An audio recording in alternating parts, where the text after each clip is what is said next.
Okay, Madam Mayor, it is 6:16 and we are live. Thank you very much. Good evening, everyone, and welcome to the June 3rd, 2025 regular city commission meeting of the city of Lake Worth Beach, Florida. Can we have the roll call, please? Mayor Betty Resch, Here. Vice Mayor Sarah Maliga, Present.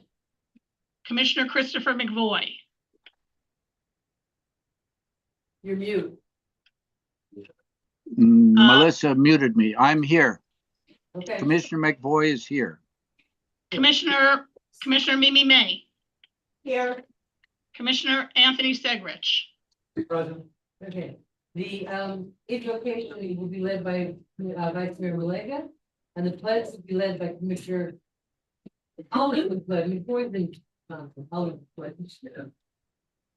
Please by your head, Heavenly Father, we come to you today with sorrow, with sadness, with perplexity. We ask that in the trying times that we have before us, that we all just learn to be kind to each other, speak with kind words, smile at a stranger. And may we, as we sit on this commission, make the best decisions that we can for the greater good of the entire city and balancing all the pros and cons so that we walk in truth and do the right thing for the city and its future. Amen. Amen. I pledge allegiance to the flag To the flag of the United States of America and to the republic. Thank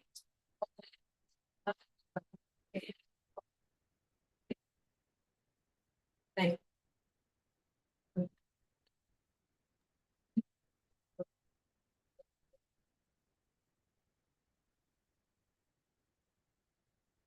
Okay, we have additions, or I have a reordering of thought. If we have any additions, deletions, or reordering? I don't have anything, Madam Mayor.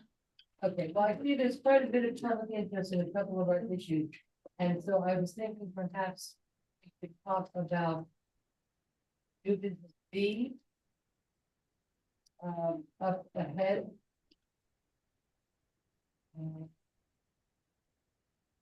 That's, well, no, that's. And I want to pull something to you. I want to pull B from the consent agenda. We can't hear you there. Okay, I'm sorry, we do my best. I'm gonna pull item B from the consent agenda, and we're reordering item new business B, the feeding of the park meeting. We're gonna bring it up at the beginning of the meeting so that everyone doesn't have to stay and listen to the other things there. Can you hear me? Yeah. Okay. Can we? Are you moving? No, you're not moving. Consent B. you do that too. Oh, consent B, I just want to pull it to the. Madam Clerk, I just want to have one question about that issue. So, I would like to pull consent B and we can hear it quickly. Under. You tell me, Madam Clerk. Okay, so it'll be new business E. And then it will be followed by new business B that will follow the consent agenda. Thank you. New business B.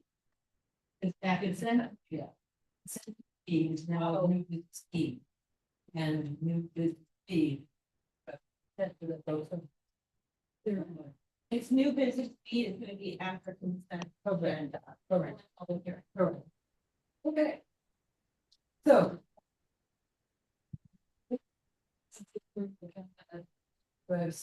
Second. Okay, so. I'm sorry, Madam Mayor, since it's hard to hear, can you please announce who makes the motion on the second? Motion was made by Vice Mayor Leg and seconded by. Unanimous, I'm not sure. I'm sorry, I didn't hear who the second was. Second. Commissioner Segrich? Yes. Okay, that I heard. Thank you.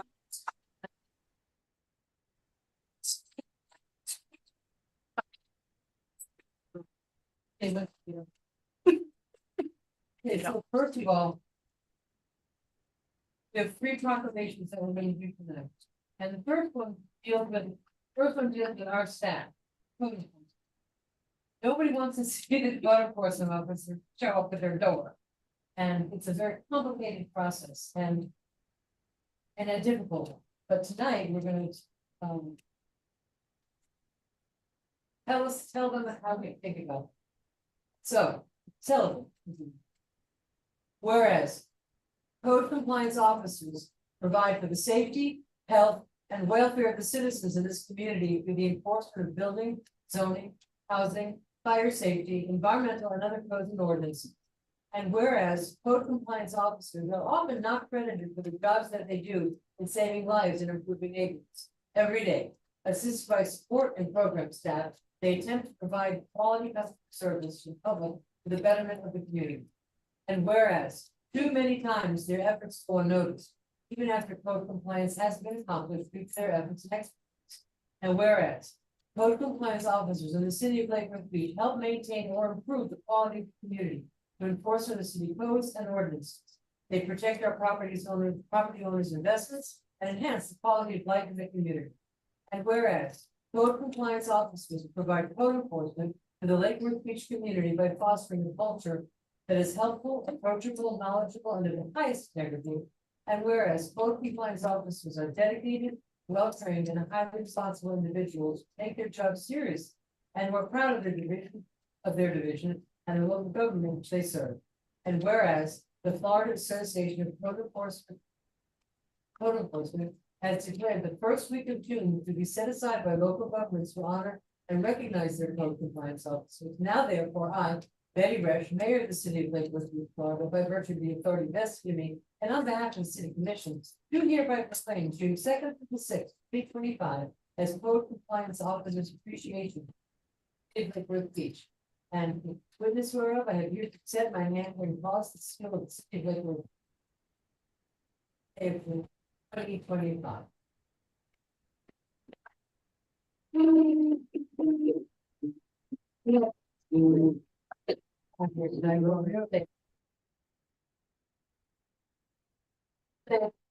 Facing the audience. One said something a couple of weeks ago. We're here to serve, and I oftentimes say communication is vital. So if someone knocks at your door or you want to communicate about your cold case, please reach out to us. Once it hits the special magistrate's hand and there's an order, there's nothing we can do. But prior to special magistrate, we can work with you. And we are here to work with the community. We're not here to police the community. Captain Hartshaw. Say, if I've worked a lot with code enforcement in the past 30 years. If you show cooperation and encouragement, and that you even like financially, it's hard to do and you need more time, but they see that you're working on it, they will work with you. Okay, that's a very important thing. We have a picture. Never fixes it.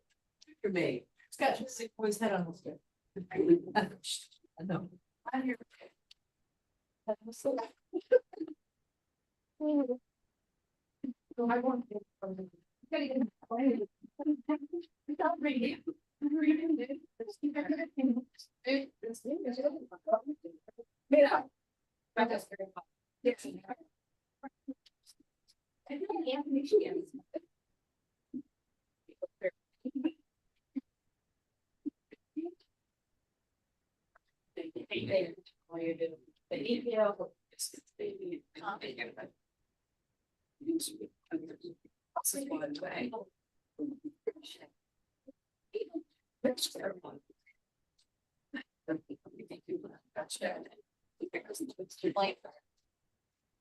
No, you're used to work. They ran.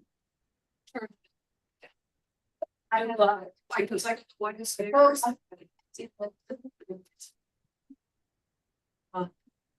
I've asked Vice Mayor Malega to read the next one. So this is the part.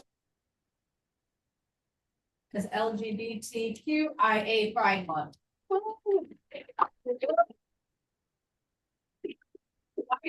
We can read it from here I go. It's the shit. Yeah, City of Lake Worth Beach is a friendly and welcoming community that celebrates diversity and inclusion. And the city of Lake Worth Beach recognizes the importance of equality and freedom for all of our residents and the progress that we have made as a nation in the fight for justice, inclusion, and equity. And whereas the city of Lake Worth Beach recognizes that our nation was founded upon the principle that all people are created equal, that everyone has the right to life, liberty, and the pursuit of happiness. And whereas the city of Lake Worth Beach is dedicated to fostering acceptance of all of its residents and preventing discrimination and mistreatment based on sexual orientation or gender identity. And we affirm our commitment to do more to support the LGBTIA rights in our city. And whereas the city of Lake Worth Beach is strengthened by and thrives upon the rich diversity of ethnic, cultural, racial, gender, and sexual identities of the residents, all of which make up our vibrant character. And whereas the city of Lake Worth Beach recognizes the importance and contributions of the members of the lesbian, gay, bisexual, transgender, queer, intersex, asexual, and others community.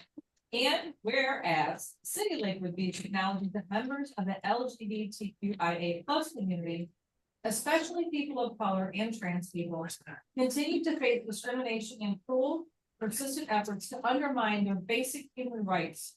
And it is specifically difficult for LGBTQIA, maybe 45% of whom seriously consider attempting suicide in the first year. Now, therefore, she, Betty Rush, Mayor of the City of Lake Worth Beach, Florida, or the virtue of the authority vested in her, and on behalf of the City Commission, to hereby proclaim and recognize the month of as lesbian, gay, bisexual, transgender, queer, intersex, asexual, and other Pride Month. 2025 as LGBTQIA Pride Month, and we urge all residents actively promote the principles of equality and liberty, reminding the LGBTQIA+ community that they are loved and cherished and seen for who they are, deserving of dignity, respect, and support throughout our city. In witness whereof, she has set her hand and caused the seal of the city of Lake Worth Beach to be affixed the 3rd day of June 2025. And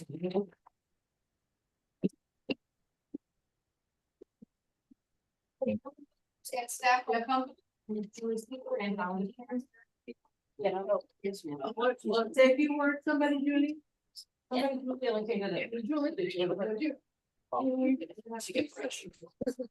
Face that way.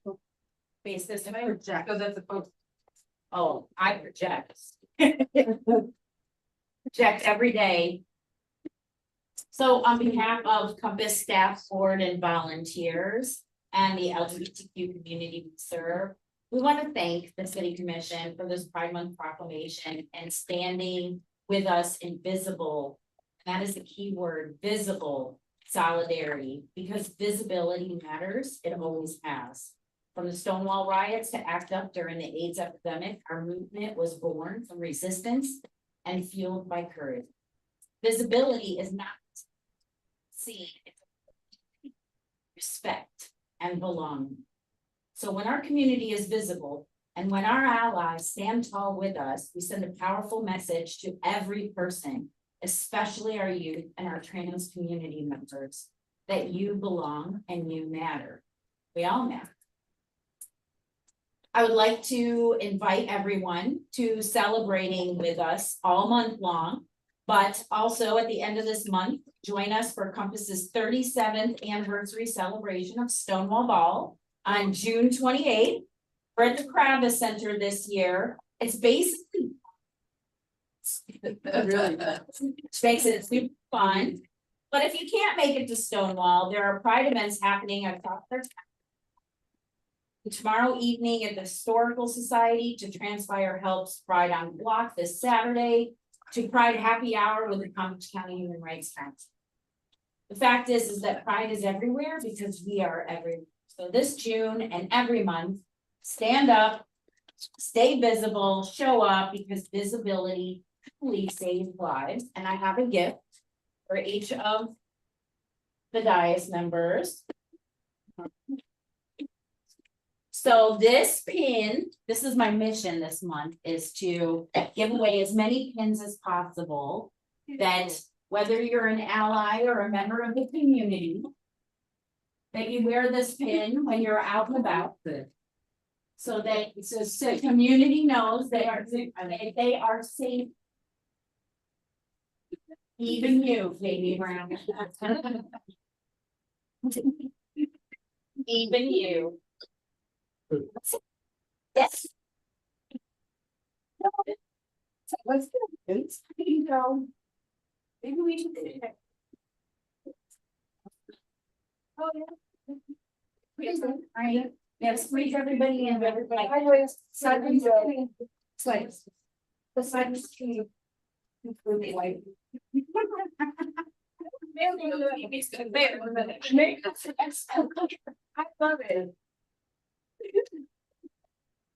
I love it. Now we're all kidding. There you go. Now we go. Hey, this is good. Bosom buddy.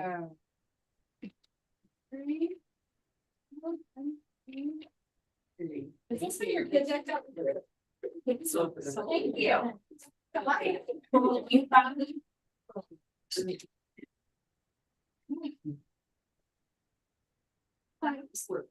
Don't feel like you have to stay.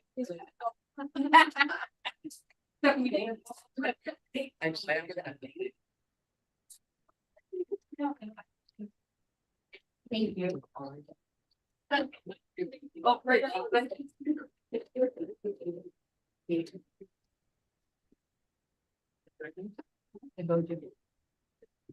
We have openings up here for those standing in the back and sitting in the. Are you selling the seats? Are you selling? No, we have openings. I'm thinking the herd back. Yes. One more opening. Oh,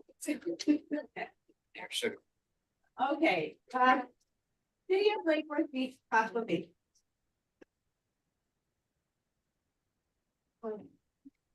Whoever's here will receive gun violence. Proclamation against. Yes. Whereas on average, there are almost 40,000 Americans killed with guns and approximately 70,000 more shot and wounded every year, with Americans 26 times more likely to die by gun homicide than people in other high-income countries. And whereas gun homicides and assaults are concentrated in cities, with more than half of all firearms-related gun deaths in the nation occurring in 127 cities. And whereas cities across the nation, including in the city of Lake Worth Beach, are working to end the senseless violence with evidence-based solutions, while with protecting public safety in the communities they serve is the mayor's highest responsibility. You know, I read that on the. Whereas support for the Second Amendment rights of law-abiding citizens goes hand in hand with keeping guns away from people with dangerous history. And whereas gun violence prevention is more important than ever, as we see an increase in firearm homicides and non-fatal shootings across the country, increased calls to domestic violence hotlines, and an increase in city gun violence. And whereas in January 2013, Hadiah Pendleton was tragically shot and killed at age 15. And on June 7, 2024, to recognize the 27th birthday of Hadiah Pendleton, born June 2nd, 1997, people across the United States will recognize National Gun Violence Awareness Day and wear orange in tribute to Hadiah Pendleton and other victims of gun violence and the loved ones of those victims. And whereas the idea was inspired by a group of Hadiah's friends who asked their classmates to commemorate her life by wearing orange. They chose this color because hunters wear orange to announce themselves to other hunters when out in the woods. And orange is a color that symbolizes the value of human life. And whereas anyone can join this campaign by pledging to wear orange on June 6th, the first Friday in June, to help raise awareness about gun violence.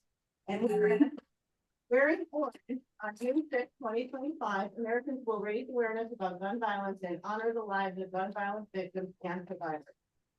And whereas we renew our commitment to reduce gun violence and pledge to all we can to keep firearms out of the wrong hands and encourage responsible gun ownership to keep our children safe.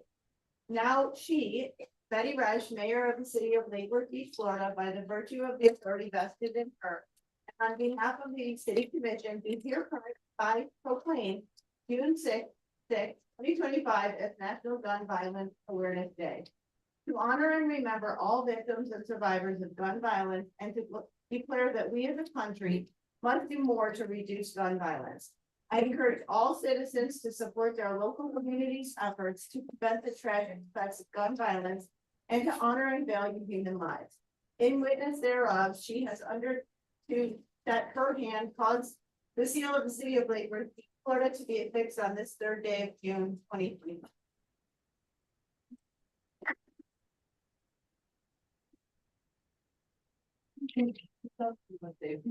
Oh, I don't really have anything prepared, but I just want to thank you for issuing this. There are many municipalities across Palm Beach County and the nation that are also joining you in issuing the proclamation, so thank you so much.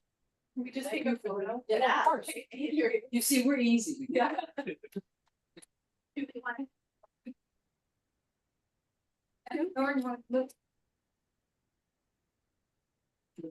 can become a rock band. Yeah. Know the pose. You get the. They ready? Yeah. Something. It's working well.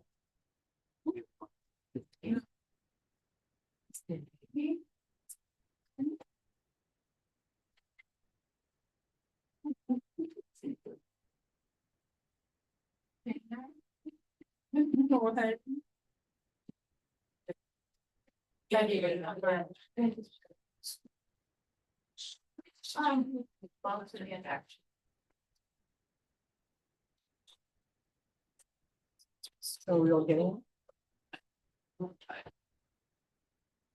It's the same thing.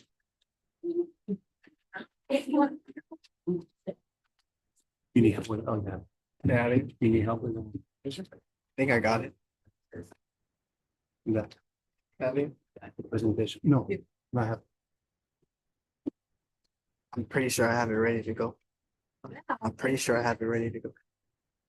It is. It is really. This is really a presentation by the Lake Historical Society regarding. To share with, so Ms. Bronstein, I'm on up. Victor?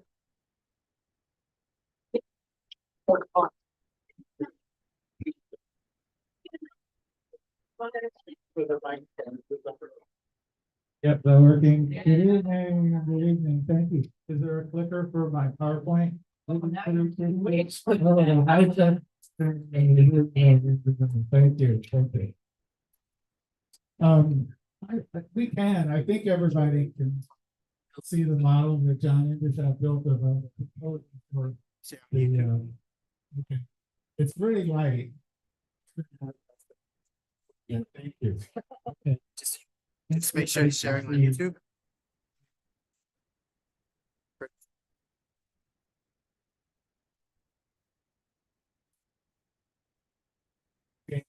For the project, we really appreciate that. This is all about memorializing our history, the original site of the Jewel Post Office and James Homestead. Many of you know this story. We're going to look at it really briefly, mostly to help to identify the site.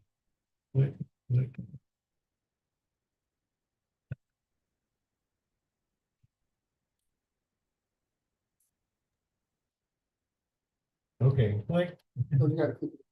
Oh,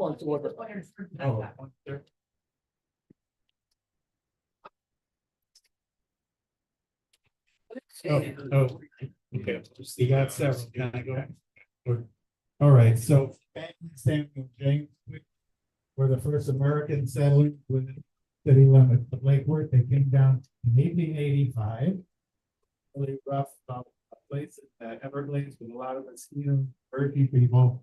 They were nicknamed the Black Diamonds due to their African American heritage. Actually, both of them had Irish mothers and African American fathers. It's basic their genealogy.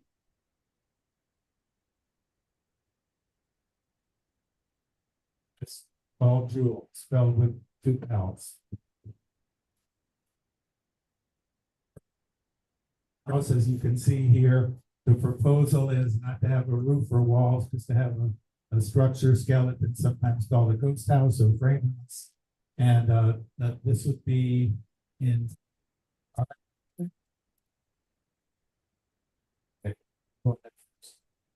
I propose, so at Fifth Avenue South and the Intercoastal, where the picnic shelter is at South Bryant Park, was identified as the site of the original homestead. So the proposal is to put that close to the original site as we can confirm.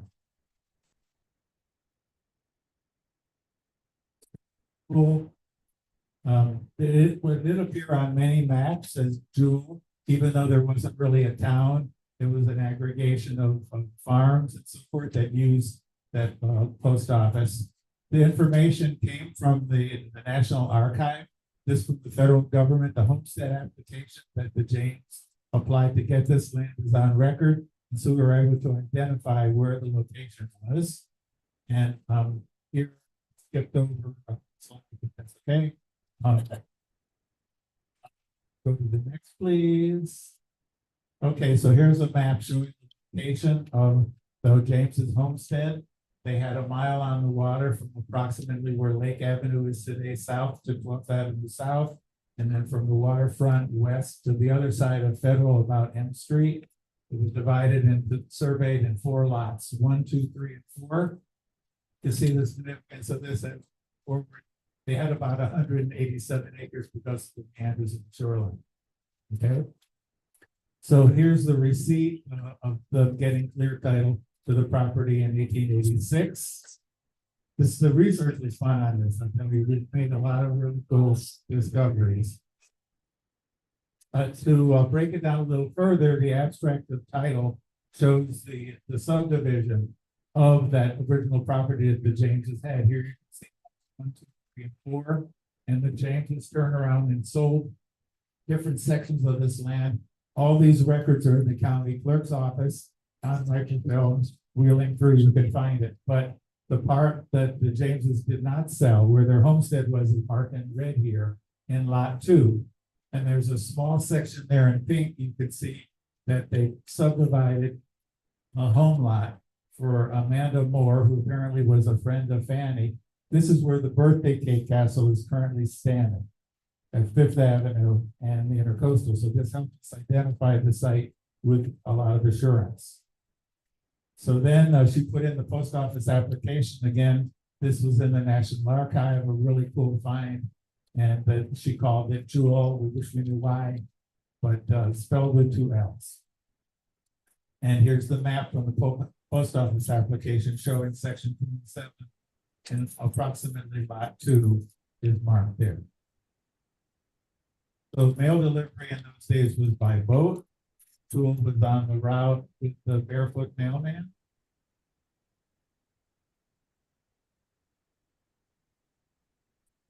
Barefoot mailman was on a boat, walked or used the boat to pick up mail at the different sites, and then walked in Boyd, the end of the southern end of what was Lake Worth at the time, went over to the beach and walked 3 days south to Miami, picked up the mail in 3 days on the way back. So that's why the barefoot mailman is a legend, and Fanny James and the Jewel Post Office was part of that story. So today, here's the picnic pavilion at the south end of Bryant Park, looking east over the water. This is approximately the site that we're talking about proposing for this structure. There's a historic sign monument that's already there by the state that tells the whole story. And basically it says the importance of the James Homestead and the Jewel Post Office in the history of our community. Inside the pavilion is this beautiful colored mural depicting the community. See, it was a cultural community, and the people lived in harmony with nature at that time, and a lot of life that was there. So this, along with the structure, would be a historic area. So the 3 things: the mural, the sign, and the structure all together. Okay, so the obvious educational value that the education about the history of our community really helps to build community. You know, many of us come from other places, other parts of the world or other parts of this country, and we don't have necessarily attachment to this community. So we build community by educating about the history and having clear public artifacts to that effect. And we've done various events with the children there, and so we appreciate a lot of the young people that came out tonight, especially with that. And then the town was bought up by Palm Beach Farms Company from the land from various farmers, and they platted out the town of Lake Worth in 1912, and the town of Lake Worth, as we know it today, grew up on that property.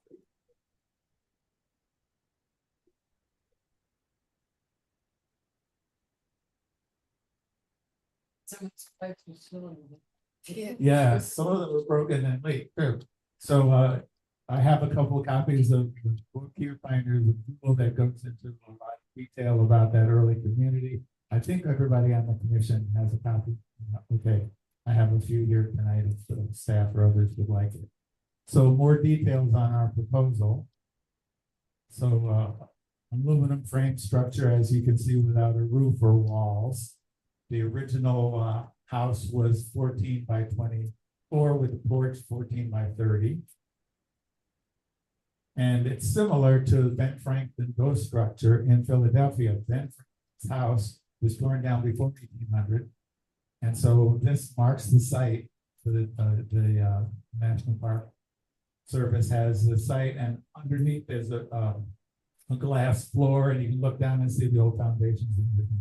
We can't do that, but this shows a precedent for this kind of structure.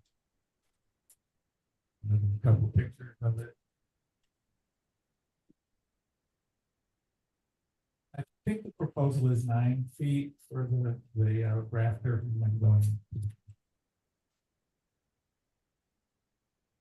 So, you remember the height that we came up with? Okay, John Endershot did the model and did these drawings, and of course, we need, we'll get into it, we need to have an architect.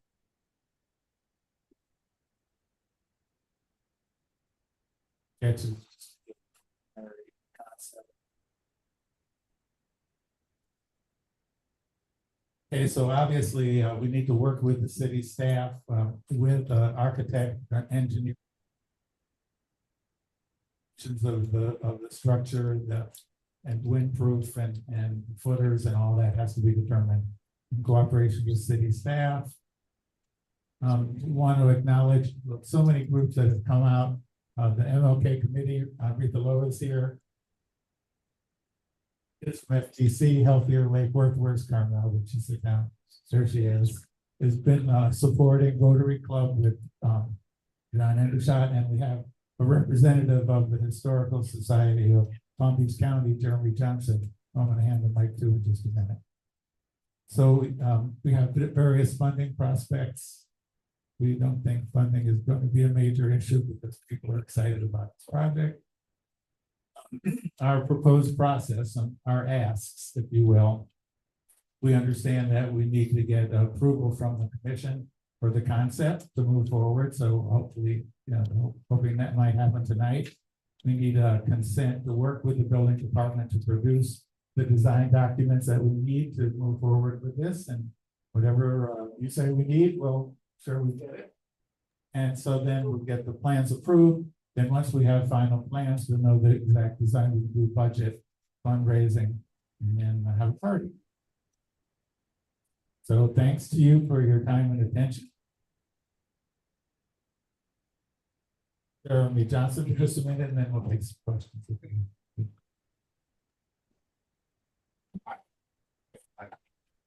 I talk pretty loudly, at least my wife and my children tell me that I do, so perhaps I don't need a microphone, but Mayor, Commissioners, my name is Ted mentioned is Jeremy Johnson. I have the privilege of serving as the president and CEO of the Historical Society of Palm Beach County. We maintain and operate the county's history museum in the old historic 1916 courthouse. I know many of y'all have been there, so it's great to see some friendly faces.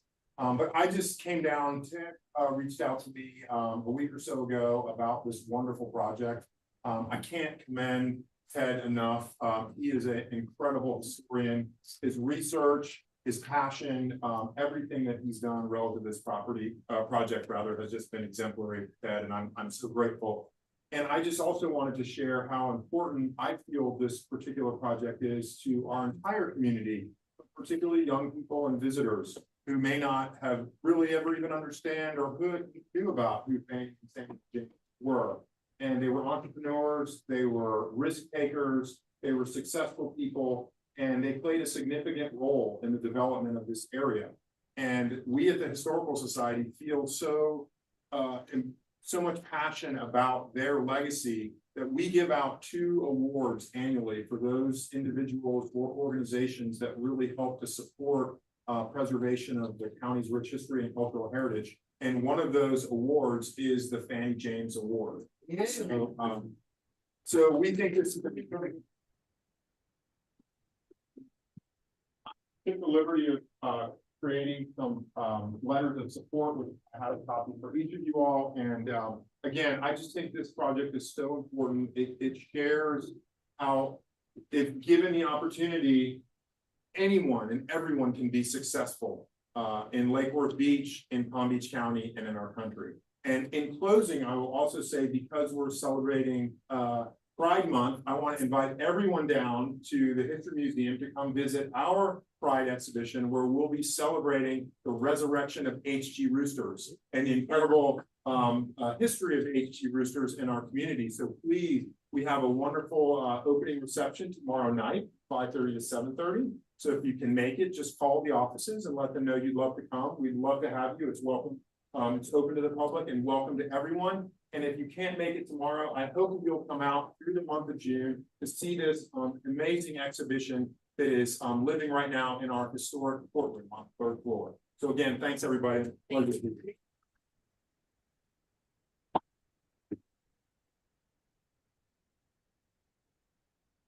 So, you have any questions for me that I can? I'm gonna go Yeah. first. Please.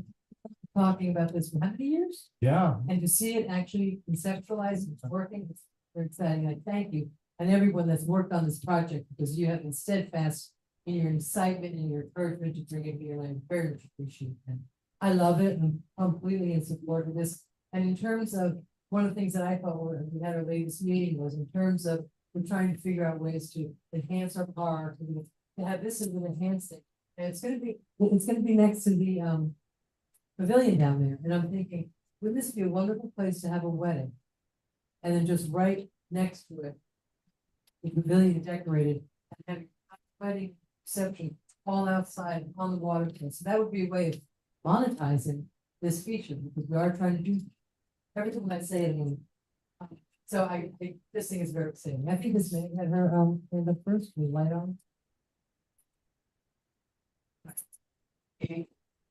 Is it working? Yes, we can hear you. Okay, good. My question is, I love the project and I think it's great, and I love that you're fundraising, and I'm excited to see what the budget is and see if the discretionary money to go towards, you know, what a project like this costs, but it'd be interesting for us. We're when you come back. ballparking 25 to 30. We've already priced out 70. For foundation or. Yeah, we probably do that, technical work, too. right, yeah, so. But my question actually has to do with your presentation, and it's about when you were showing when Fannie James bought the property and then sold it. I didn't know women could own property. Oh, she and her husband. But then it looked like she sold it to just women. Is that legal then? Yes. It's possibly for. Yeah. They're married. And it became their. They get. Couples. That project. Interestingly, a lot of it was on spec. Some of them in Palm Beach or River Beach, but do the area to grow. And so. All the records, including some. Very cool. Thank you so much for bringing that to us. Who here remembers when Southside Drive was really just fish camps? Just little shacks, I mean, that's in my memory. And now that's changed. I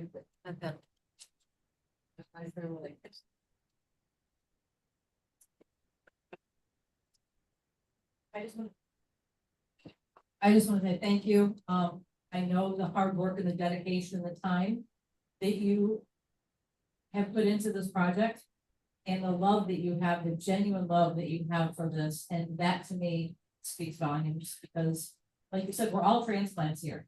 But you really found what you love about Lakewood Beach. And if it wasn't for you, I wouldn't know the history that I know of Lakewood Beach. So I want to say thank you for teaching me about our history so that we can continue to teach it to our kids and that they can understand that we don't erase history, we embrace it, celebrate it. Thank you. Yeah, thank you so much. And you can see what a joy it is. Look at the people that have shown up to support this project tonight. So that's what makes it fun.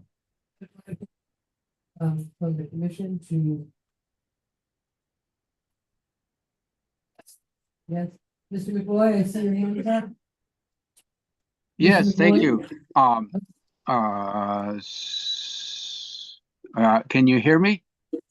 Yes, we're taking, so did you want to say something before we took a vote? Okay, yeah, I was just going to say, I too am very supportive of both the project and Mr. Brownstein's work on it and others in the historical community. Two encouragements, my suggestions, and I certainly support the city going forward. One is I thought it was really striking on the Ben Franklin one, these structures presumably representing a chimney or chimneys up on the top of that thing gave it quite a bit of extra reality. So think about whether that might be historically possible. The other is I'm not a fan of the cement pavers, and I don't think they're very historically relevant. I would suggest either real bricks if we fall into a lot of money, or mulch if we don't, would work well as a flooring. Those are my two thoughts. Thank you. And one thing I thought about too, in the fundraising, you could buy, to buy a brick, devote a brick to someone as a cloth. It's integrity.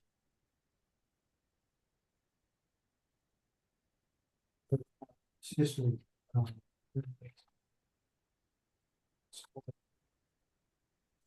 I think a structure like this, though, we should get some public feedback on, because there's a common structure in it.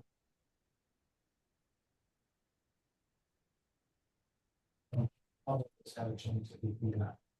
I'm sorry, Commissioner, the sound is going in and out on that mic.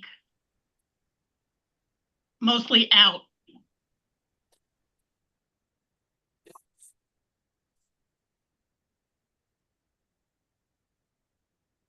At this point, all out.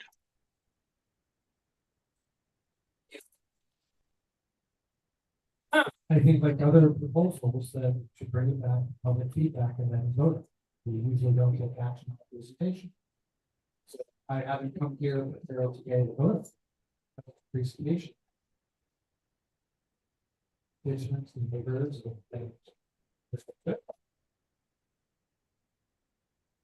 Yeah, I think supportive viewing of monuments for this, respect all the work that's been done.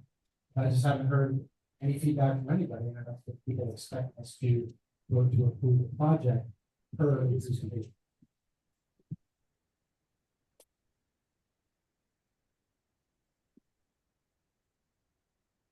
That would make more sense.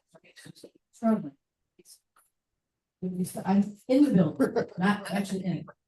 I understand what you're saying. We don't usually take action presentations. I am going to support the project. I think it's a project, but I'm also going to say that I do understand this is also your district. I think that the community and the people who live along there, you really want to have a conversation or a presentation, or just at least have public comment on it. You don't allow public comment on a presentation. I support that idea, and maybe just bringing it back for the first week in July, the first meeting in July, and see what we can move forward.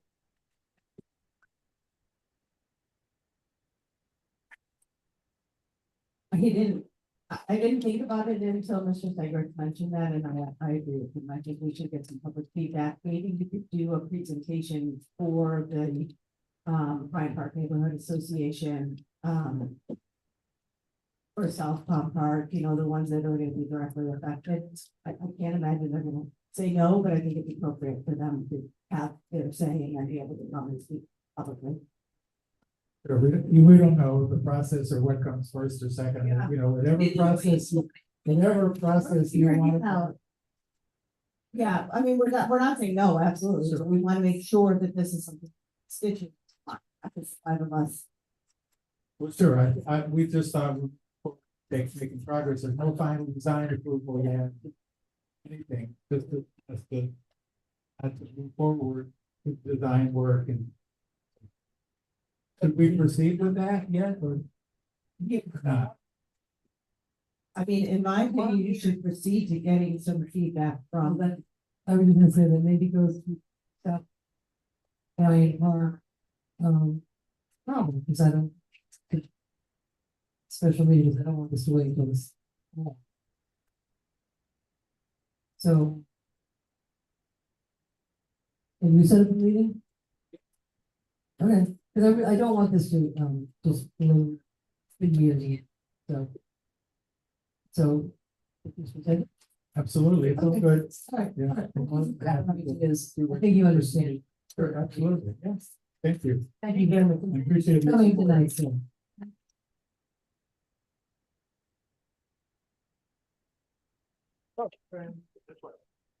On the presentation. Where does it live? No. Hey, is this put here still? Thank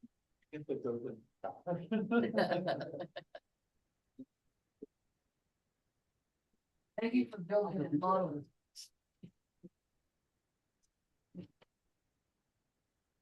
Yeah. Smart.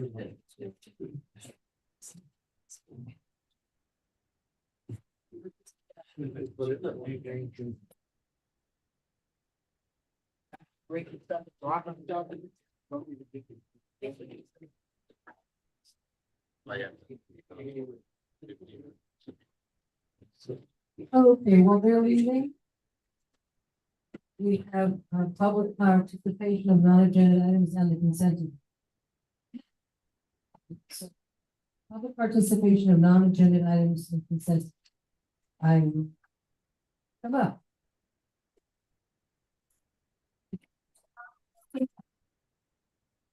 John Theurgy? We have the audio turned up just a little. We're having a real problem with audio. We'll do our best. This is 30. Hey, go right in. Okay. Name and address. Down 30 to 17. I'm way to leaving Dubai. I get your number. Can you update, my application, you've been there to see already, so I hope they'll. keep pushing it forward. On the other side of it, I want to just mention, it's not a. Your work like this. I wanted to give a shout out to Jamie here.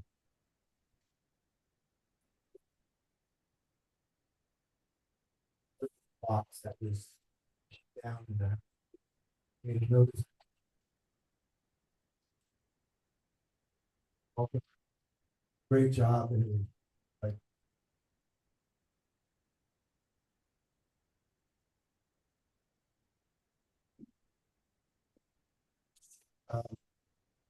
That is there a for the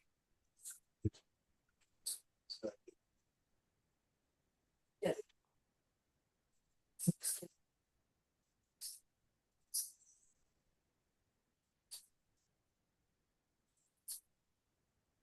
the project, it's a lot easier, so.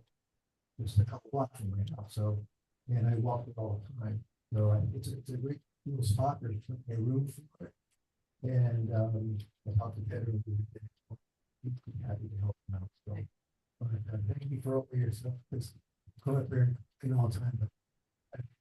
I had a solution, my suggestion, so, thank you so much,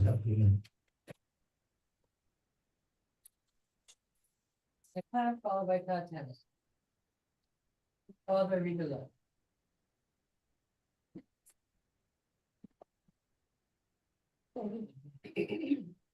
Right by your mail.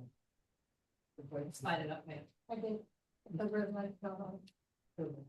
Peggy Fisher, 508 North A Street. I wanted to thank Commissioner Segridge for pointing out we don't vote on presentation items. There have been other occasions where comments have been made from the dais about, well, let's just get this done. And that has created some issues by taking that approach.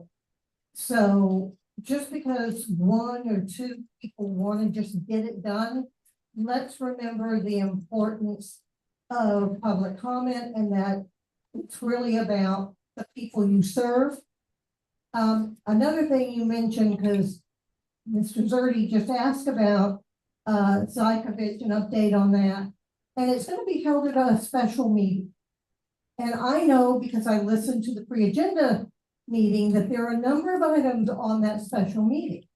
However, it takes a long time for that to appear on the, not the list of events, but on the agenda with what items you're going to discuss. And I think if you ask the majority of people sitting here, they probably don't know you're going to talk about Zykovich and the beach project. You're going to talk about the PBSO priorities and the upcoming contract. And I believe there are several other items you're going to talk about. And to the public. And it's not being done in a very open way. And I encourage you to please make sure that those special meetings that you set up to deal with these items, whether it's artificial turf, short-term rentals, whatever, is well noticed in many ways to the public, whether it's on the boards outside, more prominently on the webpage. Thank you.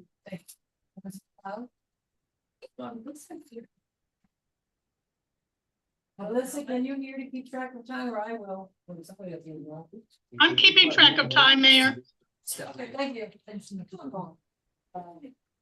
Followed by Todd Jones. You took like handy. Well, this. Can't fit a high over there.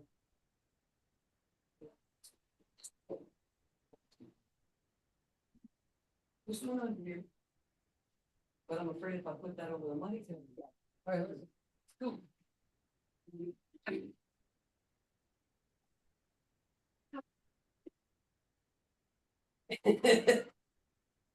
Ramsey McLeod, 24 South C Street.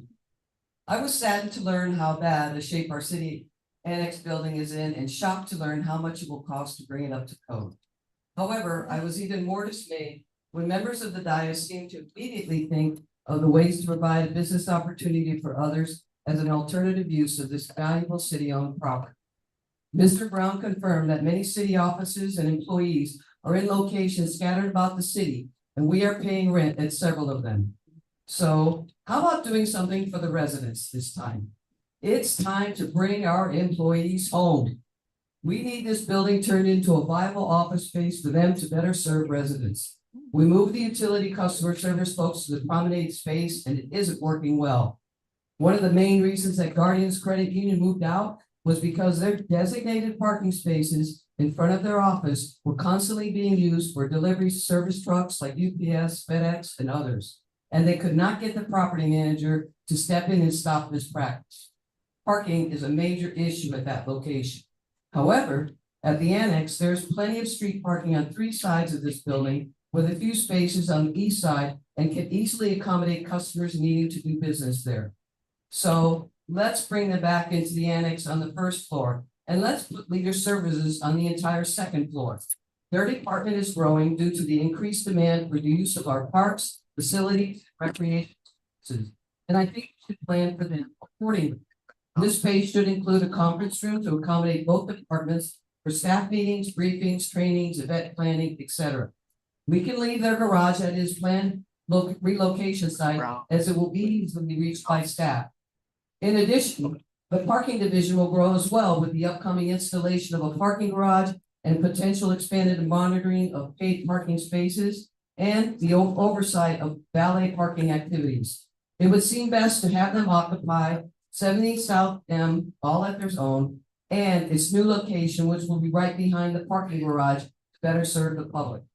I don't have a detailed list of which employees and departments are scattered about the city, but I think staff, the mayor, and the commission need to seriously look at this and come up with a way to cut our rental costs and bring employees back into city-owned buildings. Also, I think staff should look at what properties might be available to purchase and better suited to house the city museum. I'm certain the preference is for a concrete built structure, a single story with the ability to have the space easily remodeled to house the museum, and also have the ability to accommodate the specialized fire suppression system needed to safeguard our historical artifacts.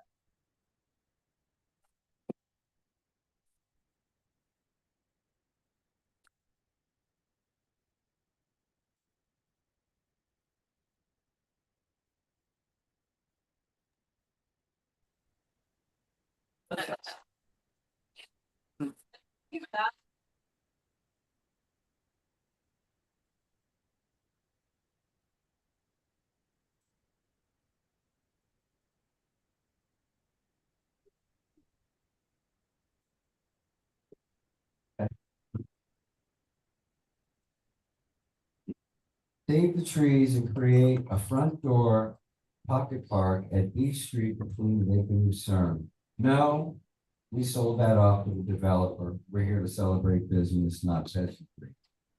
Save the trees and create a pocket party from South K. No. Cutting that to all the housing under the auspices of WMODA, which snags our money and property, wrangles in paid parking, builds the wrong parking garage, sneaks in the pool bond.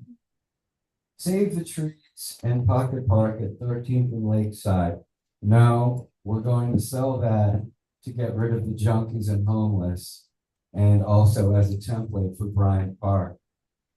Save the trees at Bryant Park. No, the successful template established at 13th and Waterfront will be used to build a marina at Bryant Park. Save the beach public. No, the new PPP and the crazy money of unsolicited proposal causes to sell that off too. Well, friends, there's a really good and informative video on YouTube called "The Problems with Public Hearings." It's disheartening, but I think people should watch that. Bottom line here, the CRA should be sunsetted tonight and fired tomorrow. And they should be untangling themselves with us rather than working to be indispensable as they give away our cool, sell off everything that we got. Thank you.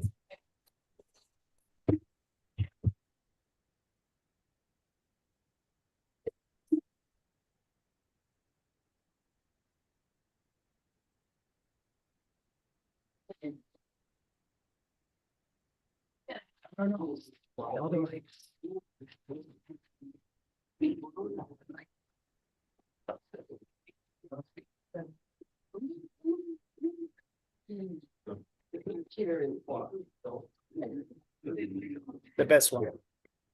That's another one. There's a mic right there.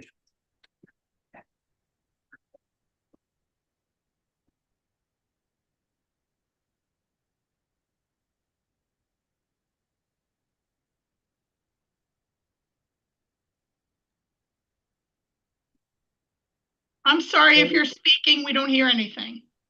Okay.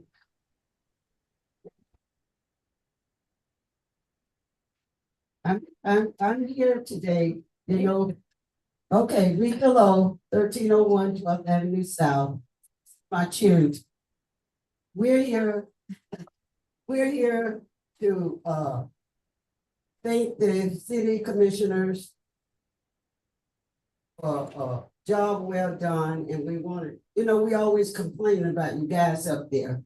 And we're not complaining tonight because we wanted to come to say thank you for a job well done and for the Osborne Community Center reconstruction. It's beautiful, but we just say for the fence around the graveyard.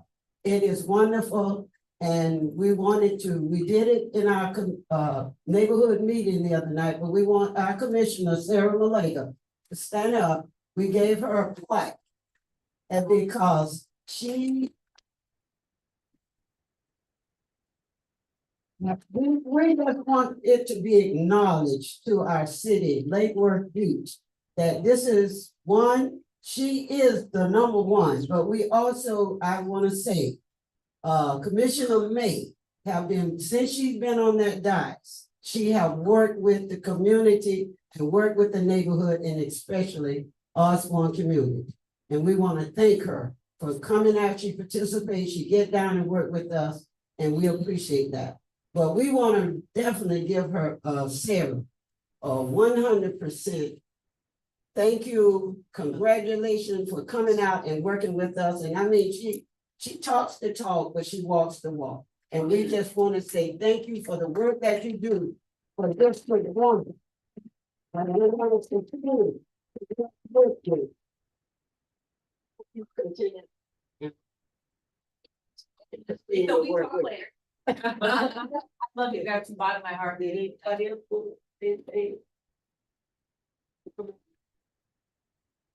think you've said it all, Ms. Raven. I've been working with Sarah for a long time, from being the Bridges Director of Lakewood and now the project director for Healthier Lakewood Beach. And, you know, Sarah is a real trooper, you know, for community engagement. She knows her community.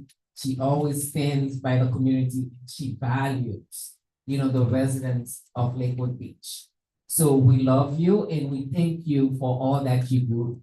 But I also want to thank Mayor Betty Reg and all of you guys, Jamie, for always being there, for always answering our questions on any projects that, you know, we are doing, all the support and the assistance that you're giving to us. So I just want to say, on behalf of all the Healthier Lakewood Beach members and the residents, thank you so much.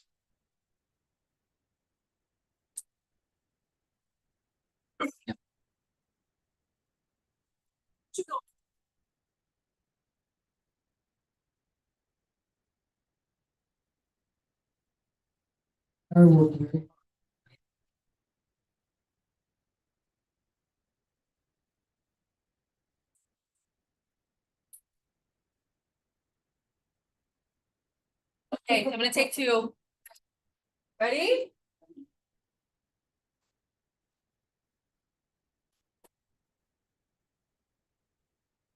Okay.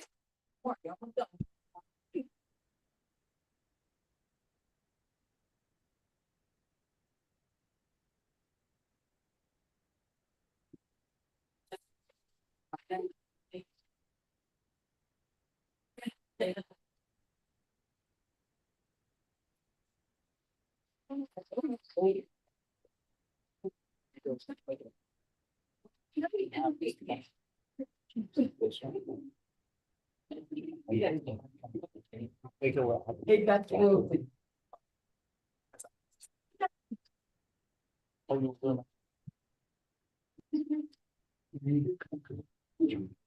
So approval of minutes, do I have a motion?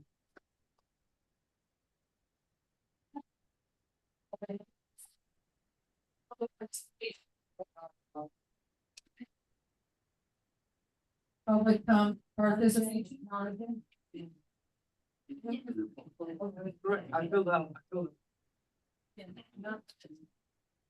Melissa, do you have any public participation? It is for the guys that fun. No, it's not a, you,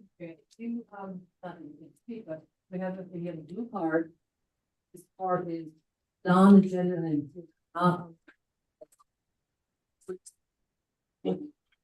Drum, Knights of the Night.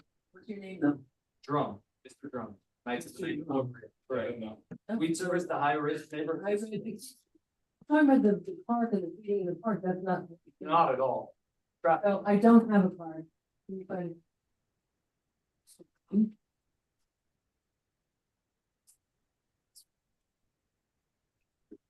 I have the. This one's Mr. Drum, homeless, I put in with the item It's going to be. Trafficking, all that, narcotics. So is this for item B, or is it, because this right now is for item B? This was the address to address your leadership and for the record. We have some concerns that we wanted to pass on to leadership. So it's not about. We don't have anything. That should be it. Yeah. Thank you. Okay. Mr. Drummond? Your.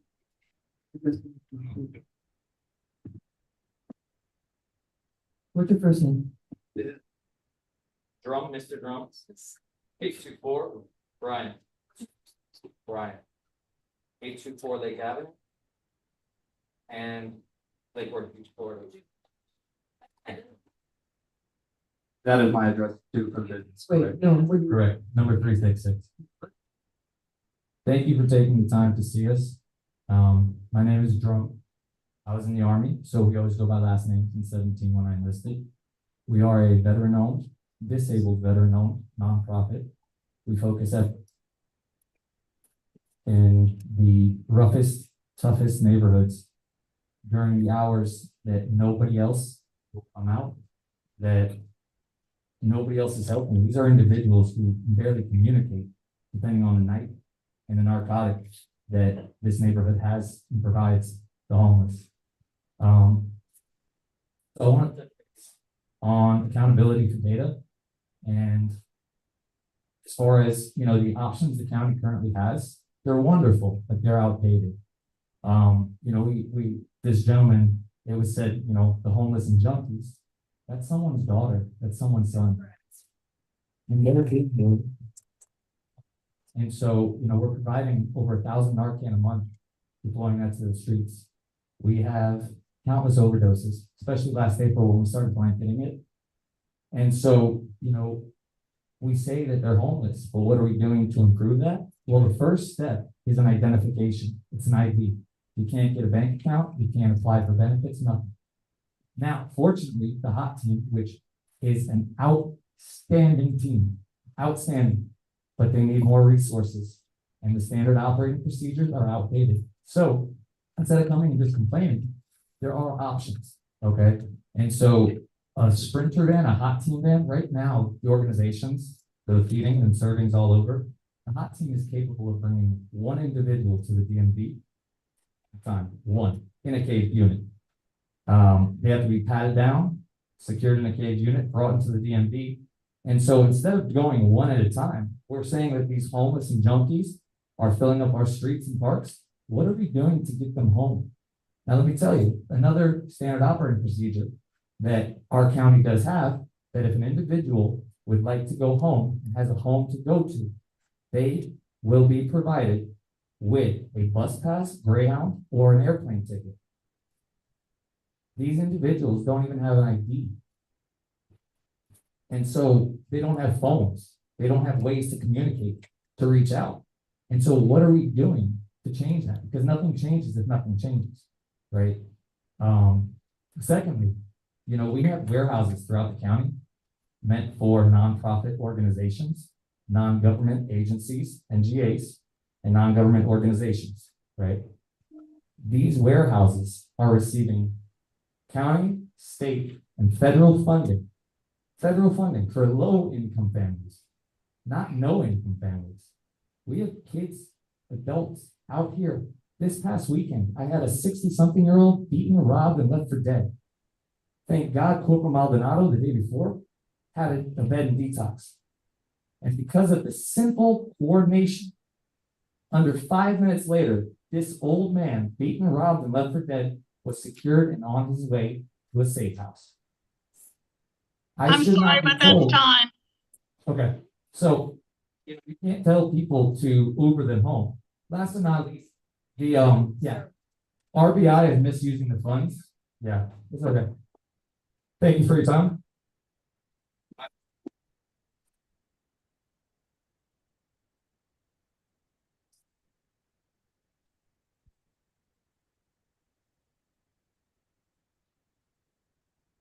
Okay, now we have approval of the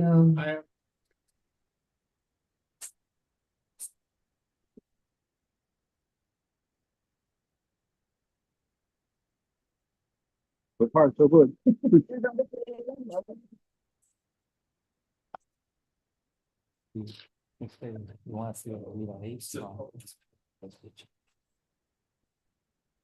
Public land, this is.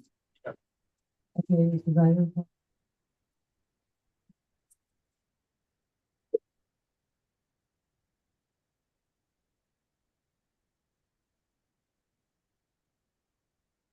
Fill out the comments. It would be helpful if you used letters in coordinating items on the agenda so you don't get missed. You just write things like parks or land or feeding, it doesn't really. It doesn't get stacked right. But if you just write non-agenda. If you just say non-agenda.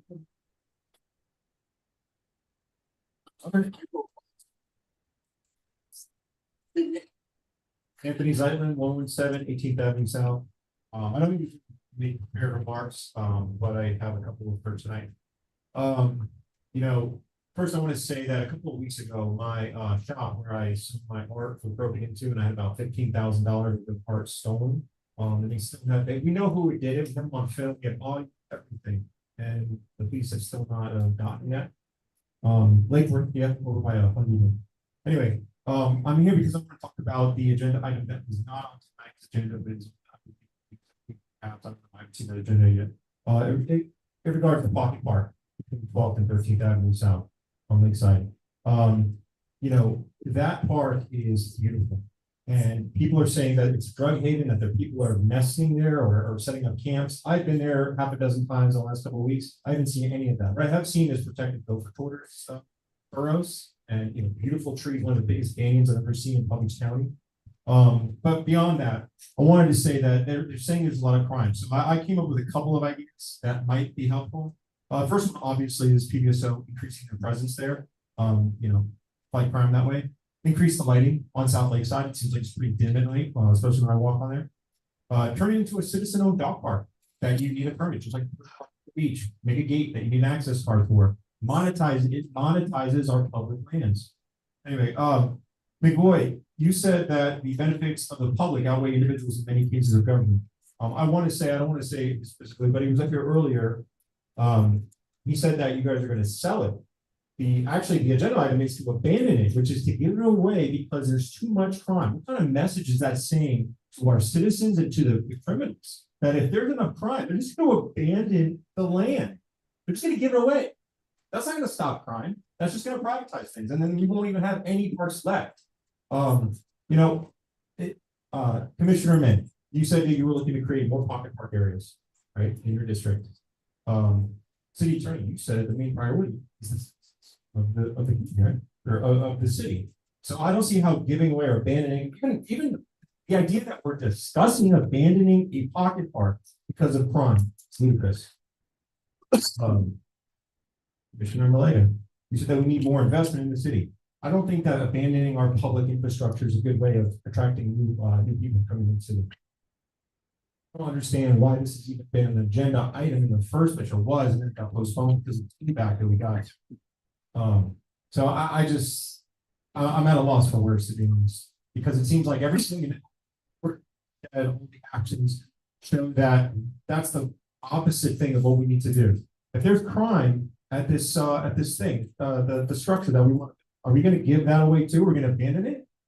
Can I apply? I saw a hooker do drugs once on the median of South Palmway. Can I petition to take that? Will you guys abandon that to me because it's too much crime? I'll mow it. I promise I will mow it. I will keep it in great shape. I want that median land because setting a precedence here that when there's crime, we should just abandon the land because that gets rid of the crime. Thank you, that's time.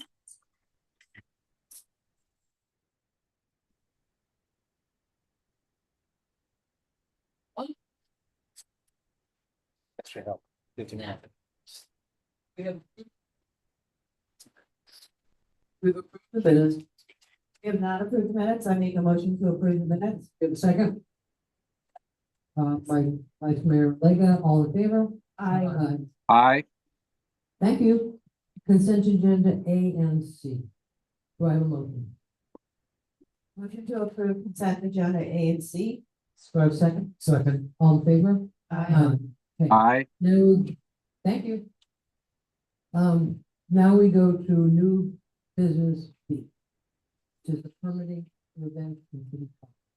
I'm sorry, Madam Mayor, I thought you were gonna quickly ask the question about the agreement for the network cybersecurity assessment. That was gonna be first. Oh, you wanna do that now? Fine. My only question. Thought we put that under new business E. Yeah, but I made it first because then Nellie can leave. Oh. Okay. My question with the cybersecurity assessment was there's 2 levels. And we had a really good, our internal auditor regarding them. And we're asking for, let me put it on.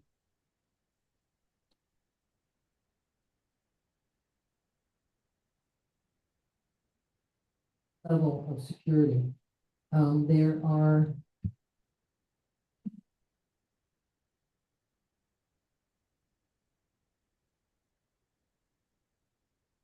Security and assessment, it doesn't have it in the backup, but I got it from the, city manager. Thank you. Oh, there it is. There's the email.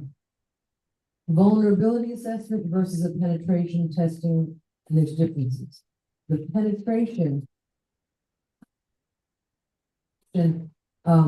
assessment seems much more in depth and much more inclusive. I'm thinking maybe it's much more money. And what did you tell us? Cybersecurity assessment. We got to do, there you go.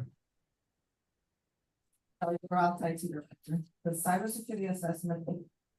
The network. Internal, external.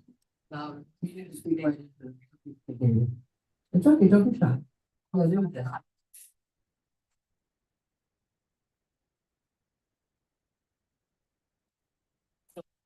The assessment includes the network knowledge, The vulnerability assessment.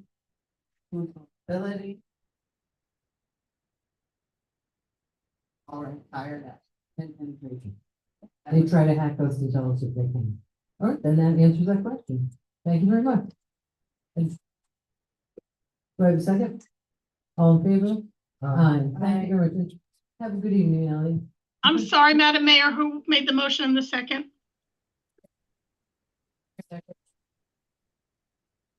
Okay. Now, new business B.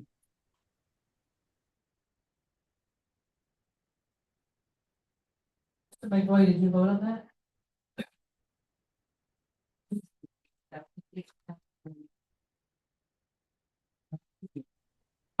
I had to move in because the rain was getting too hard to hear. We voted on The, that last and on the, I did hear your comment on the penetration versus the other one. I couldn't hear. The sound quality has been real bad, so some things I hear, well, some things I don't. What she said was what we're asking for includes the penetration. Not just the, It does include the penetration testing, because I agree that That's we what should be extra cautious. Right, well, that's why I asked. Okay, So when she said yes, okay, it does. then- thank you, and yes, that would be an aye Okay. then, I think. Thank you very much. Okay, now. This is the new business B, which is the conversation about. Permits in parks. And, who's gonna open up this conversation? Great. Point order, did you say we're gonna listen to public comment Yes, but first? then you have to have a. Hello. Okay, well. All right, I just want to make sure we don't forget. Yeah, so Madam Mayor, so this a few meetings ago, it was asked to be brought. Yeah, so it was asked to staff bring this forward, so that's what we've done. We obviously have a lot of that part, just, I guess, in the past. We had a jet ski set up on our docks, and again, not permitted. Just a conversation is what we do. We did have some good stuff in the past, with the other temporary park, so we're bringing this forward and to have this conversation. Obviously, there's a motion for tonight, but to hear what you're.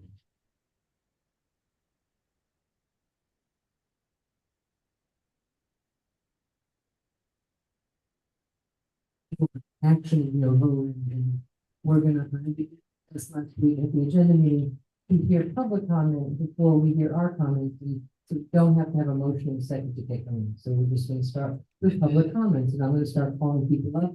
I'm gonna call your name and then the name behind you. Brandon McGurr, followed by Becky Christel. 2 minutes. Nick. Brand.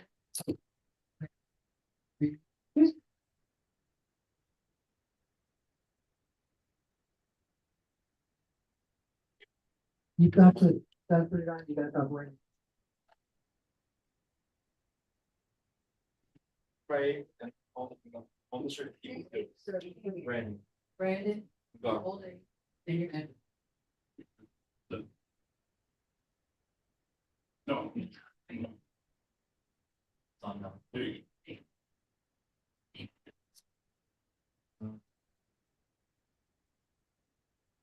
I go to something 17th Street.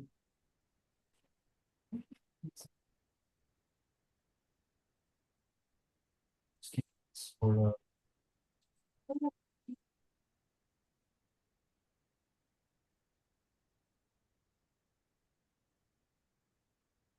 Brandon bars. Yep. What's 501 South End?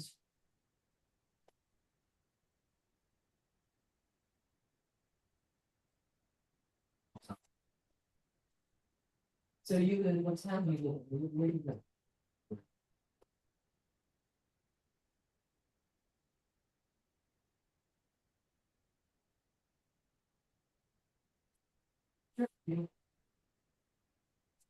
And you have said, you have some parts. Yeah. Okay. Becky Costello, followed by Peggy Fish.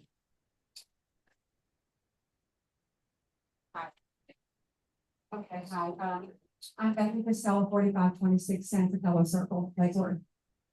We're just here, a group of us are here to talk about the people in the park. And, I know there's some discussion about whether or not we should continue to be out there about permits and stuff like that. But I just wanted to kind of give a background. We've been there for a while with our church, and we do feed people out there, but it's not just the homeless. There are also families out there. We feed a grandmother and her 7 grandchildren. We feed members of the gay community who are down on their luck. I don't know if you guys are aware of the economy right now, but it's a lot of people are living paycheck to paycheck. You know, it's hard for a lot of people now to go to the grocery store and buy what they need for the week. We feed people in our own church. They come to us and get food out of our food bank, our own church does. So it's not just the homeless we feed. But that said, we do feed homeless out there, and yes, but a lot of them aren't. I see the atmosphere changing. He can tell you, Jack, like he gets up to speak and tell you. I'll let him tell you how it's changing out there. Sorry, people are coming off drugs. They're finding jobs. They're bettering their lives. I don't want to say it's because of us, but it's not because of us. It's because of the Lord.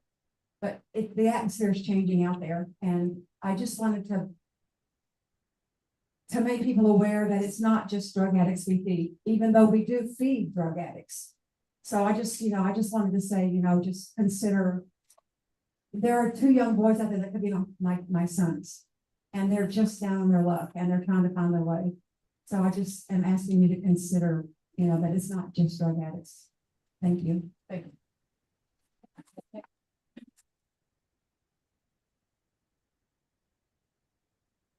Thank you, Fisher.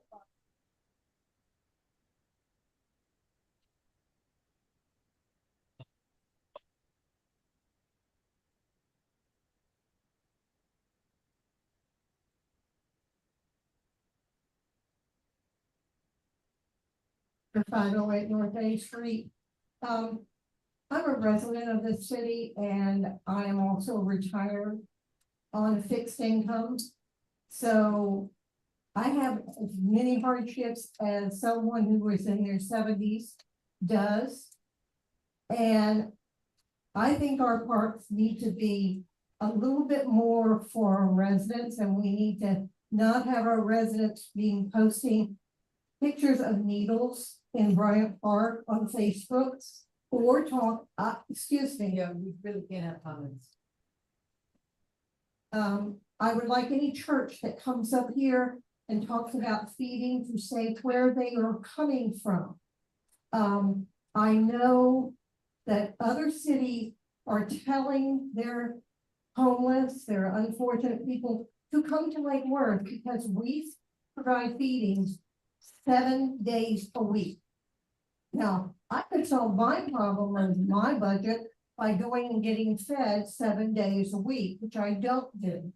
I make ends meet. I made ends meet when I moved back home and had a child at home and worked for the state on a very, very small income. But we're missing the point that there are residents too. I don't have any problem helping people who are down on their luck. I do it every time I can, individually. But I do think that we need to remember these are city parks that none of our residents should feel they can't freely use. And I think there are people who are scared to be in our parks, and that's not good. I don't let anybody scare me, but there are some people that I know my age who would be scared and have said they're scared. So we need to focus on what's the purpose of the park. And I think that's what this item is about, is to consider all users of the park and not make it that we're going to welcome anyone around Palm Beach County, Broward County, Dade, wherever it may be, who wants to come up here and live in our park and get fed. So that's my opinion. And thank you for listening. Thank you. Alexander Moore, followed by Nafisa Nadir.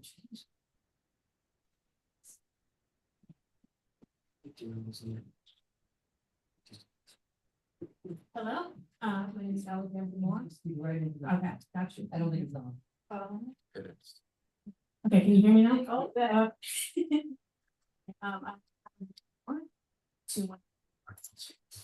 I'm here to speak against banning food are requiring permitting for the food chairs in the park. I think we serve a lot of people. We serve the homeless, we serve the working poor, and I think it is a good thing for the community, and making it harder to serve food. It's not gonna get rid of any homeless. It's just gonna cause, make it, these people look harder for it, have a hard time finding resources. So thank you for listening. Thank you.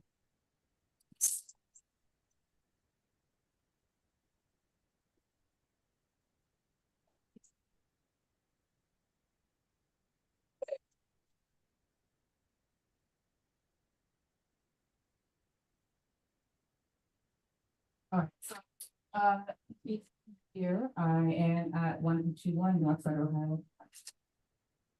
So I've been an advocate for the most vulnerable members of here.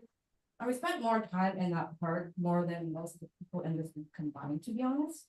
And I don't really understand how we reached that point where it's no longer. You want to say this will remedy homelessness, but how will deny someone to help them and an economic benefits only thing? There are two outcomes to this. Either people's conditions get worse, they die. Everyone homeless or not deserves to eat. It only takes one wrong turn, one stroke of this. How do we live in a world where we're not allowed to even help? This is our work, so what exactly is the issue? We're the one. To see even churches under fire for fulfilling the basic of loving and feeding is a disgrace. To vote for this is a disgrace to our community and anyone that is empathy and humanity. Thank you. You're there. Followed by Annie Garvin.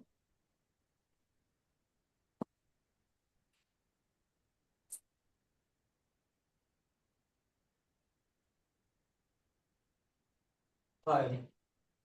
Hi, I'm Stephen Bear. Is it on? I don't know. Maybe we should turn it off. Yeah. Um,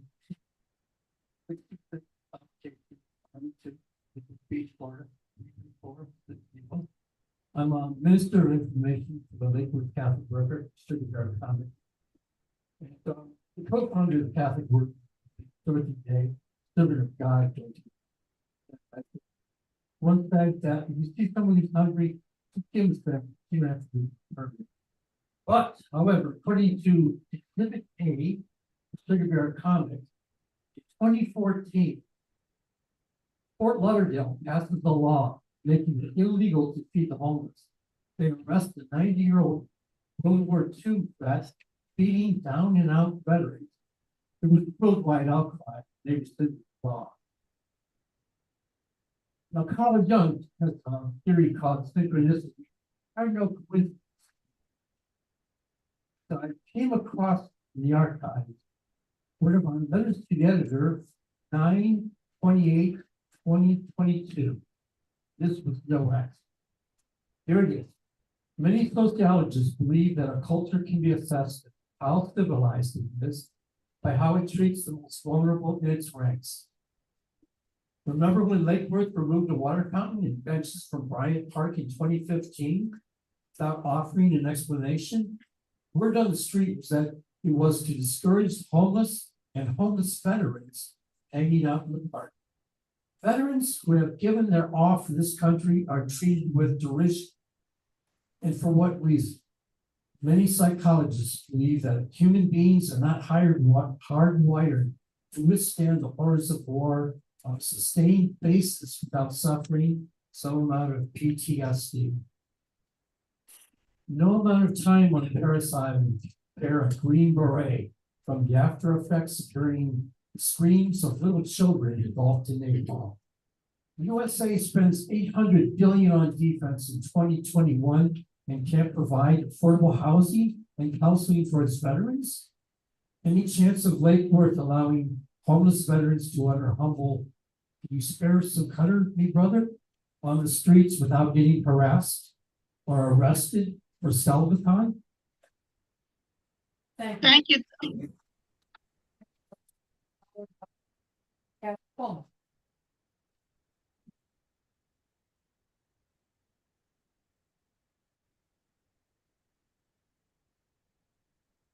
Because it says City of Boca and I'm not representing. Be careful. Don't want to get yourself to me. Okay, hello. Hi, my name is Penny Darling. I live at 1701 North D Street. And I want to start by commending you for once again, making some amazing proclamations.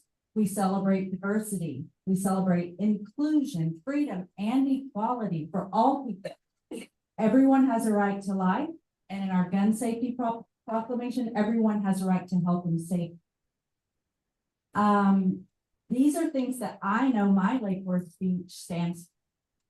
So I'm here to also encourage you to forget about trying to have permitting needed to share food with human beings. Okay, I hear that the park is for everyone. Yes, it is. And that includes people who are homeless. People who are homeless, I have worked with for many, many years. Okay, I speak from experience. People become homeless for many different reasons. I work with survivors of domestic violence. We have families living in their cars because we don't provide emergency homeless housing. We absolutely do not. Okay, people might have mental health issues, they might have PTSD. I will tell you, every single one of them has a story and they have a right for support. Do we want to be a city that discourages humanity? That's not my Lake Worth. Okay, because we want to be a city of inclusion and compassion, and everyone has a place here, said it tonight. So we need to practice what we preach for all the people in our city. They are our residents too. And they're our human family, they're our brothers and sisters, and all the genders, they all belong. And we can't outlaw and discourage community members serving other community members. Many of us here are volunteers in many different ways. Okay, and this is one way. And that's how we make a city that cares. We care about everyone. There's no need to cause a permit because these people who are, I can't say I'm down there doing that particular act. These people who are doing that are not making money on this. They're spending money, they're spending time, they're doing it for love and compassion. And this is part of their free speech and their expression of their spiritual beliefs or their religious. And that should not be hindered or limited by. Thank you, that's time. Thank you for listening.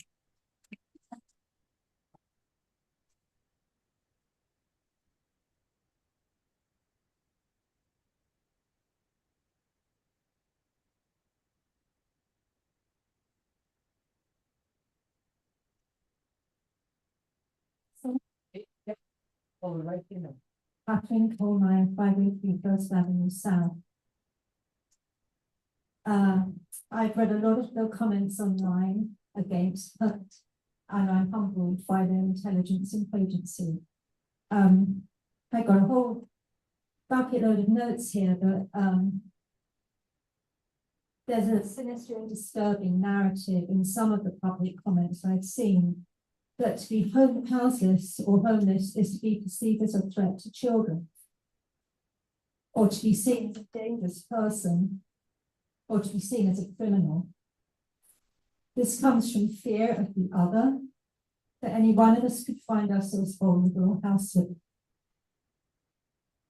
So, similar to what the last person said, it's hard for me to sit here sometimes and listen to all the fine sentiments and the proclamations and the invocations about dignity, inclusion, diversity. Can the community find it in their hearts to have the same respect, honor, kindness, inclusion to our house residents? They are residents, they live here. They're not them and us, they're residents who live here.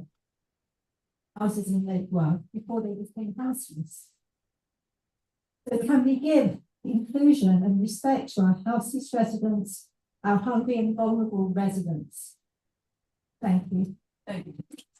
Jenny Powell, followed by Erica Edge.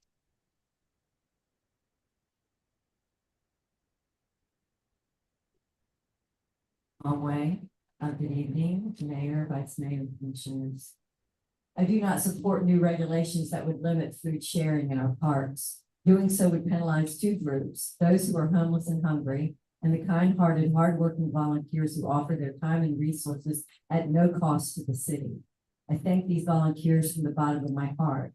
It's heartbreaking to think their generosity might be discouraged or shut down. Regulating Good Samaritans won't solve homelessness or hunger or crime. It will only make things worse. I reject the claim that feeding hungry people increases crime and homelessness. I've lived in Lake Worth Beach for over 30 years. I often walk in Bryant Park alone, and I have never felt unsafe or been harassed. Most homeless individuals do their best to remain unseen. If safety is truly a concern, I offer two suggestions. One, increase PBSO foot patrols. This has been discussed and raised many times, and not just for Bryant Park. It's a proven deterrent to crime if that's the concern. Officers were added in past years to patrol areas like Snook Islands and Bryant Park. I don't know if that's being done, but I don't see officers on foot. Promote the PBSO Citizen Observer Patrol. It's a volunteer program that empowers residents to assist law enforcement as extra eyes and ears. It would take some pressure off of you and the PBSO. Lake Worth Beach has long been a welcoming, inclusive community for the rich and poor, the hungry and the housed, people of every race, background, and identity. Our differences have been a source of pride, making us quirky, quaint, and cool. Please don't erase that spirit. Vote no on any regulations restricting food sharing in Bryant Park and other city properties. Thank you. Thank you. Erica Edge, followed by Jack Hall.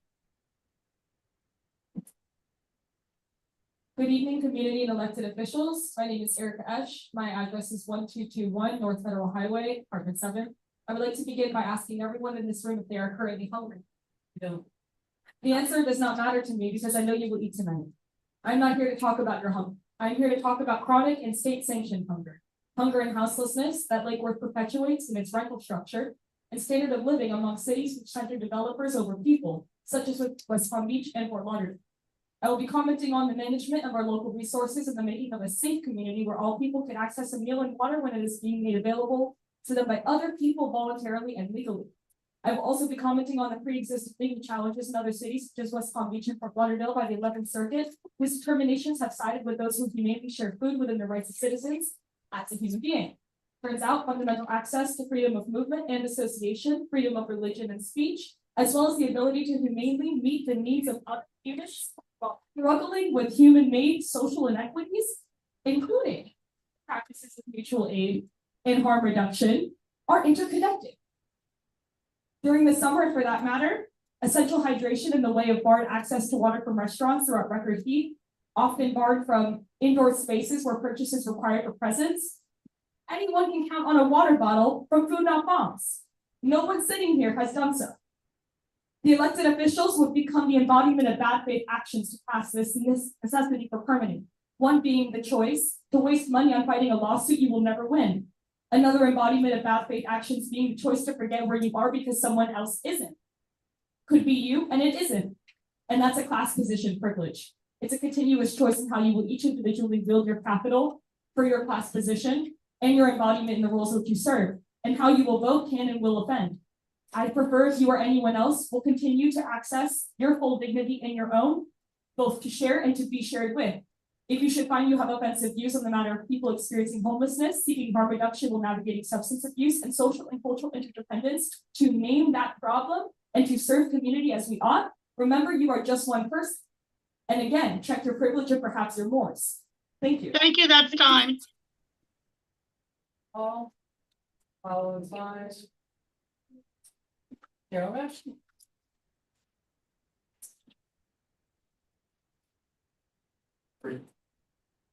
Hello. Gotta make it work. Okay.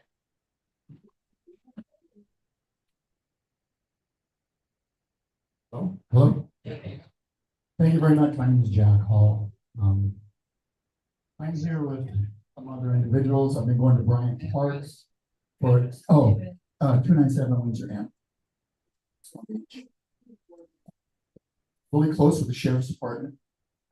With a lot of the drug addicts and women that I find on the streets, and they put them into emergency shelters and emergency places. Well, right now the system is broken. It is. First of all, I'm a disabled vet, service connected. I happen to be a first responder to World Trade Center.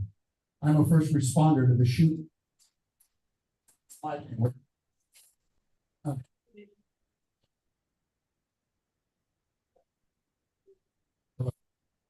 So anyway, and that's just about me. I go down to these places, I got camps that I set up. A woman just told me I'm 60 years old. If you wouldn't have fed me the other day, she said, I'd have to go do something criminal. She says that I'm not good at it. I mean, we were there just to feed the hungry. I started off handing out cases and cases of Narcan. Now I'm down to just a few boxes. I go there Friday and Saturday both, different ministries to help the poor. See, you have a chance right now for the city of Lake Worth Beach to do something that's unprecedented. You got homeless, sure. You fix Florida, America will follow. In the 1365 bill that Ron DeSantis did, there's an area for greenery areas in there. Set them up. Let them put their camps there. That'll get them out of different places. You can go in and vet them. Okay, you're a veteran. VA, take care of them. You need an ID for a job. You got a drug problem. Let's help you with the rehab. You're an elderly woman on Social Security that can't make ends meet. Let's help you with Section 8. It's the only way you can try to untie this mess. You fix this problem and America will follow. And I commission you all here because you're here for the citizens. You know, everybody's invited, everybody's, here to do this. So we're in the need. We're taxpayers, jobs, and families. All I'm asking is just, just have a heart, because it says Matthew 25:30. You look at that, it says, I was hungry and you fed me. I was thirsty, you gave me drink. I was making. Thank you, that's time. Thank you. Yes, what church are you guys with? With Reveal Fellowship. Yep. We have a feeding they've been doing for 10 to 11 years. They've been going right down to that same part. No. Oh, at our church.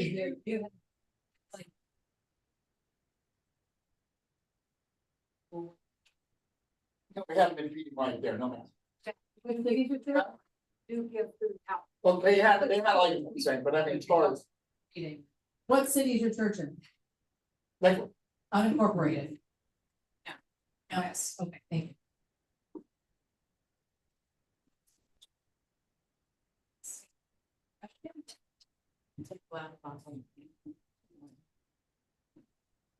Followed by Jackson Shaw.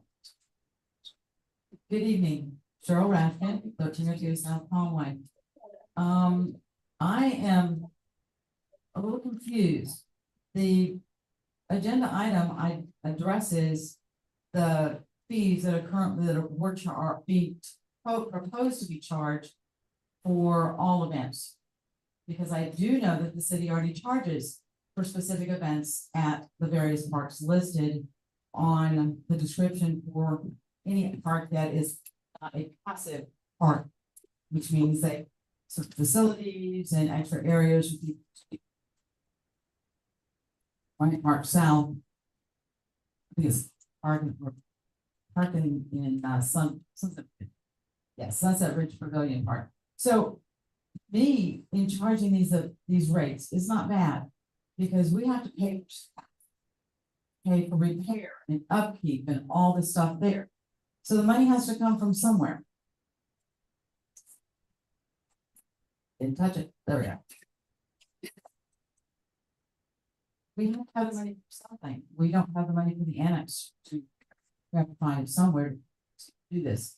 So for us to continue to maintain all the other parks that we have within the city, we need to charge fees for it.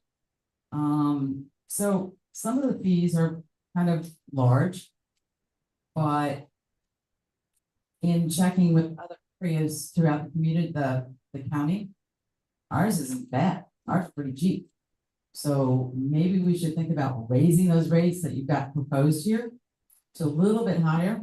That would be really nice, because that way we could pay our staff a little bit extra money so they can actually live within the city, because it is kind of pricey. And to maintain our items continually. We have a lot of agencies that are not-for-profit or nonprofits within the community that need to pay for some of the things that they do. I know we, as an association, we have to pay for various things in supporting the community. So I think everybody should be treated the same, no matter what. If they're gonna be coming into the city to use our facilities, they have to pay for them. Just as if we went to their area, we would have to pay for what we use. And I think it needs to be fair across the board. It's no matter where you live, what you do, you need to be fair and just across the board. As I said. Thank you, that's time. last week- Oh, thank you. Thank you. Dr. Jackson Straw, followed by CC Salerno.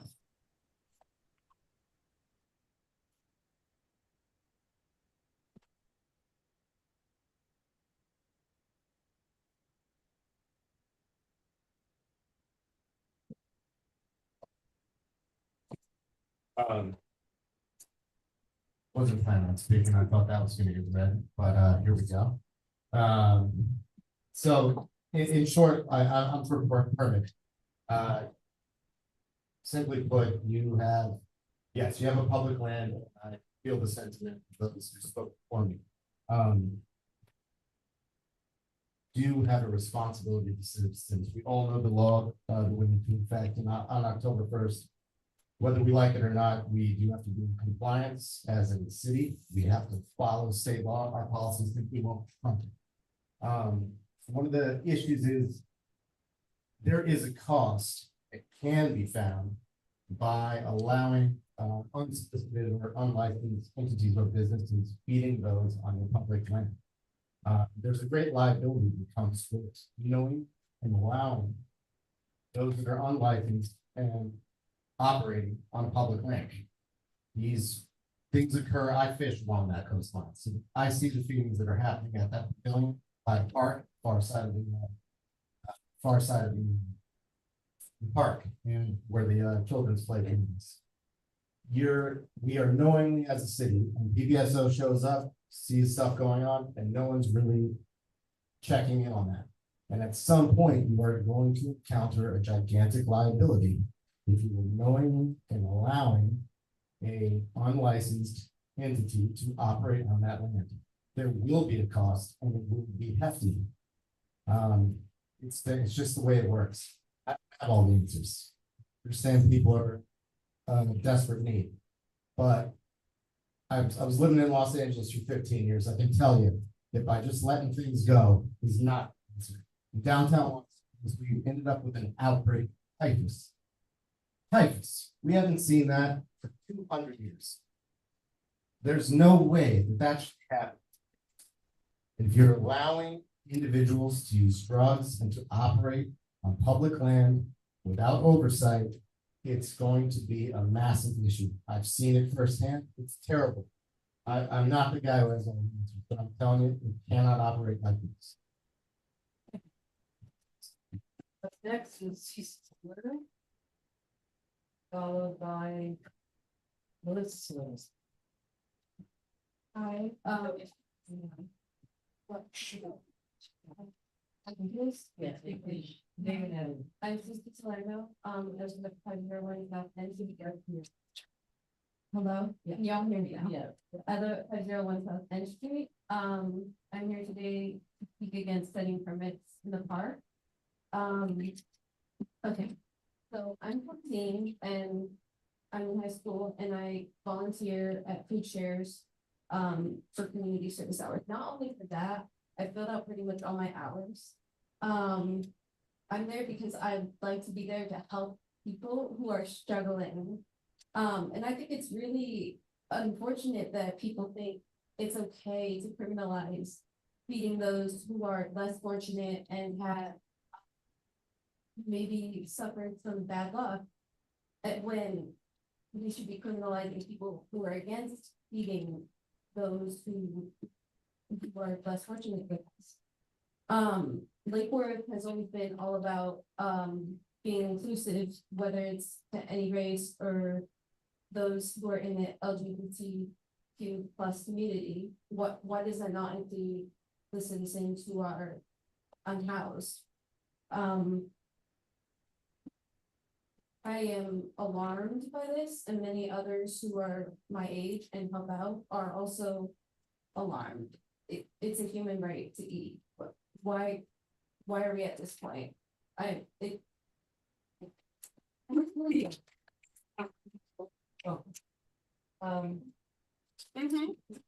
Melissa Salerno, followed by Greg Richter. Hey, everybody. Melissa Salerno, 501 South End Street. I'm wondering why we are here at all tonight discussing the necessity of permitting for food and resource shares at our local park. Because I thought that we would have solved this problem with our insanely bloated police budget and criminalization of homelessness and the ICE rates. I thought we would have just solved everything with those tactics. But no, according to PBSO, apparently, for some business owners on public comment online, it's groups like ours, Palm Beach DSA, Lake Worth Food Not Bombs, and a variety of the religious organizations operating on shoestring budgets, exacerbating the quote homeless issue here in Lake Worth Beach by providing the most basic rights, needs, and decency to those who are food insecure, yes, the homeless, yes, anyone who comes along and cares to share a meal, even the people who are hating on us tonight, come on down. No conditions, no questions asked. All are welcome. We take up approximately 3,000 square feet in a 5-block long park. But we're the problem. It's not the further divestment from already scarce social services. It's not that we as a county can only address a fraction of the needs. It's not the skyrocketing cost of basic housing and living expenses. It's not that as a society, we criminalize, ostracize, and dehumanize our most vulnerable populations every chance we get, because being poor is a character defect and a choice, right? There's a tremendous amount of research, some of which, if y'all opened your email from me, you should have read through. The poor, criminalizing poor and homeless does not work at all. We have methodologies that do work and would help reduce current conditions, but over and over and over again, we keep choosing improper, incorrect strategies and collectively scratching our heads, wondering why isn't it working? Thank you, that's fine. Thank you. Thank you. Very good.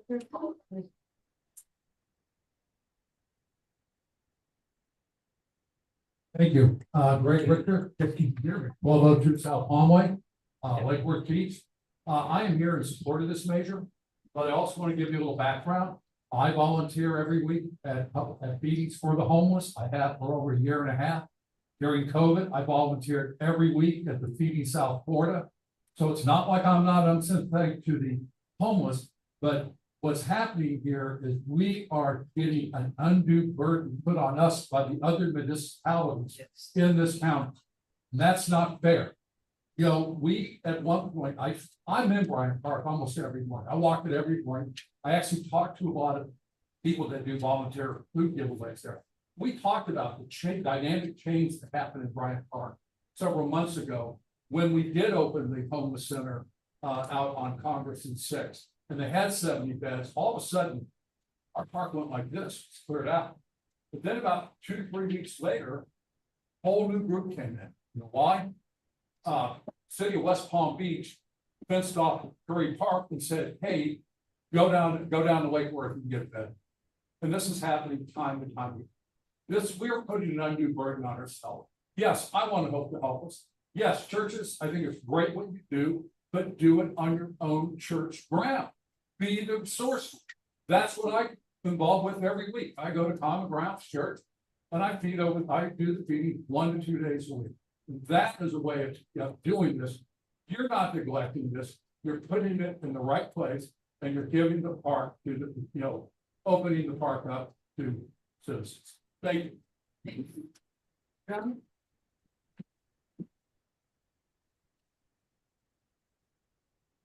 Your time again. I'd like to open with, where are they supposed to go? Oh, sorry, Fire and Drum. 826 Avenue. So instead of coming up here and saying what the problem is and putting you guys in a rough position, because you guys are in a position, it's a lot going on. Left, right, forward, backwards. Each municipality, right, instead of having groups of people linked up, each municipality has at least 5 to 10 nonprofits that serve hot food and food. We have warehouses with full supplies, medical, food, everything. All of them are out west or all the way south. We can get that crowd redistributed amongst the city and these nonprofits through those resources. However, nonprofit owners are spending their own money.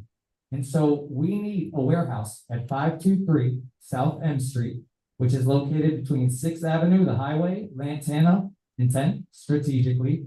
It's located by the water and the bridge. But here's the thing, if a hurricane hits, all of our resources are out west.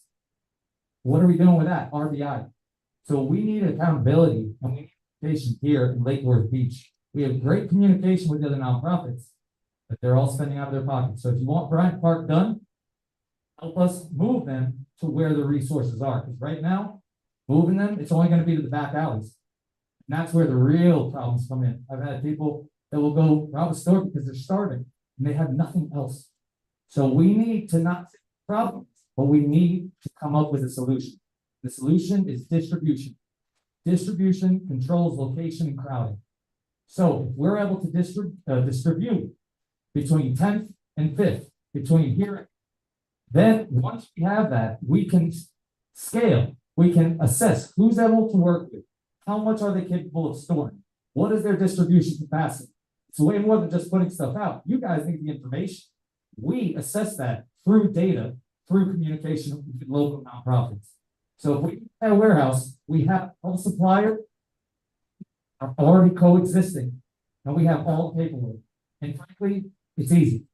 If you can get that property, here's the thing, $200 each nonprofit gets from FEMA per location for security. Thank you, that's time.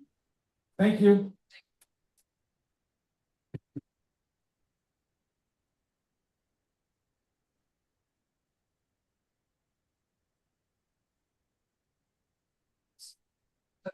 So. People can take maybe a comfort break. And then we're gonna come back and. I mean.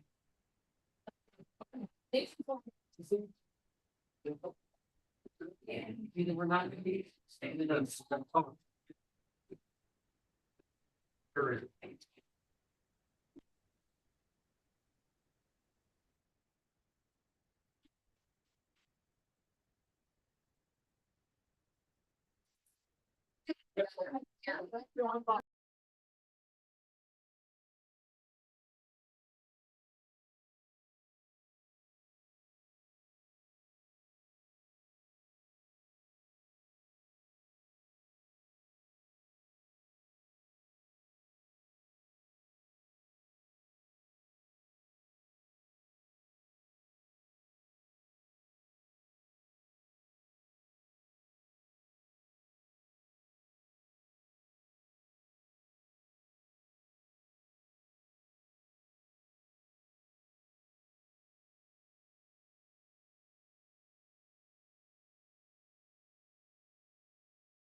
Like,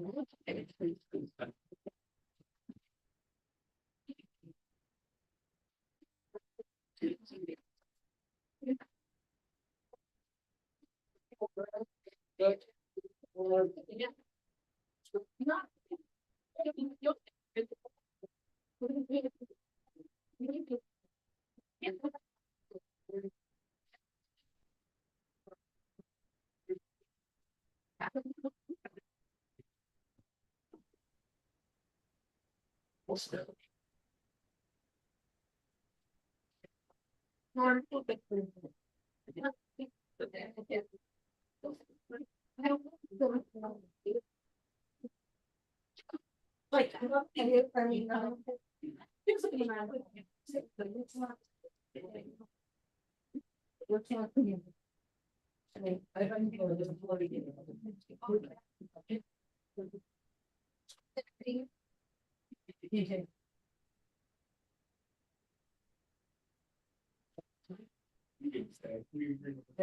Yeah, I know. Okay, I will call the.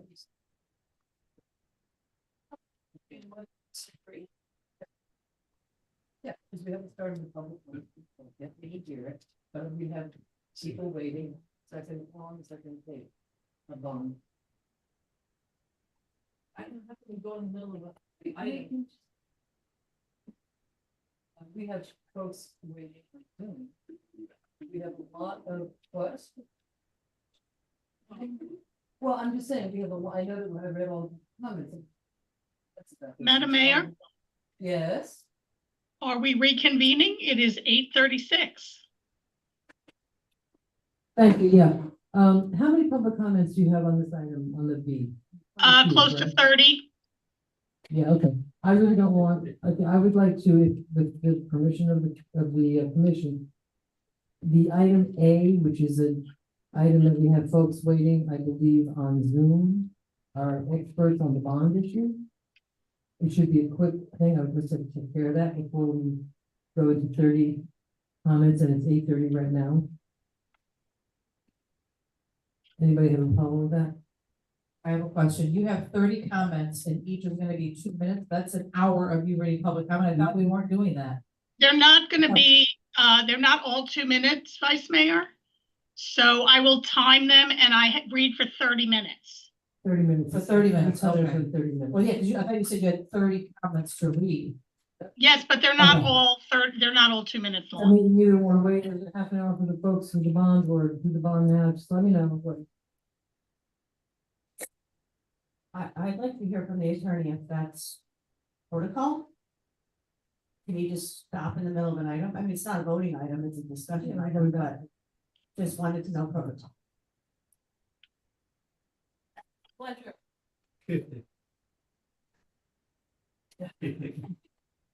So, I mean, how do you feel about that? If you don't want to do it, if you want to do the public comment first, but again, it's a half an hour, people are sitting on the clock. I think that I understand, and in the future, perhaps we need to reassess how these agendas are laid out.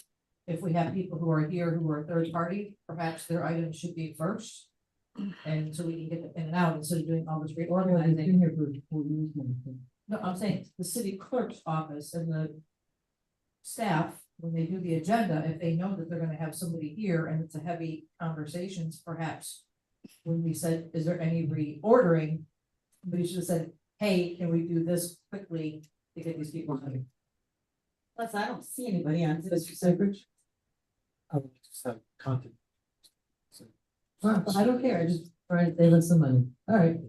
Madam Clerk, we have one lady here, with a blue card, we have Nancy Shigoma. Yeah, I think she's here, then we'll go to public comments from the clerk.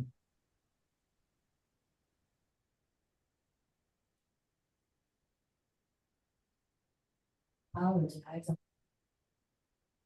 Voice is shaky.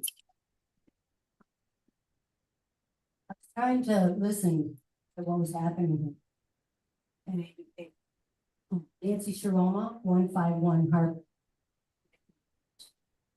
I was down in West Palm and listening to some of the comments. I'm very disturbed. I have firsthand knowledge of being homeless, houseless, for however you want to put it. I've been there.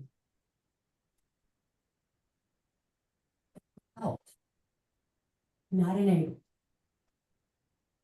I have fed people at the tent city that went up.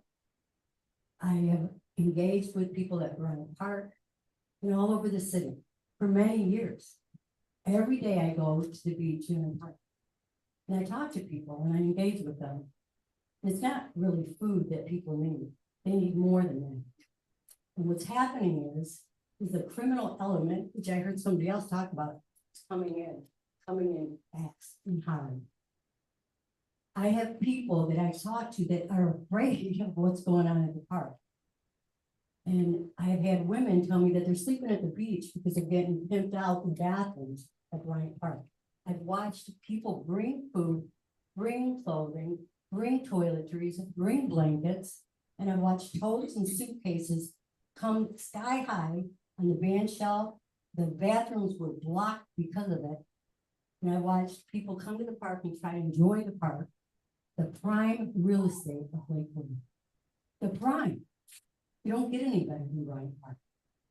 And it's turned into a criminal element, and it's being fed by people who think they're doing the right thing. And I understand you want to help the poor and you want to help people eat. But the truth is that it's causing a major problem for the people that need real help. And it's making a trouble that can't be solved by food. Look at LA. Look at what's happening on Skid Row. They've gone broke.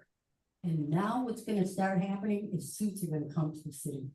Like it was just said. People who are losing businesses, people who are losing their life savings that they worked very hard to get homes for. And the homes are going down because people aren't going to want to come here. Thank you, that's time. Thank you, ma'am. Thanks. So I guess we're gonna hear a half an hour of public comment. And then. Okay.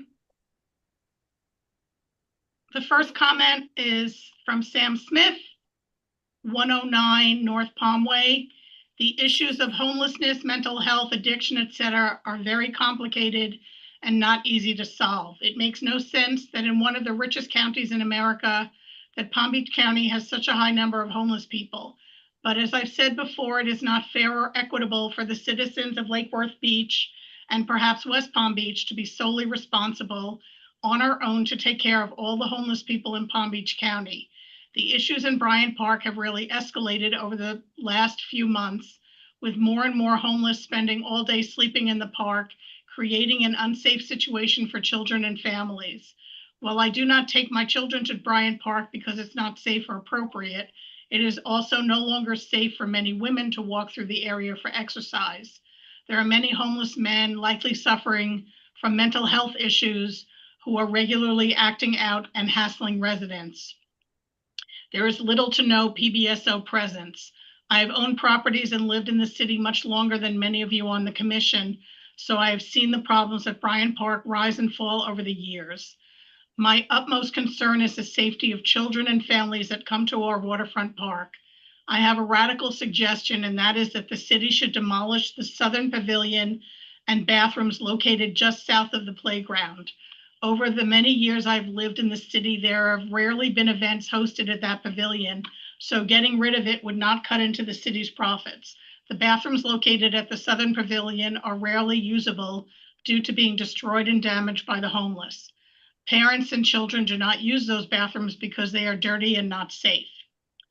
I would suggest feedings take place at City Hall or the PBSO police station. Feeding should not take place in our parks because it creates an incentive for the homeless to stay there all day and fosters an unsafe situation for children. Next, Brittany Merriweather, 219 North L Street. I strongly oppose any amendment that would require a permit to share food in public spaces in Lake Worth Beach. Food shares have been going on in Lake Worth for years, and their information has been publicly available on meal cards, which have been circulating widely and transparently. Any proposed change to the way the food shares are run would burden volunteers and harm our most vulnerable residents, such as those who are elderly, disabled, unhoused, or simply unable to travel long distances to reach food. Requiring permits or pushing us into private or dispersed locations creates dangerous barriers for the people being served. I volunteer with one of the groups who share food, and many of our groups do not have private property or funding. We often pay for food out of our own pockets or rely on small donations. A permitting process, especially one with fees, would make it impossible for many groups to continue helping those in need. For some of us, food sharing is an expression of our deeply held beliefs. It is freedom of speech, freedom of religion, and freedom of assembly protected by the First Amendment. We share food as an act of protest, of solidarity, of faith. Restricting this would raise serious constitutional concerns and would tarnish the reputation of Lake Worth Beach as an inclusive and compassionate community. Our gatherings are brief, just 60 to 90 minutes, and we clean up after ourselves. We are not monopolizing public space. We are sharing it equitably and responsibly. Please consider what kind of community we want to be. Don't make it harder to help people who are already struggling. Reject this amendment. Next is Craig Jolly, 125 North K Street. Dear City Commissioners, I moved to Lake Worth Beach about 6 months ago. If I had fully realized the extent of the homeless situation and the constant threat of crime, I would have moved somewhere else. About 3 weeks ago, I witnessed a vagrant physically assault a PBSO officer on the boardwalk at the beach. At about the same time, I witnessed a fight among vagrants on the lawn of the City Hall Annex. It was like a saloon fight in an old TV Western. My townhouse community has had 5 incidents since I moved in. So what can we do? I've learned from discussions with police officers, past and present, that mass feeding of the homeless population contributes greatly to our problems. One thing we can do is take actions that will deter philanthropic organizations and community activists from mass feedings. As part of this effort, organizations such as churches located miles away from downtown Lake Worth Beach shouldn't feed the homeless people in our community. They should feed them in their own communities. Maybe this will help to decentralize the large homeless population that threatens the revitalization of this town. I hope you will explore all legal and financially feasible options. Thank you for your leadership on these efforts. Sasha Orenstein, 219 North L Street. I am strongly against the city attempting to restrict food shares in the park. These are the activities of private groups and individuals feeding their neighbors. Punishing generosity or solidarity is counterintuitive. There is a mountain of research and data that shows that punishing the homeless doesn't solve homelessness.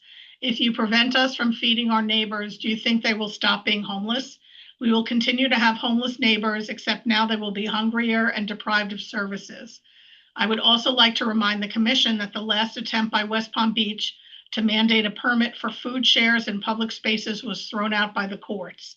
Likewise, Orlando and Fort Lauderdale had their food share bans overturned by courts as well.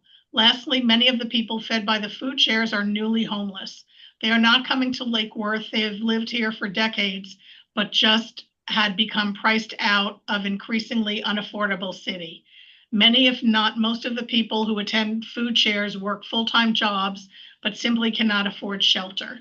The people and organizations running the food shares are not asking for anything from the city, just the decency to treat our neighbors with dignity for an hour. Randy Lewis, 1502 19th Avenue North. There would be no hunger in America, but there is hunger right here in Lake Worth Beach in large numbers. I'm sorry, there should be no hunger in America. It's not the church's job to alleviate hunger, and it's not the city's job. It is all of our job, and it's just what one should do. If for some reason, either personal or political, you folks do not feel led to work tirelessly toward ending this problem, please do not vote to pass anything that makes it more difficult for all those who do. Let us continue to work towards this end, no hunger. Thank you. Rogelio Perez, 509 5th Avenue North. I strongly oppose any city regulation restricting the right to share food in public spaces in Lake Worth Beach. I call for the commissioners to reject this amendment. I suggest the commissioners consider the 11th Circuit U.S. Court of Appeals 2021 decision on Fort Lauderdale Food Not Bombs versus City of Fort Lauderdale. Food sharing is a form of expressive conduct protected by the First Amendment. There's a history in our state of police arresting priests and community activists because of participation in food sharing. I hope PBSO does not resort to this and makes Lake Worth look bad in the news again. I volunteer with one of the groups who share food, and food sharing is an expression of our political beliefs. We believe that our society can end hunger and poverty if we direct our resources to social ends. Unfortunately, a significant cohort of the City Commission seems to value increasing property values for developers and property owners over providing for the welfare of existing residents. Food shares have been going on in Lake Worth for years, and any proposed restrictions will harm our most vulnerable residents. I encourage the commissioners to value human beings over profits. Hazel Fisher, 4963 Gardner Lane, that's in Lake Worth, not Lake Worth Beach. I would like to voice my opposition to requiring permitting for events in city parks, particularly with regard to food distribution events. This would place financial and administrative barriers in the way of holding these events, which would be a bad thing in my opinion. These events are beneficial to the community and should be encouraged rather than discouraged.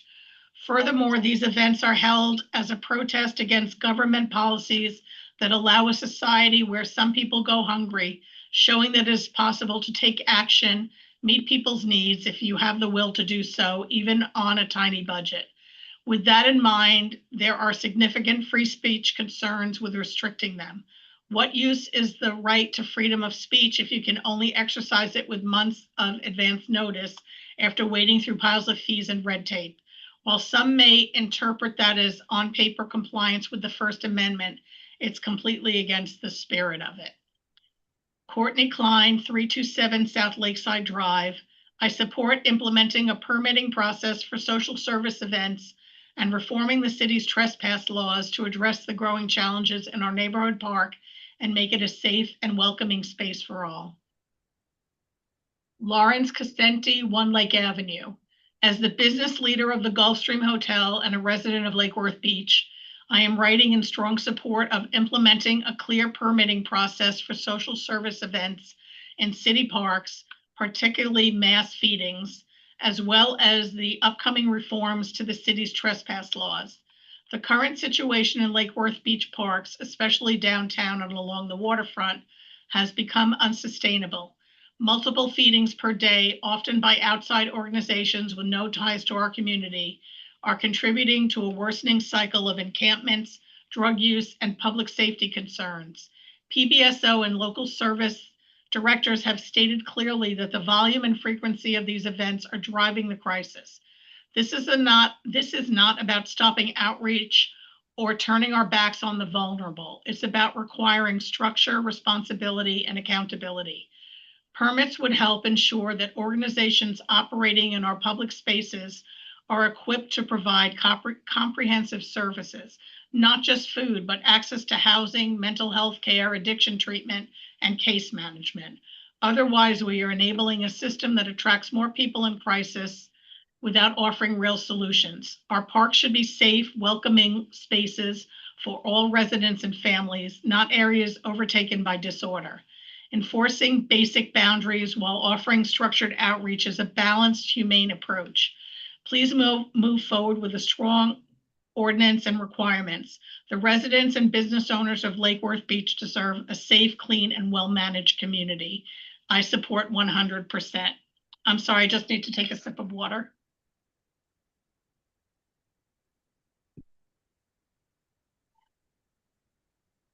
Dylan Lipton, 1802 North Lakeside Drive. As business owners, we are running into some real problems regarding the subject as of late.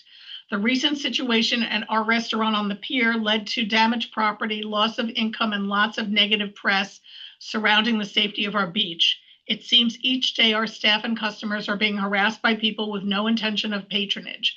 We denied a woman free food just last week, and she threatened to lie to the health department about us. The next day, a health inspector arrived.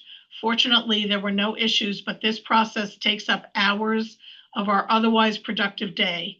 I fear a situation where one of our staff members is put in a dangerous situation or has their cars damaged has happened in the past due to this issue. Thank you. Logan Casenti, 216 North Federal Highway. I'd like to express my support for stronger permitting policies in Lake Worth Beach City Parks and broader enforcement relating to public behavior. Last night around 9 p.m., I stopped at the dollar store across from the Gulfstream Hotel to quickly purchase a soda. Unfortunately, the visit turned into a frustrating experience. Due to prior incidents of theft, largely attributed to the ongoing homelessness crisis, the store has removed its self-checkout system. Only one register was open and the cashier appeared overwhelmed while dealing with a visibly homeless individual whose payment card kept declining. The person held up the line for several minutes before ultimately leaving without making a purchase. This type of disruption is becoming routine. Local stores, including the 7-Eleven on Dixie Highway, frequently experience similar issues, verbal altercations, loitering, and even fights. It's having a real impact on the quality of life and the safety of residents trying to go about their day. I understand that homelessness is a complex issue, but I believe a more structured permitting process in city parks could help mitigate the disorder by ensuring accountability and organized use of public spaces. Thank you for your attention, and I hope this concern can contribute to ongoing discussions around policy and public safety. Dave Palumbo, 18 South K Street, number 1. As a business owner in Lake Worth Beach, I strongly support implementing a permitting process for social service events and reforming the city's trespass laws to address the growing challenges in our neighborhood parks and downtown. Frequent uncoordinated events have contributed to unsafe conditions with increasing encampments and public safety concerns. A permitting system would ensure that organizations offering outreach in Bryant Park provide not just food, but access to comprehensive services such as housing, mental health care, and addiction treatment. Reforming trespass laws is also essential to restoring order and making the park a safe, welcoming space for all residents and families. We urge the city to move forward with these necessary changes for the benefit of the entire community. I support requiring permits and limiting the frequency of social service events like mass feedings. Evan Shonley, 517 South Palm Way. While it may be unpopular or seen as heavy-handed on the part of our city government, I believe that implementation of a permit process and rules concerning permitting park events is a necessity. When I think back to my childhood in Lake Worth, some of my best times were had riding around and hanging out in city spaces, like at Bryant Park in particular. But these days, I couldn't imagine sending my kid up there by themselves. We've always had some homeless and some wackiness down there, but turning public spaces into home bases for all kinds of folks with untreated addiction and mental health issues is costing us too much. Multiple times growing up, did I wander into something like a big band concert or some other thing at the park's band shell, but now it's largely unusable unless we fence the park and roust everybody who's staying there. There's no benches from them getting torn up from being moved around for weekly meetings of some kind. The bathrooms are a mess because they are supporting multiple people full-time instead of incidental use by park visitors. The list goes on. I've watched grown men defecate off the seawall, had people use the playground equipment as a personal storage and sleeping facilities. The city has to do something to get better control of what is going on in our parks. And I think having a schedule of activities, accountability for the results of park activities, and some say and how often these things go on is a logical first step. Jenica Ulysses, 7 North Dixie Highway. Well, that's here. I strongly oppose any amendment that would require a permit to share food in public spaces in Lake Worth Beach.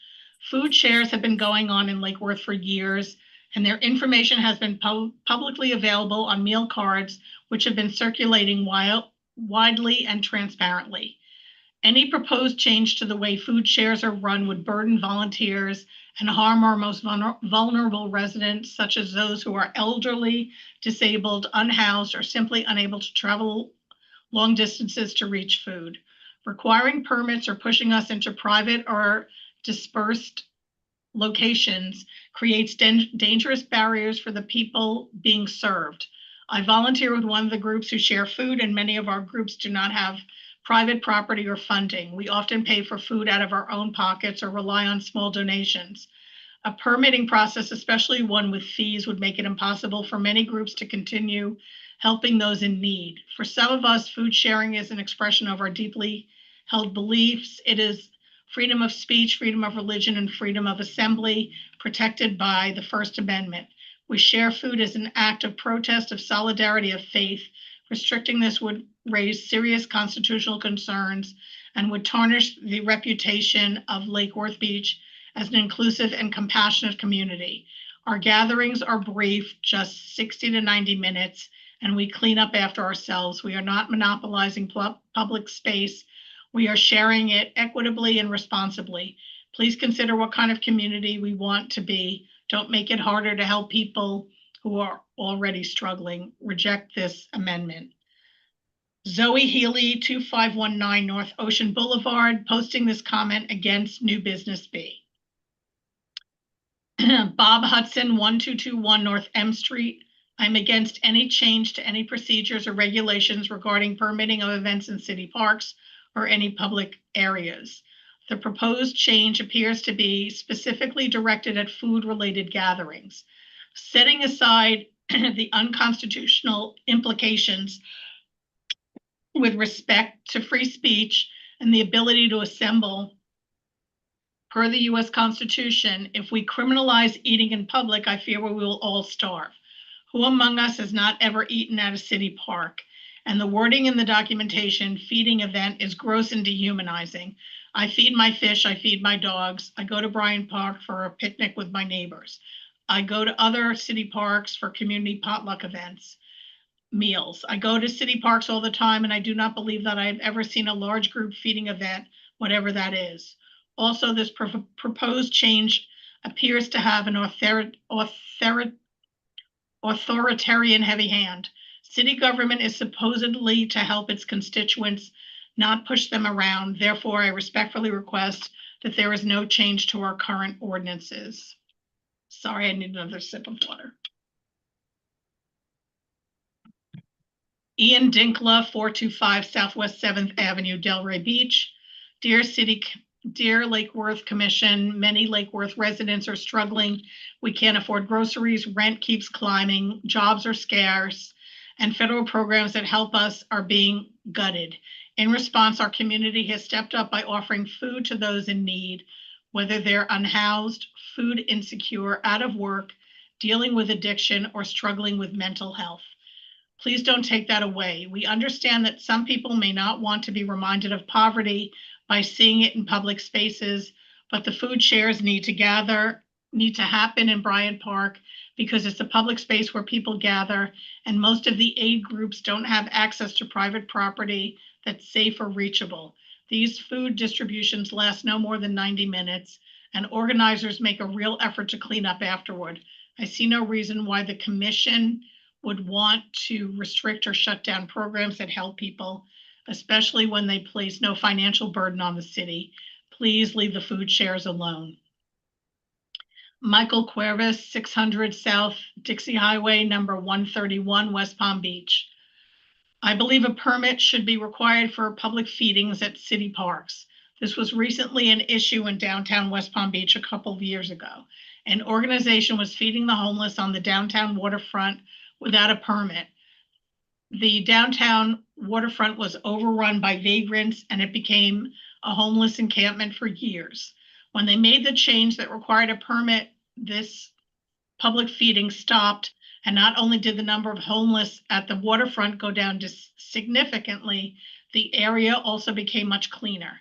There is no reason to attract the homeless to the most sought after and valuable areas in the city by offering this type of assistance. this could be the first step in reducing the number of vagrants in the downtown. This needs to be a priority. Steph Nye Beach, Lake Worth. By extending kindness, acknowledging the humanity of homeless individuals, and offering support without judgment, we can contribute to a more compassionate and inclusive society. Please help us support our community and defend the right to share food in public spaces. Richard Mahler, 1767 15th Avenue North. Good evening, Commissioners. Thank you for the opportunity to provide comment on this item. I want to begin by commending the outstanding work of the Leisure Services Department, especially the Community Events Team, who continue to meet the growing demands of our city with professionalism, creativity, and care. As Lake Worth Beach grows, so do the expectations of our residents. To meet that need, additional funding for leisure services is essential. Funding that supports expanded staff, enhanced programming, and improved infrastructure to better serve our diverse and evolving community. Regarding the permitting process, I respectfully propose that the city consider offering up to 3 free park rentals per year to each recognized neighborhood association. These grassroots organizations are essential partners in building community. They host events, engage residents, support public initiatives, and help activate our parks in meaningful ways. A limited formal waiver program would reduce barriers, encourage more local participation, and amplify the positive impact of these groups without burdening city staff or resources. This thoughtful policy change, alongside increasing investment in leisure services, would strengthen neighborhood engagement, support equitable access to public spaces, and reinforce the sense of community that makes Lake Worth Beach so special. Thank you again for your time and for your continued dedication to our city. Mandy Curry, 4963 Gardner Lane, Lake Worth. I'm writing to express my strong opposition to any proposed ordinance or policy requiring individuals or organizations to obtain a permit to feed the homeless within our city. Lake Worth Beach is a sanctuary city, a designation that carries with it the responsibility to uphold values of compassion, inclusion, and justice. Restricting the ability to share food with our unhoused neighbors contradicts those values and sends a message that compassion requires permission. More importantly, feeding the homeless is not only a humanitarian act, it is also a constitutionally protected one. Courts have recognized that the public sharing of food constitutes expressive conduct under the First Amendment. For many individuals and groups, offering food to the homeless is an act of protest against systemic poverty, inequality, and the failure of institutions to provide for those in need. Requiring a permit to engage in this sort of expression infringes upon our fundamental right to free speech and peaceful assembly. Rather than criminalizing care and expression, the city should be facilitating safe, community-led solutions to address homelessness, especially in a city that prides itself on being a place of refuge. I'm sorry, I lost my place. Of refuge.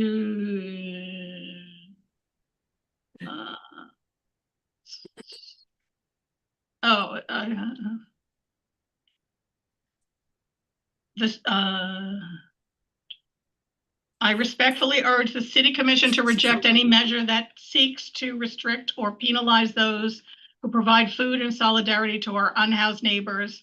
To do otherwise would not only violate constitutional rights, but also betray the values that make Lake Worth Beach a sanctuary city in both name and spirit. Audrey Locker, 219 North L Street. As a resident of Lake Worth for nearly 20 years, I strongly oppose the City Commission taking any action that would require permits for food sharing in Lake Worth's public parks.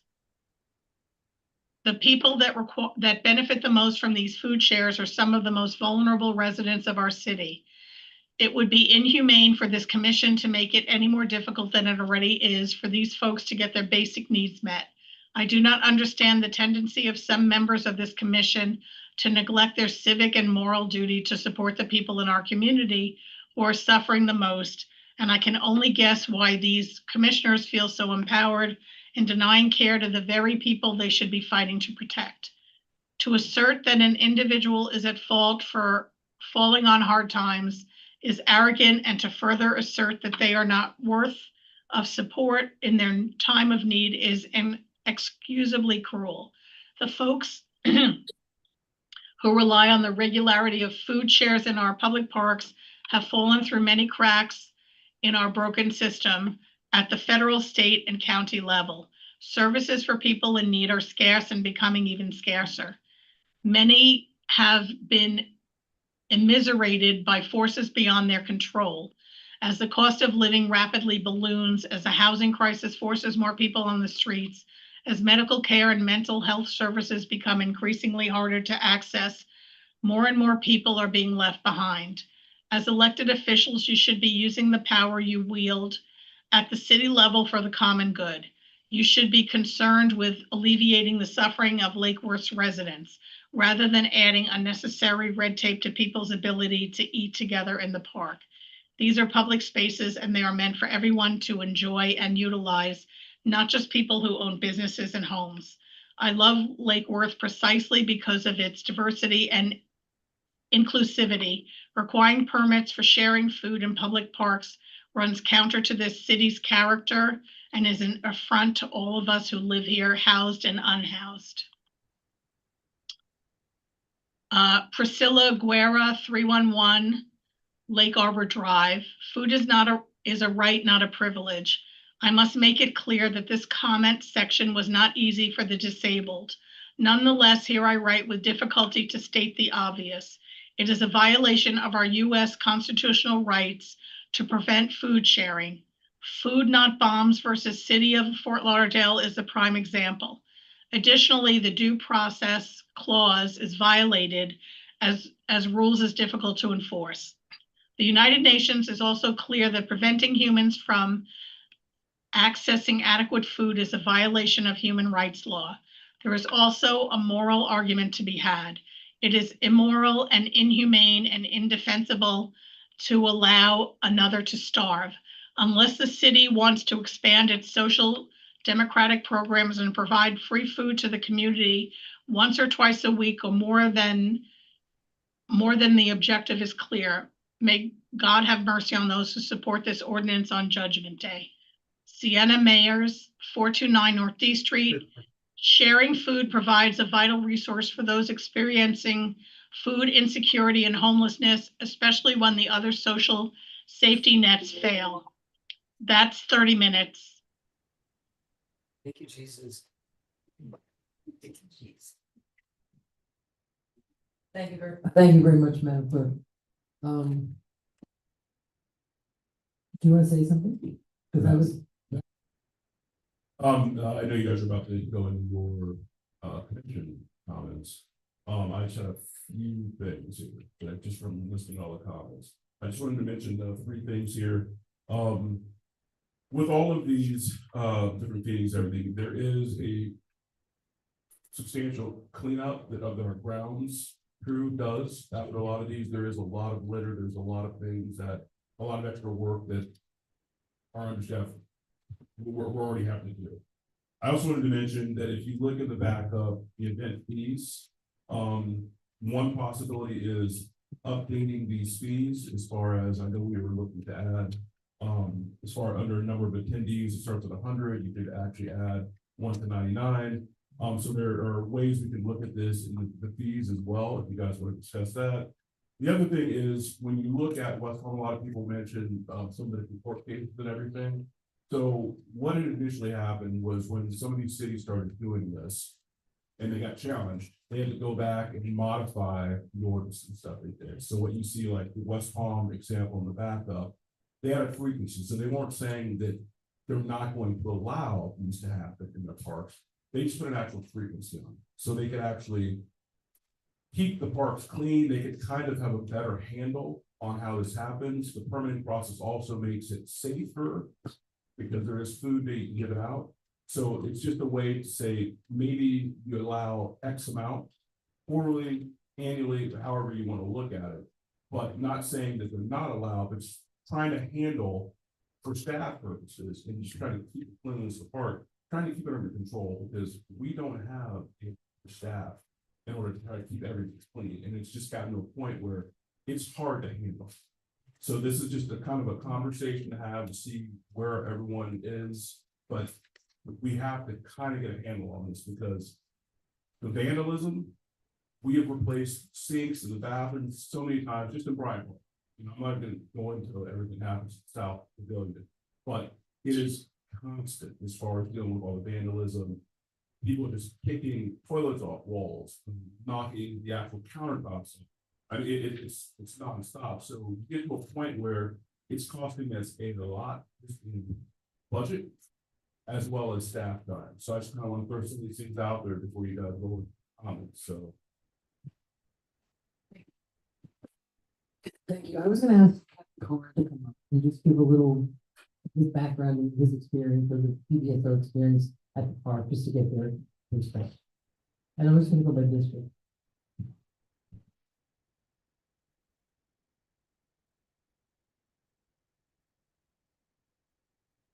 Mayor and Commissioner. Is that better? Well, first of all, I'd like to say that we do have empathy and sympathy for those who are homeless. Secondly, we understand that you cannot arrest the problem. Third, we do have a duty to enforce ordinances and the law, which would be for the state statute. So, in regards to Bryant Park, there are some quality of life issues there. People there, clubs, if they're drinking alcohol public, then the deputies will act. We have to. In regards to the feedings and those things, that would be up to the city, whatever we decide to do.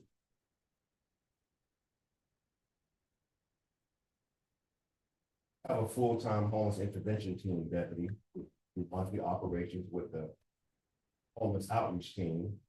And what we're seeing is, yes, there is an increase person for homeless here, city. We have a deputy, he is busy.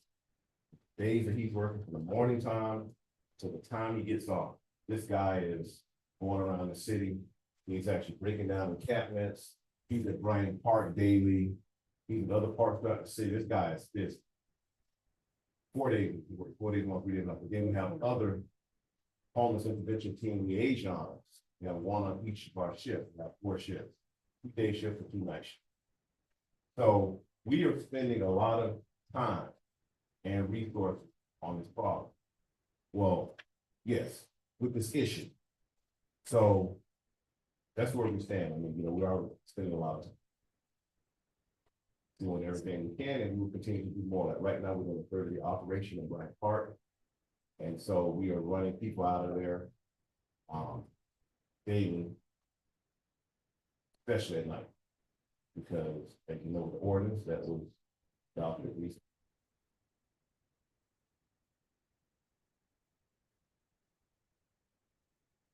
Sorry, so we do run them out of there.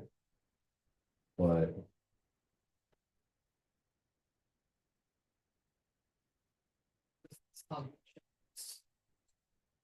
Okay, thank you.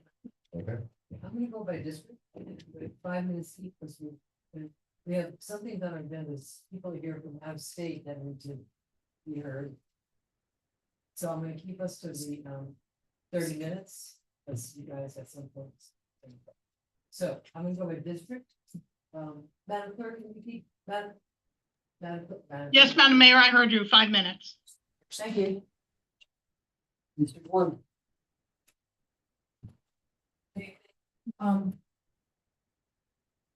Some people know and some people don't know that I was a homeless child.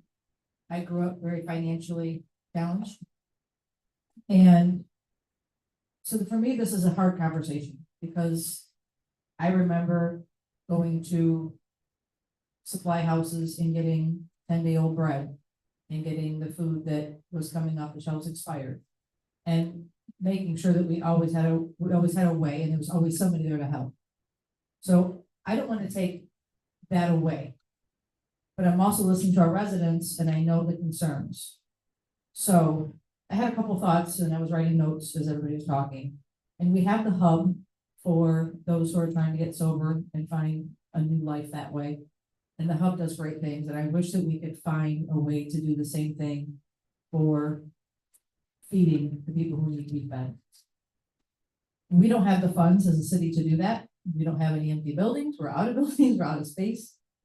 But if we could work together to figure out a way, I would like to see, first of all, the entities who are doing this, I researched, it's Common Grounds, and they're doing it on their own property. They're St. Andrews, they're doing it on their own property. And the Lord's Place is doing it in our parks. They have lots of property here. They should be using one of their properties to do this. So that's one thing, is the partners that we have relationships with and the non-for-profits need to be utilizing their own land. As far as other individuals coming from outside of money to help people in our city, I'm not opposed to that. I'm opposed to the way it's being done right now. So I would like to see an annual permit process, possibly from these people who aren't part of our city. I would like to see them have ID badges in our city that say that they are licensed to be a food distribution, that they've been vetted. So then PBSO staff knows. I would like to see them working with our staff to make sure that they're not in our pavilion when staff's trying to rent out a pavilion to somebody who wants to have a birthday party. I don't want to see it in Bryant Park anymore. And I know that might shock some people, but there are other parks, there are plenty of spaces in our city. St. Andrew's Church is literally right on Lucerne kitty corner. There are other spaces that we can find, but I personally do not even want to see Bryant Park on this list of permitted. We are trying to improve quality of life. We have a multi-billion-dollar reinvestment in a historical building that people in this city screamed to have saved. We have job creation that's happening there. That is going to be a construction zone soon. It's not even going to be safe for people to be going in and out and around there.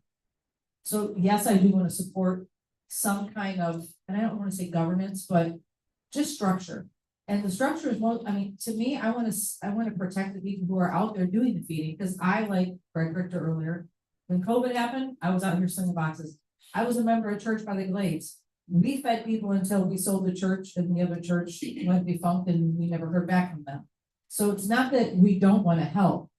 I just want to know that we're helping the right way, that the city knows what's happening. The residents know that we're protecting the residents by knowing who's in our parks. And there has to be some kind of annual fee assessed to that, because there is a cost. And you know what, when we were at Public Defender Alexia Cox had the Victims Crime Walk, I was so embarrassed and frustrated by the way our bathrooms looked when we had public officials and people coming to this event. I had to ask someone to hold the door closed for me, because we came and put locks on those bathroom doors because of what happens in the bathroom. So I will tell you, as somebody who was homeless, just because you're homeless doesn't mean that you need to be disrespectful, that you need to terrorize, that you need to torment, or that you need to break laws. In all my years of being hungry and being on the streets and being homeless, I never once thought about robbing a store, because I have morals. But just because you're homeless doesn't mean that you don't have morals. So there's a fine line of people who are seriously displaced, who need our assistance, and I will not turn my back on them, versus people who are taking advantage of the system and they just are wanting a handout. I'm okay with the handout, not a handout. So I want to have this conversation come back from staff with some real direction and guidance and clarity for the people who do want to help, so they know, okay, this is what we need to do to continue it. And we're not pushing people out, but I really do not want to see this at Bryant Park anymore. So everything that's happening, we need to look at other parks, other venues, other spaces that does not include any part of Bryant Park. I have a real problem when I take my little one there to play, and there are more adults doing things and using language than little kids that are playing in the top lot. Madam Mayor, that's 5 minutes. District 2.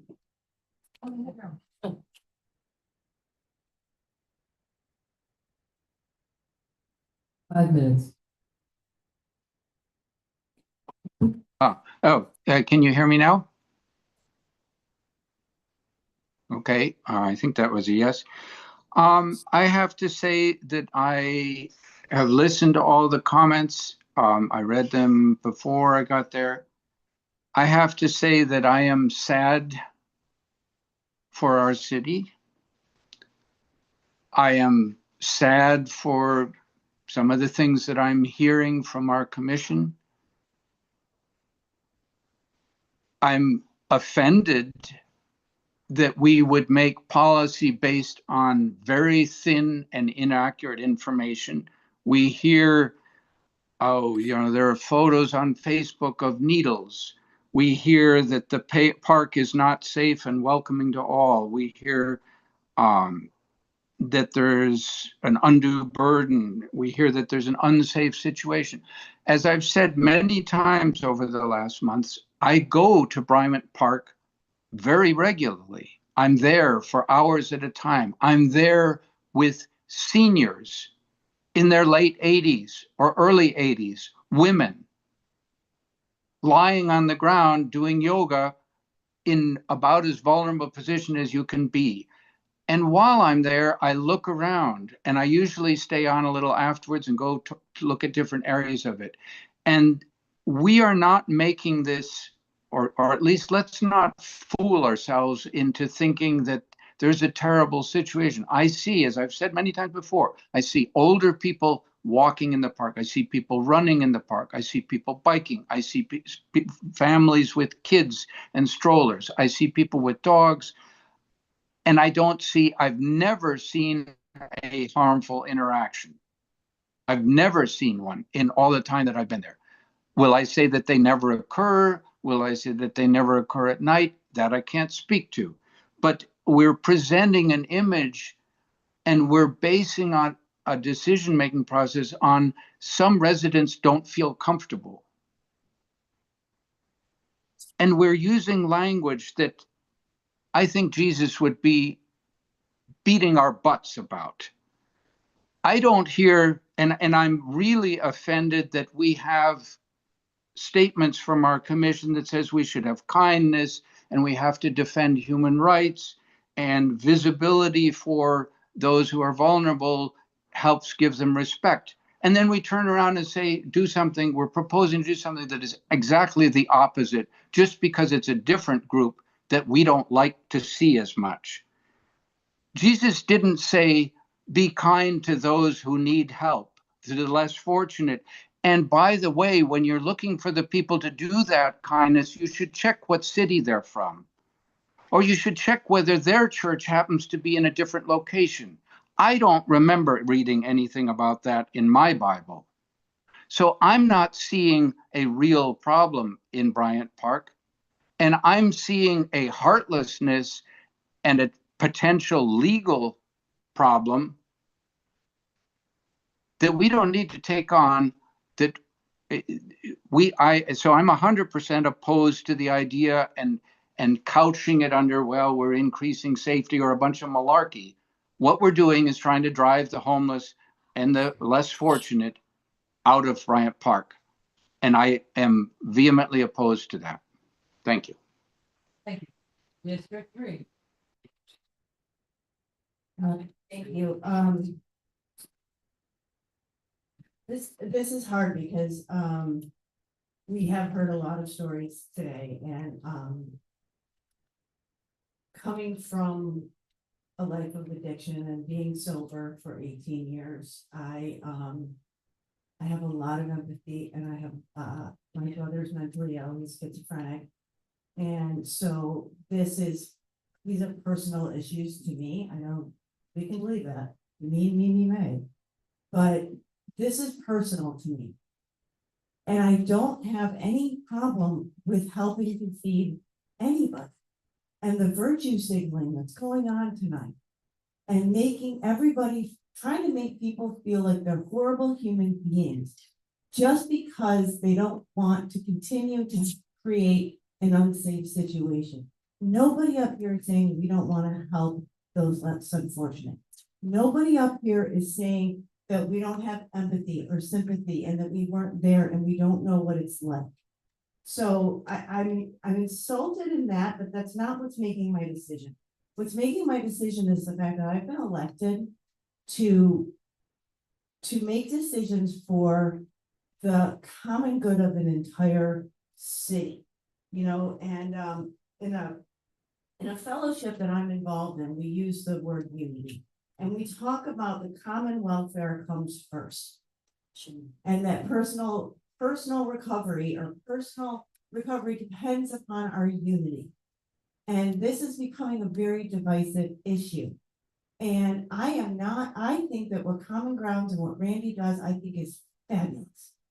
And I actually asked the other day because he said he needed more towels for the showers. Great, I'll bring you towels.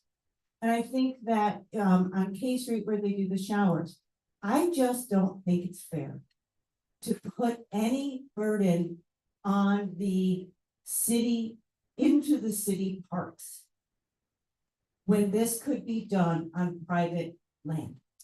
And it doesn't, I've heard, and Captain Carn can correct me, that we are quote unquote the hub of homelessness, and that the PBSO and other officers from other police departments are telling people, you're homeless, go to Lake Worth. And that would go to what Mr. Richter was saying about us having the brunt of the problem. Now, I also know that when Reveal Church comes on Fridays, that also comes the county homeless truck to come help out. Now, the county has many parks. John Prince Park is a county park. So I think that's where this should be happening. It's centrally located. People can go there. There's pavilions, they can feed them, you know, and I'm not saying that we can't have events in the park, but I think we definitely need to be looking at there being a permit for it. And when we first talked about it, the church that we were discussing did not have a problem with getting a permit. They said, that's fine, we will get a permit. And we will get insurance for the park that the pavilion that we are using. Now, I know when neighborhood associations, you have a potluck in the park, we're gonna have insurance, we're gonna rent the space, we're gonna clean up after ourselves, and we're gonna do it legally. One of the issues, and I'm gonna go specifically on this off of, because really what we're looking at here is actually the schedule of fees. And the schedule of fees, one of the things I noticed, and I was talking about at my one-on-one meeting, is that if you look on page 11 of 76, it's talking about the groups, the size of the groups, and it starts at 100 people. Well, we very rarely have a community group having over 100 people in the park. So I would like to suggest that we change the number of attendees. And I talked about this with the city manager and assistant city manager, and I just want to see what things. What I would like to see is from 1 to 99 people.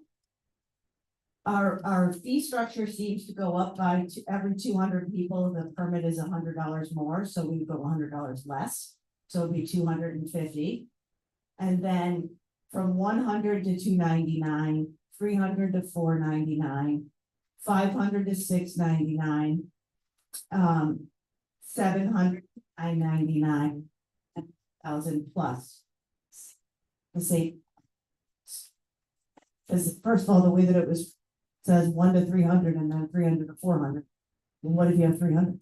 You can't have both of them be the same thing. And I know that is, but I don't know that I would support an annual permit. I would support a maybe a quarterly opportunity to have a permit for each group. And that would go for anybody that wants to have events in our parks, no matter which park. Madam Mayor, I'm sorry, that's 5 minutes. Okay, thank you. We'll see. That's fine. So I wanted to start just by saying this proposed ordinance or what we're discussing is not criminalizing food sharing.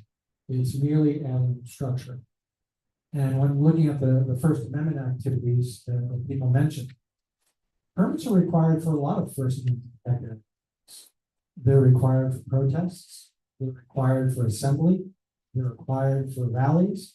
So there's lots of First Amendment activities that are definitely protected by our Constitution, but require a permit so that the necessary services can be there to support those activities and ensure public safety. Smoothly. And I think part of what we're trying to do here is exactly that. Ensure that these things are properly organized and run smoothly. And we actually have a plan. I spoke this morning with a pastor who actually does a lot of great work in the city. We had a great conversation. And other leaders were there who do food sharing. And the pastor brought up Jesus. And he brought up two interesting things. One is that Jesus actually said, you need to respect the civil authorities. And number two, you have to love your neighbor.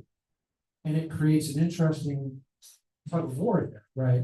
And he said at some point, they do come into conflict, and we have to use our own compass.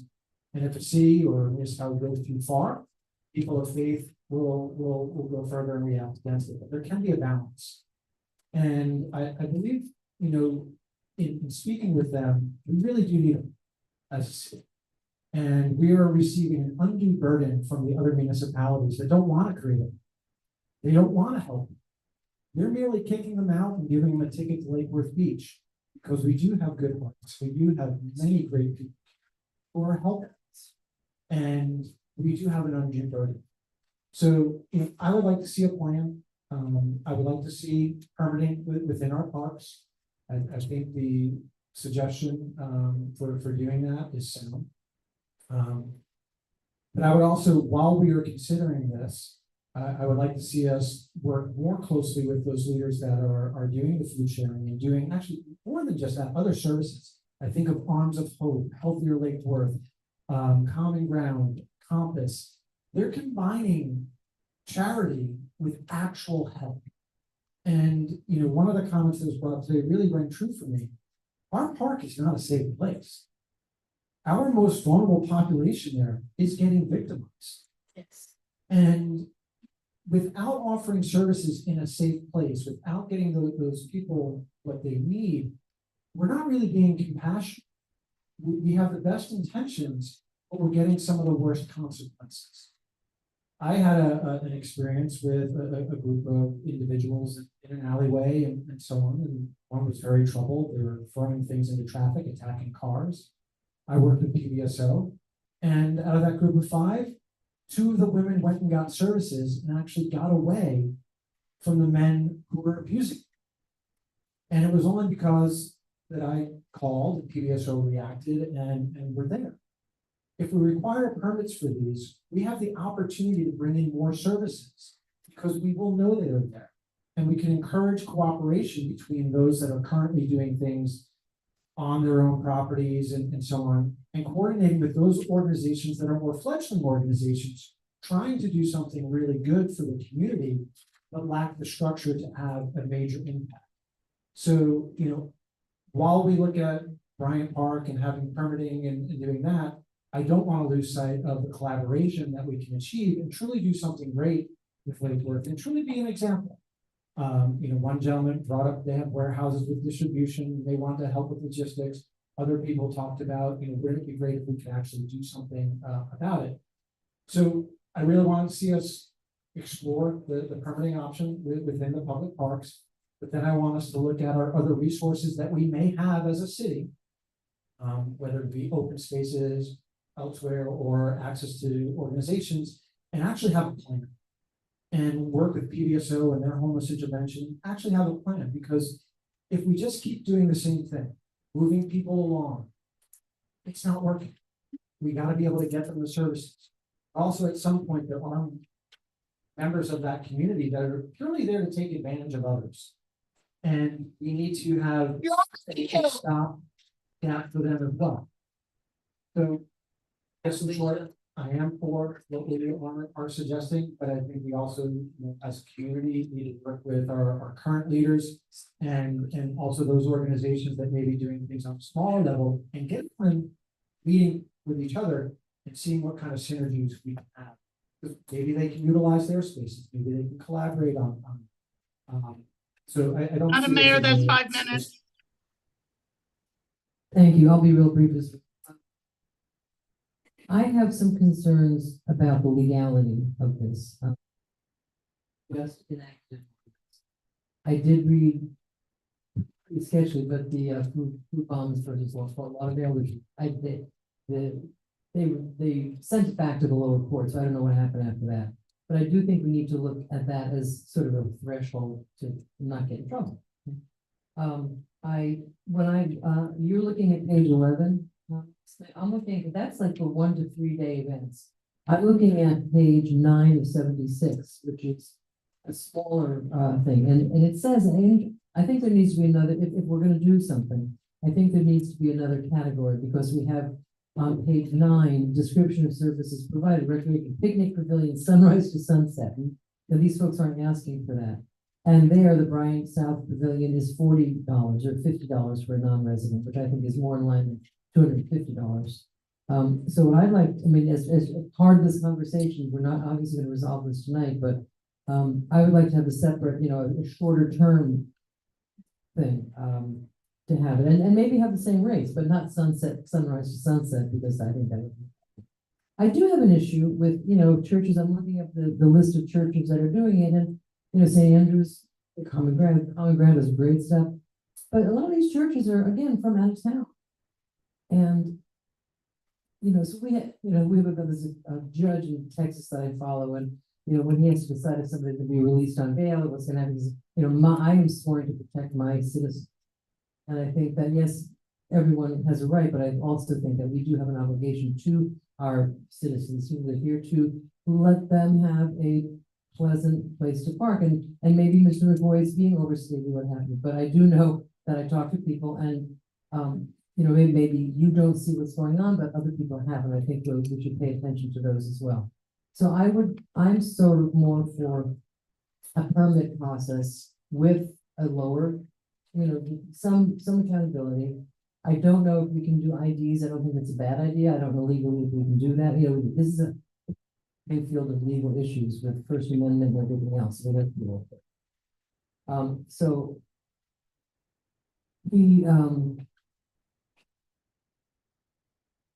we do, it doesn't cost us nothing. It does cost us something, because every time, so there's the whole thing of, I hear the same thing. You go to Lake Worth, because every 7 days a week there's food here. And people say, well, we feed people here. They're here. And there's a counter argument to that, which says they're here because they get fed 7 days. So I don't know what that is, where that goes. So I don't think we're going to come to a resolution tonight.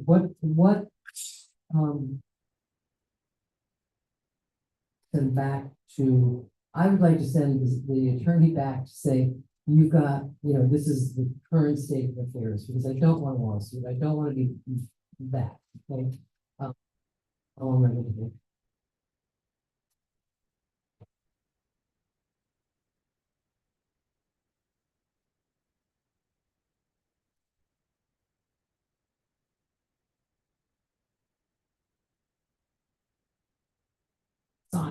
Yeah.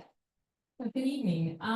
So in terms of drafting something, it sounds like from majority of the commission's comments tonight that we're looking for some type of permit schedule that would create a structure that perhaps would allow for the city to know what's going on, set a structure of how many events a year, and perhaps address events sponsored by resident organizations versus outside organizations. Insurance. Now, the insurance issue, if it is protected activity, sometimes you have to waive the insurance requirement. But keep in mind with any of this activity, food sharing, walking in the park or something like that, it's not necessarily always constitutionally protected activity. there's a whole analysis that has to happen, where the court decides, yeah, it's protected activity. But what we want to do is go ahead and treat it as all as protected activity for purposes of avoiding a lawsuit, and in some kind of activity like that. So what we would then do is try to craft language based on, we've got the Fort Lauderdale case, we've got the West Palm case. Now, I should say based on those cases, Fort Lauderdale had absolutely no guidelines for how the city could grant or deny permits. That's why Fort Lauderdale lost. So you have to set up guidelines so you don't have this unfettered discretion given to your officials. That's the Fort Lauderdale case. West Palm was forced to recently amend its ordinance because it didn't have a time frame for when they have to either deny or grant the permit. So the court said you could just not take action and eventually the event would go away. So we can learn from those cases and other constitutionally protected activities to try to craft, make sure we hit all the main points. One discussion thing was to also make sure that we try to write it in a way that sort of fits with the city and the character and protects the interests that you really want to protect and allows for the activity. And that way you make sure that you narrowly tailor your ordinance to fit with exactly what your government interests are. That's the best way to avoid the constitutional challenges. Let me ask the commission this. Are you looking with the permit, are you looking for to limit the amount of number of times that a group can come in? Or are you looking for? I'm looking for a permit. But again, I really don't, I would not like to have it in Bryant Park anymore. That to me, taking it out of Bryant Park, giving, and if it's, each entity gets 2 events a month. You know, obviously it's gotta be, staff's gotta be involved in that conversation. There's gotta be a, you know, I mean, that's, if you have 6 entities doing 2 a month, that's 12 times a month that the park's being used. So I think that that's why staff really has to come back to us and say, based on A, B, and C, this park can handle, you know, this many events at this magnitude, monthly, yearly, quarterly. But my biggest thing is getting them licensed, having some kind of vendor or permit sign or sticker that they can put out, so PBSO knows that they've gone through the right channels. If we don't, and really just getting it out of Bryant Park and working with Commissioner Segridge, that the partners that we already have and using their land. Now, I know there's a lot of, I just want to tell you, there's 12 step groups meet in the pavilion all the time, and are we talking about them as well? So no, I'm not gonna, I mean, I thought about that as well, and, you're talking about a standard 12-step group, they generally pay their own way, so if they chose to use a pavilion, then they would pay for the service, and if not, they would have their meeting in another location. I think it will be, I don't know if we need a sticker or anything, it's literally gonna happen. So you walk up to them, let's see your permit, here we go. If not, you don't have a permit. So I agree with you, but let's not make it more complicated than it needs to be. I know you do, like, let's just kind of bring it down to earth here. But I also think that, there should be a limited time, I think 2 times a month is way too much. Because you're talking about many different groups. I think quarterly is generous. I would like to see the frequency element with the permit process, so the frequency, and also, agree with you there, there are a lot of outside organizations from outside of our city taking advantage of our public resources, and would like to see some sort of limitation. Yes. Mr. McCoy? I am very intrigued to hear what the basis for granting or denying a permit would be and how that would be legally defended. I think we're trying to put lipstick on a pig here. You're trying to, I mean, at least Vice Mayor Malega is very clear. I want to run them out of Bryant Park. And she's not mincing her words about that. So I guess I respect the clarity. I think it's a really sad view of public parks.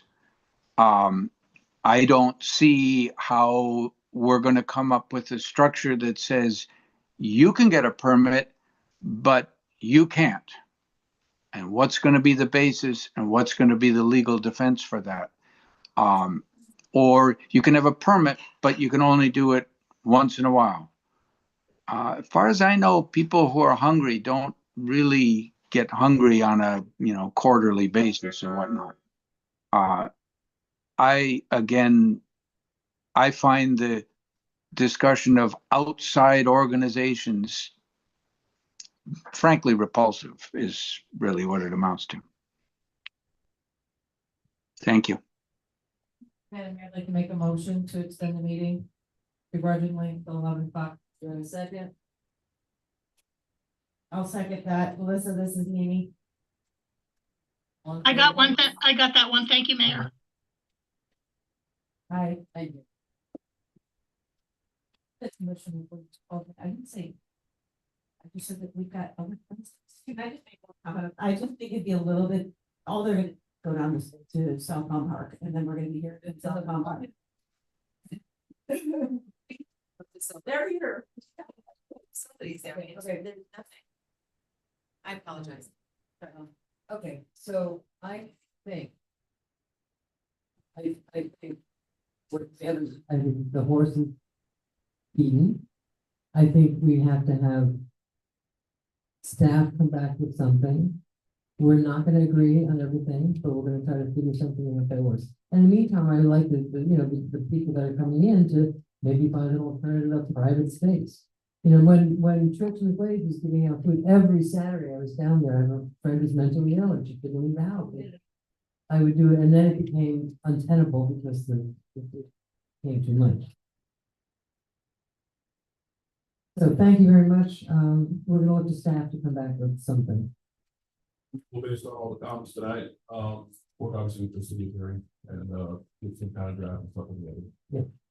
And I would look at that sunrise to sunset of they don't need sunrise.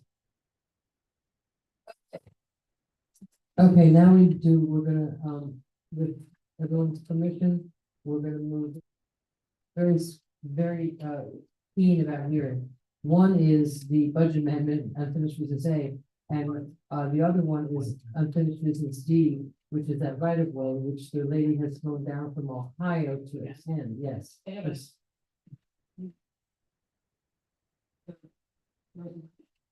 A to the bond. Right, that's what.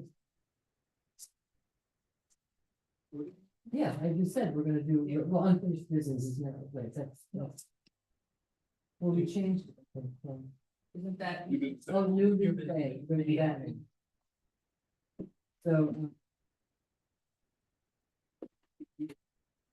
So new business days. I make a motion. Yeah. I make a motion to approve authorizing the issuance of 2025 non-ad valorem revenue bond.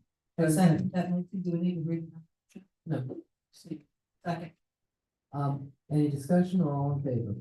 All in favor? Is there any public comment? Is there any public comment? I don't think so. He's got to talk, he's been here.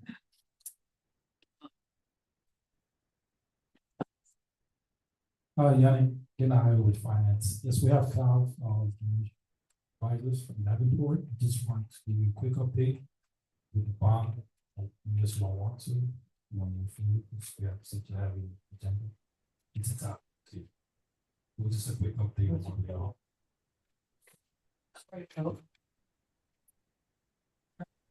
All right. For 4 hours. I mean, we read the backup, we heard. Not a brand new item, so. So all revenue bond, do I have a motion? All in favor? Aye. And the next, your permission is unfinished business D, which the lady has come down from Ohio to talk about. Do I have staff, The only person that can bring us back would be McCoy or Cedric, or is it completely different? Okay. so. This is unfinished business G.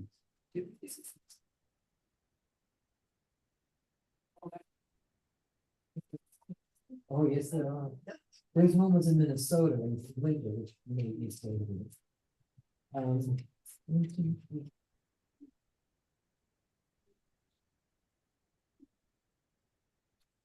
Yeah, I'm looking right now.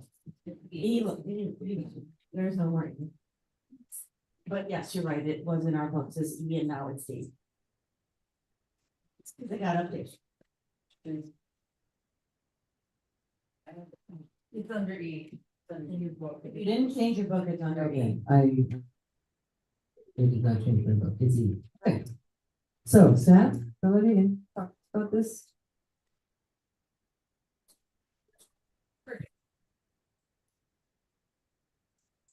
We know you.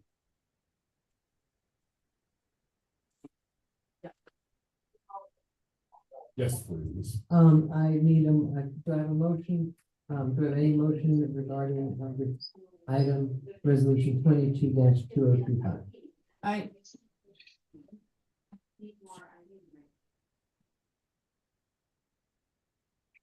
Madam Mayor. Well, we were just yelled at about giving public land away. And now I'm looking at this item to give public land to a multi-million. There, we need a motion, let's see what your question is. I don't understand, why are we giving? Well, that's a discussion after you have the motion. All right, let's. Wasn't a motion. I make a motion to approve resolution 22-2025, setting a public hearing to consider abandonment of the approximately 10-foot wide alley right of way located at 507 South Dixie Highway and schedule a public hearing for June 17th. So we're not talking about the value of the idea tonight, just are we going to set a hearing date? That's exactly right. Do I have a second? Okay, yeah, this is really just to set the,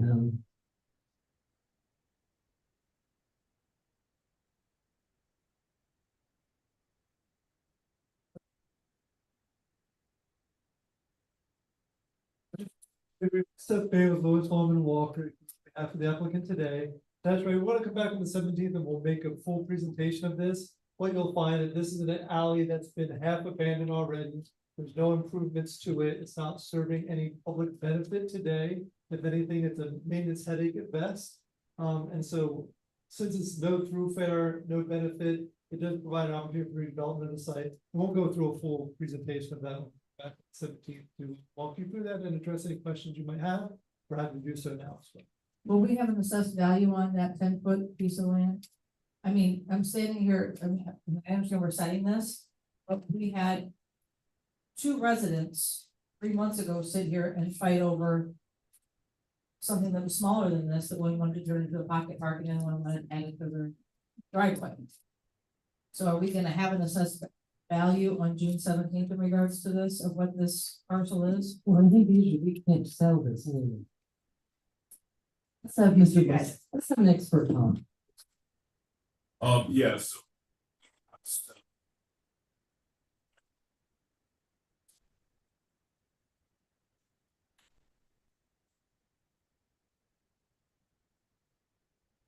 Street. I'm not hearing anything. Was it a complete parcel? I hear Mr. Waters speaking in the background, so it was a complete parcel. Yeah, so you got an actual, like an actual parcel that when you look at it. It wasn't on the state buildable. property agreement. It was a non-buildable parcel. So yeah, we cannot sell this. So it's either abandonment. Correct. Abandonment. Okay, so as far as you possibly either have the local permit, which we believe is in some areas stuff in June, or you're looking. And with this one, they want to build over the alley, so they really couldn't, or local, wouldn't be. This would be the main. Right, so we have a motion, to set it, I'm sorry, oh, Chris, Mr. McBoy? Yeah, I just would disagree with some of the statement that was made by the representative that it serves no public purpose and sort of implied that it never would. Alleyways definitely can be improved. They can serve public purpose for transportation, for various other things. But once you abandon them, then they definitely can't. And so I do not support this. Madam Clerk, do you have any public comments on this? I do not, Madam Mayor. Okay.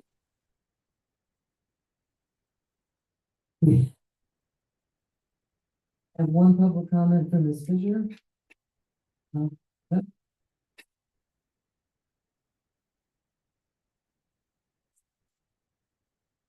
Picture 508 North A Street. As Commissioner May said, this is to set the notice, publish a notice to say you're going to discuss this on the June 17th meeting. Now, if we want to talk about abandonments, let's bring up Bob Davis Auto Repair. I sure don't remember very many comments about giving him. You sure he bought it? Yeah. Okay, well, let's talk about all the the numbered streets in Eden Place, that where there's a blocked off roadway and a property owner on each side gets the property. Did they buy it? You know, let's have some consistency here. This business that wants to come to our city. And this alleyway that right now is Sugar Thing. And so I know that I'm not driving on that alley. Maybe the electric trucks will be driving on it. I don't know if a Mini Cooper would be driving on it. Let's make some sense for objections and comments and look at the overall picture. But before we even get to that on June 17th, let's deal with what this resolution is about. Giving the clerk direction to post a notice publicly of the intent to have a discussion in the future, and that notice has to be posted for 10 days. That's the resolution before you. That's time.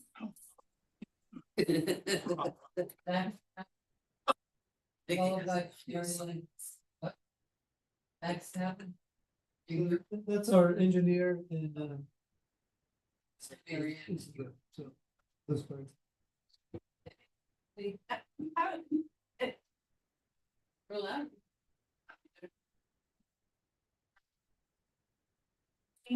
Can you hear me okay? All right, thank you. My name's Mary Ann Murray. I'm referred by the name of this Redwood Group. And we are here on behalf of AutoZone to work on the AutoZone development. And I would like to thank Commissioner Segrich for bringing that back at the last meeting. Watched your meeting live. And I appreciate all of you. That's the opportunity to come back on the subsidy and to our project. And thank you very much. Thank you. Nick. That was me, but I. Sammy, you said. That you said. Is that Nick? Maybe and Max. I'll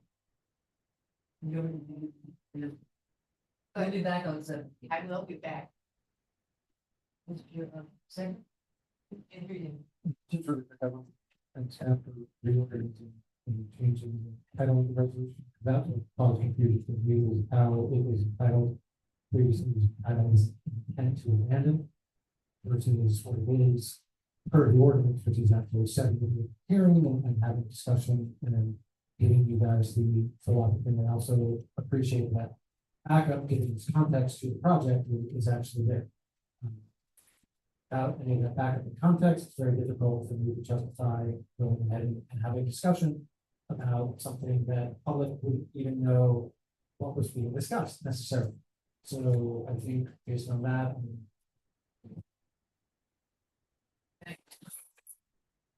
But what are they vote? You need to vote.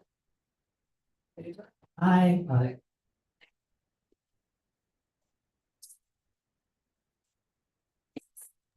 Thank you guys, we are so sorry that it is 10 o'clock right now. We did not.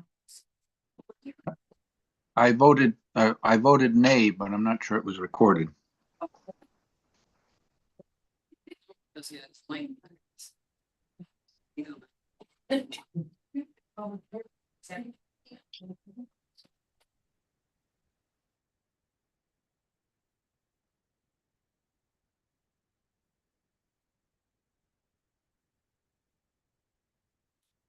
It'll give it back.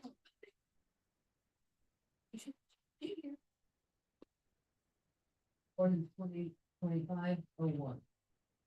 Second. Please, Vice Mayor. Thank you, Madam Mayor. Ordinance number 2025-01, second reading of the City Commission of the City of Lake Worth Beach, Florida, amending the Code of Ordinance in business tax receipts and business regulations, Article 1, local business tax receipts, 14-24, business tax schedule to provide an increase in the local business tax receipt rates by 5%, effective July 1st, 2025, in accordance with section 205.0535, subsection 4, Florida statutes, providing for severability, conflicts, codification, and effective dates. Thank you. Motion approved. Second. That was Maliga and Segridge. Maliga and Segridge, all in favor? Aye. Aye. Aye. 5-0. B, ordinance number 24-2025, third fiscal year budget amendment.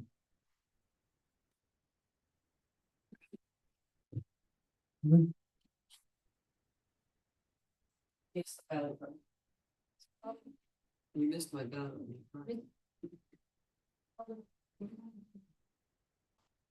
I have a different vote. Unfinished business. No public hearings. Okay.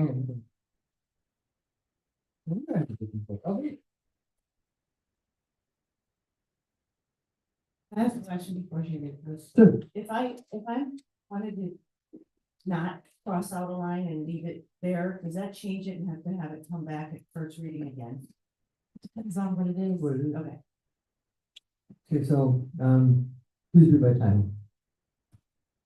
Ordinance 2025-02, an ordinance of the City of Lake Worth Beach, Florida, amending chapter 19, streets and sidewalks, article 8, valet parking, to amend the requirements, procedure for valet parking, and providing for severability, conflicts, codification, and an effective date, and for other purposes. Thanks.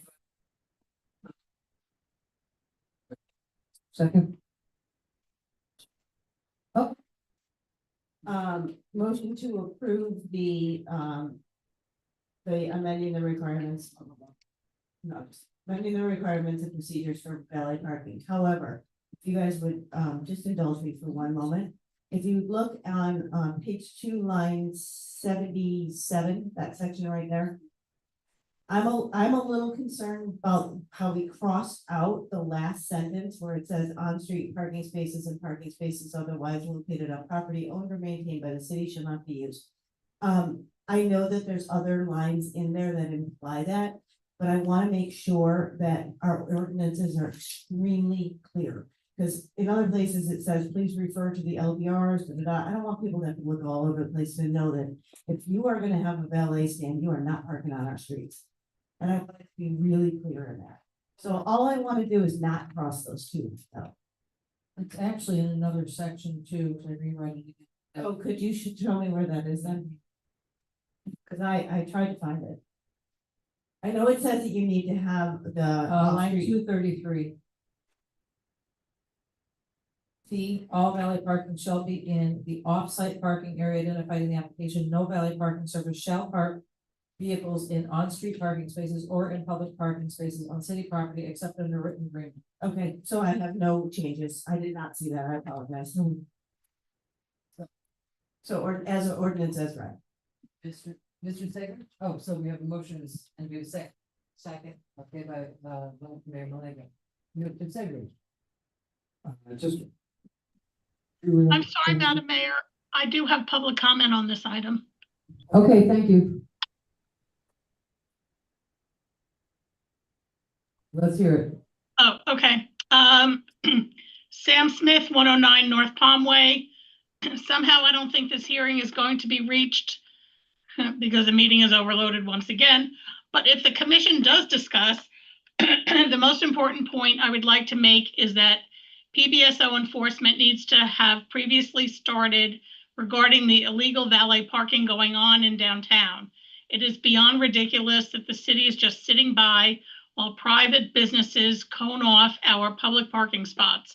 I'm guessing this is a restaurant on Lucerne because the coning off of public parking spaces only started on Lucerne after they opened. I'm waiting for all the laws commissioners to speak up tonight the way they did with the tamale sellers. Somehow I doubt that any of you will speak as forcefully on this issue. Get PBSO out on Lucerne, removing these cones every Friday, Saturday, and Sunday. Thanks.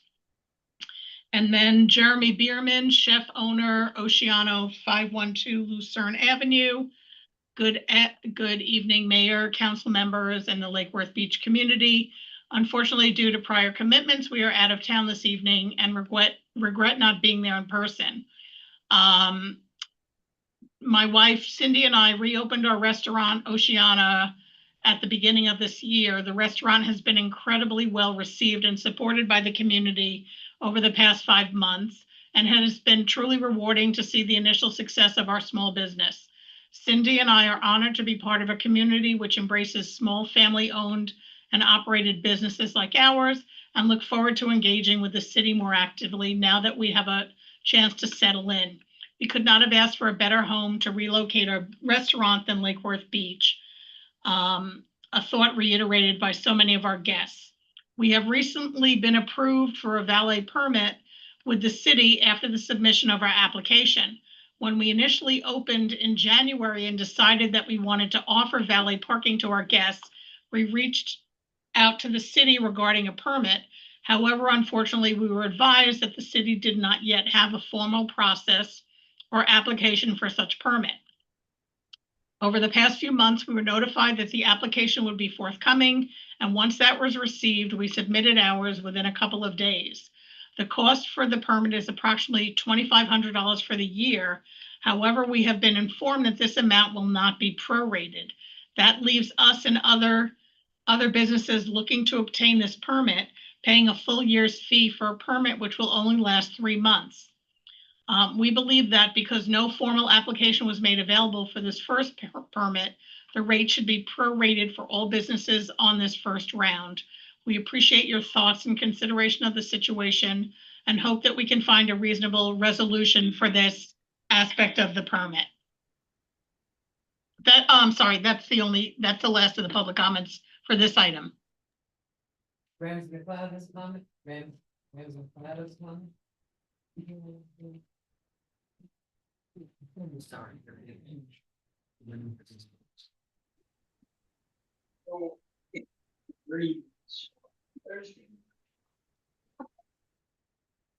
James McLeod, 24 South C Street.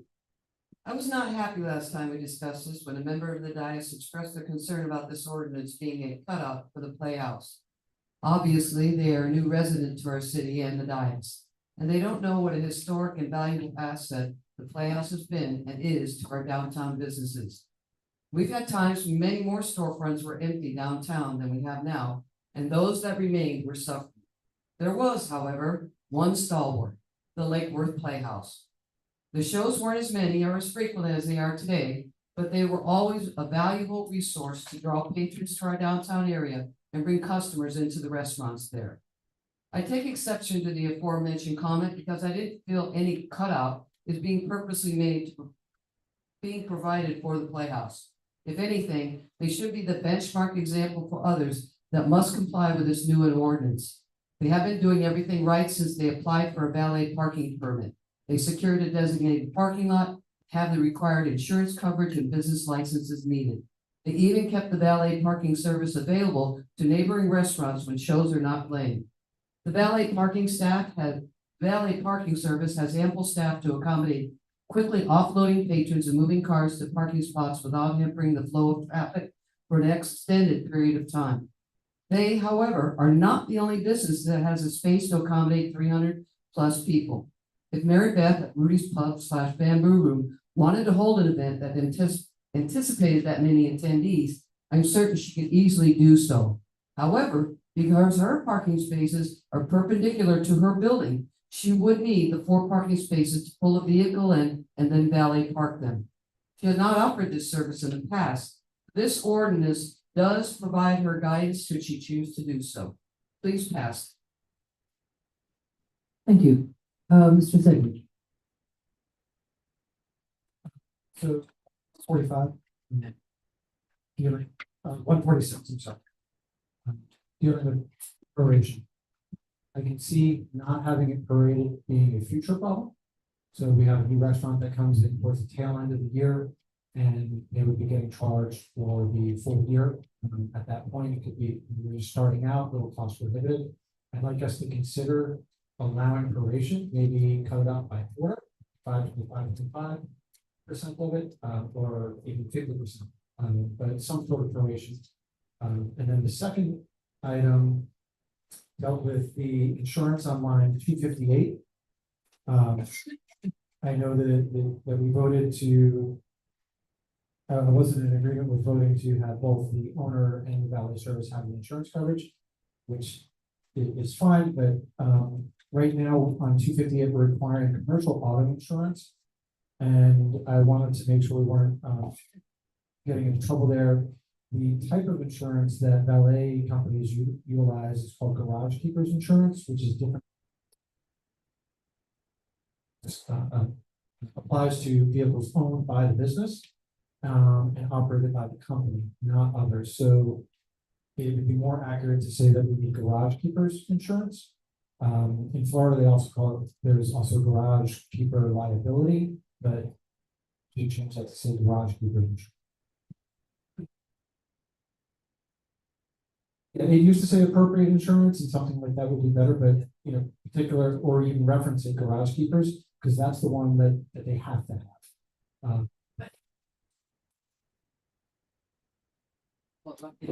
If I own the valet business, I should know. Right, but if I don't own the valet business, I have a restaurant, this is Correct. kind of thinking. Right. And I think it helps staff too. See. Who's those? Okay.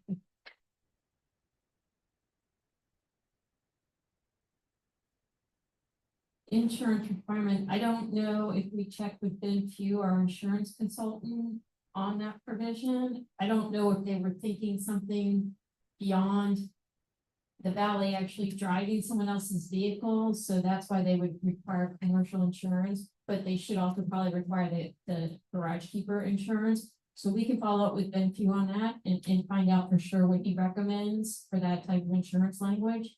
But I would think that with these changes, the proration and insurance sort of fixes that you wouldn't have to go back to first reading. It's really consistent with the whole intent of the entire revisions to the valet ordinance. I agree on the proration as a business owner. I don't think that it's fair that it says they have to pay $2,500 today and then turn around on October 1st and give us another $2,500. The only issue I have with that is that he was doing the valet parking that entire time. But if staff told him we don't have an application process, that's kind of on us. That our staff shouldn't have said that. So here we are and we're fixing it. I agree with you. Mr. McBoy? Thank you. There was part of some of the earlier comments that the audio was bad enough that I couldn't follow them, so I apologize if I'm repeating anything, but I did hear a concern raised about prorating. I think it was raised for a specific situation and a specific time frame. To me, it raised the question, a number of the businesses do seem to have distinct seasons. Do we want to consider prorating so that if you are only using it 3 months or 6 months out of the year, that we don't charge the full year rate? I'm not wedded to it, but it does seem like a fairness issue. Well, what we were talking about is prorating, if you open your restaurant in the middle of the year. Yeah, it seemed to me that it extended. And we've said that's a good idea.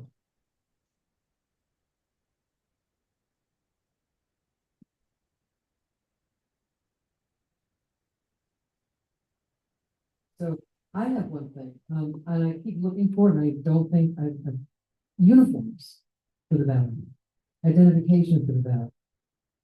I have been looking and looking to make sure it was in here. And then if someone can point it out to me.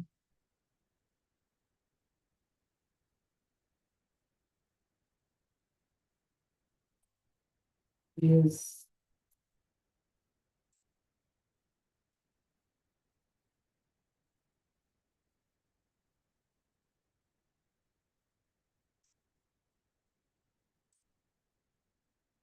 I totally voted him on this. That's no.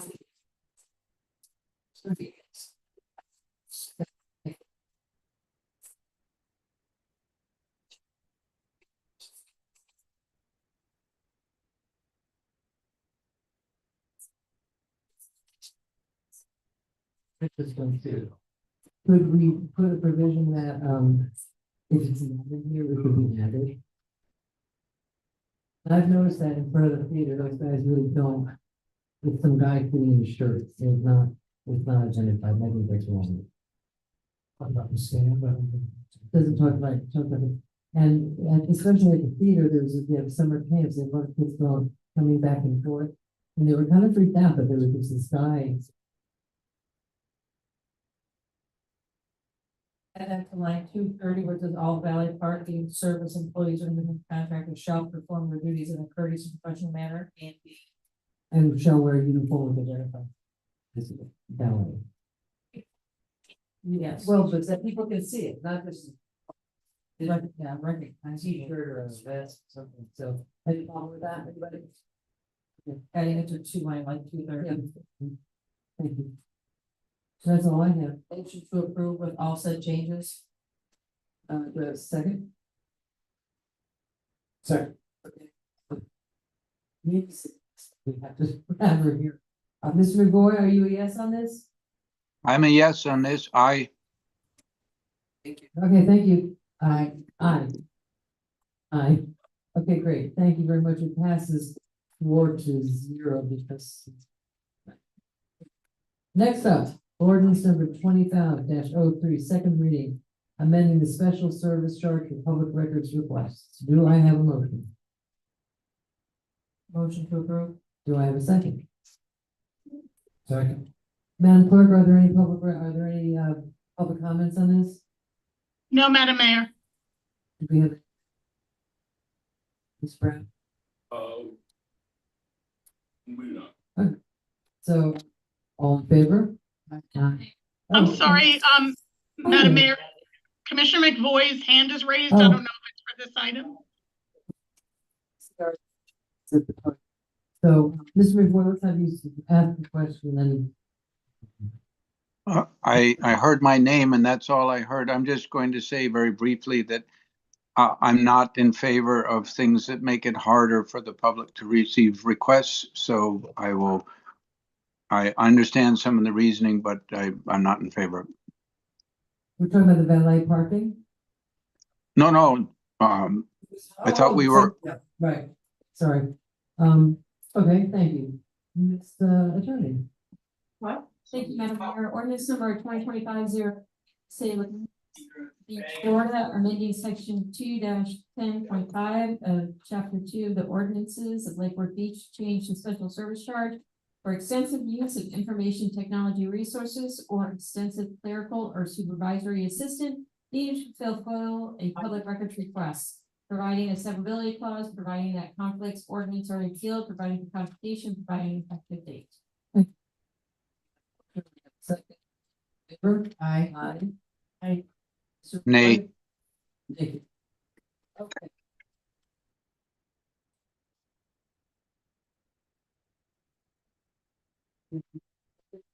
I don't think we've done that yet, resolution 24-2. Third fiscal year 2025 budget amendment. Do I have a motion? I hate to do this, but I would like to take them one at a time. I concur. Okay. Do we want to do public comment on this, please? Is there any public comment on this one, Madam Clerk? No, Madam Mayor. Thank you. And do we have any card? Good, we have a card here. Sure.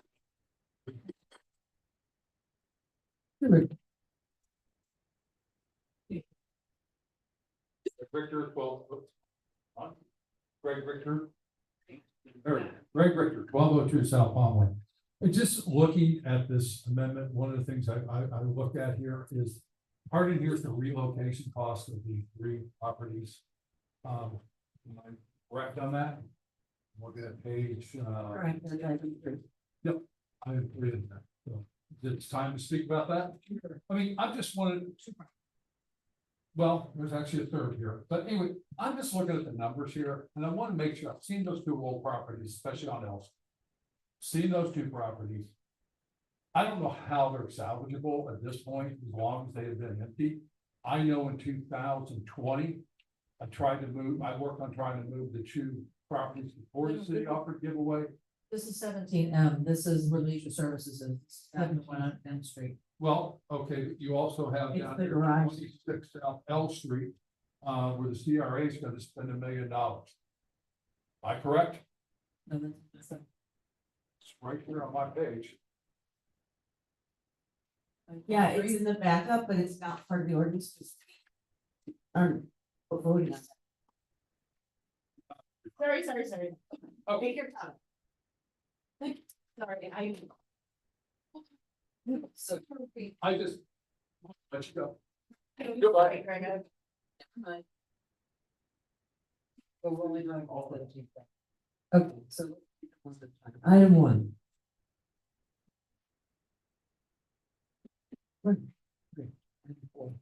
Item 3. Let's take them item by item. Item 1, let's talk about item 1. Motion to approve item 1. Okay, go to second.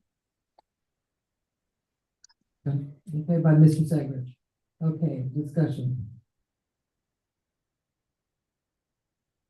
Oh, well, okay, you got light on. Is this the one? That was correct. Okay, so who wants us to talk about item 1? Yeah, we do. I think that was actually. It just was not. Just. So we were. So can we pay for it? So, do you want to vote each? Yeah. So all in favor of item 1, say aye. Aye. Aye.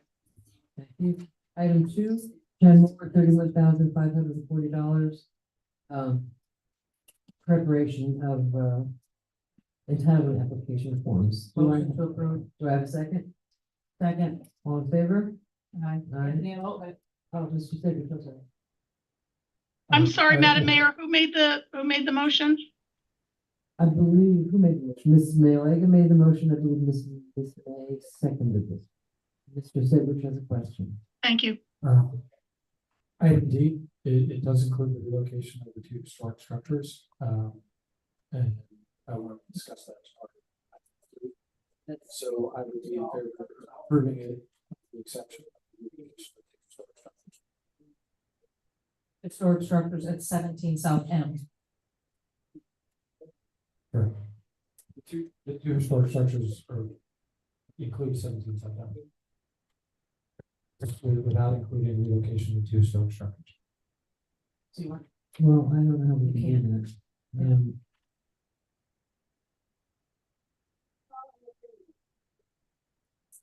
because of appropriateness applications for the proposed parking garage.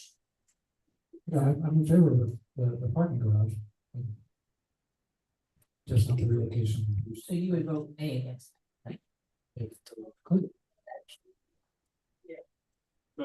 Yes.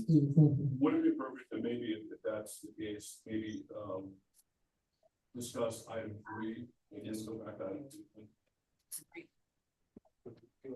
Okay, so item 3 is, so we have motion second for 2, but we're looking at number 3. So I have a motion on number 3. Motion. Jason, and do we have comments? Do I have a second? I'll second it. Well, Mr. Secretary, you can do it. Oh, couldn't hear it. Mr. Madam Clerk, do we have any public comments on this item? No, Madam Mayor. Thank you, okay. So, 17 South M, rehabilitation and relocation, we have a motion and a second to talk. What's your, you want it, Mr. Well, Mr. Mayor. No, I get the mind. So looking at this building and the cost of moving it, given the current construction costs, we could rebuild this building for significantly less. Looking at a lot of things going on in the city, I can't help but looking at this line item, $700,000, even more if you include the amount that WMOTA is contributing to it. I don't know. We could pay for 2 full-time parking staff. Chris, can you mute yourself for a minute? Thank you. I am muted.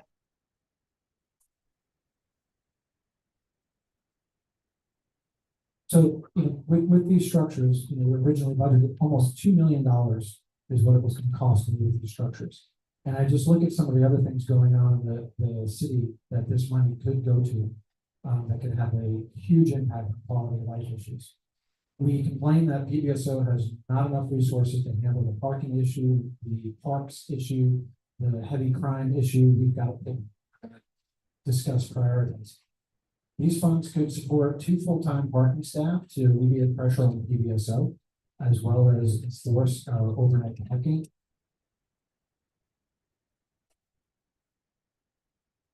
Category address issues in our parks. This dollar amount is over 25% of our yearly road maintenance just for this one building. If you look at all those buildings combined, it's almost equal to our yearly road maintenance, which I think people would agree. We're not doing a very good job at upkeeping with our road. And the answer to everyone is we don't have the money. Before breaking down the single building, it's over 20% of the stormwater utility fund that we just voted to go out and borrow money against revenue. Collectively, the $2 million, almost over 50%. And I just can't see that as a city where we say we can't do this or can't do that because we're financially strained, that it's fiscally responsible to spend this money on preserving these buildings. Now, the one building, the structure has lead paint, asbestos, and mold. If we go and retest it, I'm sure that's what they're going to find. It's what they found in the annex. And it's going to be unwieldy to renovate that building and come up with something useful. So I'm looking at this and I'm just comparing it. I understand we want to save these structures. The one structure, there's almost nothing that I've seen historically valuable. 17 South M, they've done a beautiful job reconstructing, but in doing so, it's a completely new building. And if we wanted to replicate that building, we could do so for cheaper than it would cost to move it and re-renovate it. we're looking at spending money at chopping it up yet again into more office space. So, you know, if the intent was to use that as a museum or for the art league or something else, anything other than office space, on top of moving it, we're gonna be paying hundreds of thousands of dollars, gutting it, and retrofitting it, whatever that place is. So I'm just looking at this from purely the numbers, non-emotional. I just can't see voting for, to me, it's fiscally irresponsible.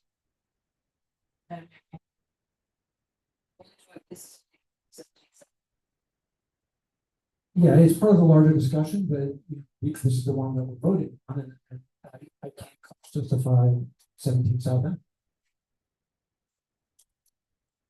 Thank you. So 17 South End is a beautiful building. It's done well. It houses our leisure services department currently. I understand what you're saying on South L Street. L. 26L, which I'm hoping that we can have a conversation of having CRA go back out to RFP to give that building away. But that's a whole other conversation. Where would you put our people? And these are things we've already voted on. We've already gotten to this. This has been pre-voted on. We've got plans in the works. And I don't know the thought process of, yeah, $663,000 is a lot of money to move the structure, including the garage. But what do you suppose we do with the beautiful house, and where do you put the people? I'm not saying that we get rid of the space so we have a facilities planning problem. We've got staff scattered throughout the entire city. Right. So I think that these monies could go towards a smart decision on where to put those people.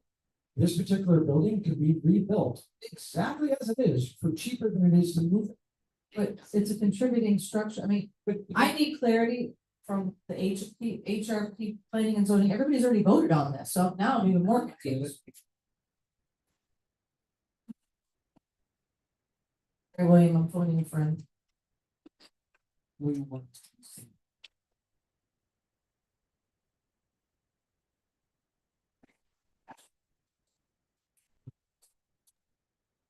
I'm sorry, William, we can't hear you. If I get any closer than that, I have a phobia and it is a contributing property on the National Register as well as the local register. The development agreement you approved in October was to relocate it. I might remind you that several of you were elected on the basis of it being preserved. The $600 and some thousand is an estimate to connect, not only be added to whatever portion of the $500,000 is attributed to relocating it, which the motive is to put on a foundation and have it utility connected, utility ready to connect it. It also includes an estimate to connect the two buildings together, the garage and the historic one, to provide an ADA hyphen so that we can have the building be accessible as also be accessible to the second floor. That's why that number is quite high. The buildings would be connected physically. So you enter between the two of them, you go to the left to the garage, which would sort of, so you go to the right to go to the 17 South End main building for another purpose. It was proposed that parking would go in leisure services. Those designs have not been done.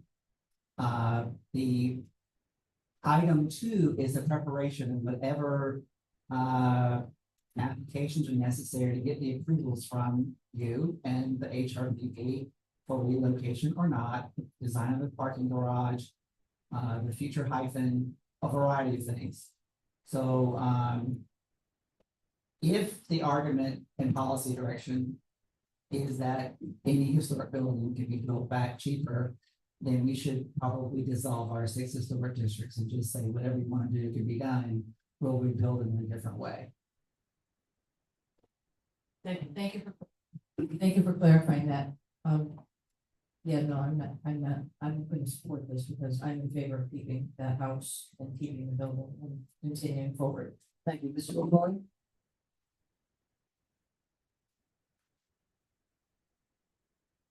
Mr. McBoy?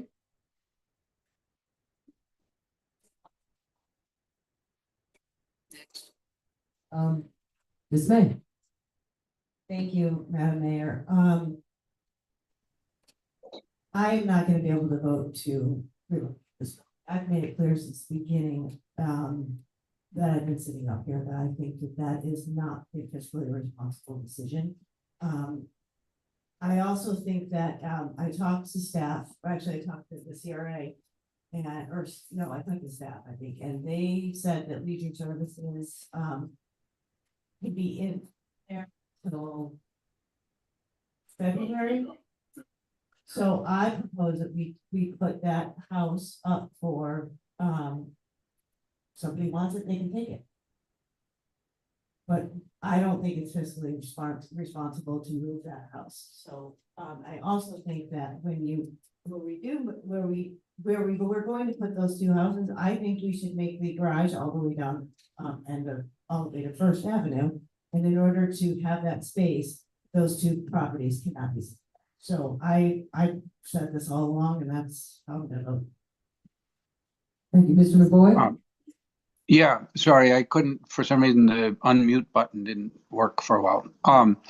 I believe it was referred to that we've already committed to doing this, that part of the deal on approving the WMOTA stuff was that we recognized we were diminishing our historic district, and WMOTA claimed when they first came that they were committed to historic things. I'm not seeing that altogether, but we did commit to doing it. And I'm very concerned that we have, between us and the CRA, engaged for a number of years in the benign neglect form of broken windows in historic stuff, that you throw people out of it, you let it sit empty, you let it degrade, and then you say, oh, you know what, it's not really worth doing anything with. And I find that commitment to a historic district that we have, and it's on our books, and the CRA is supposed to protect, we're not doing it. So I would be voting in favor of the moving.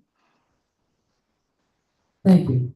Madam Mayor, Yes, if I may. sure. I just want to make one clarification, so it's clear on the record. We did the contributing structure relocation agreement as part of the WMOTA agreements. In that agreement, the WMOTA agreed to provide up to $500,000 in costs to relocate 17 South M for the city, and as William said, to prepare the site for those to go on the CRA parcels.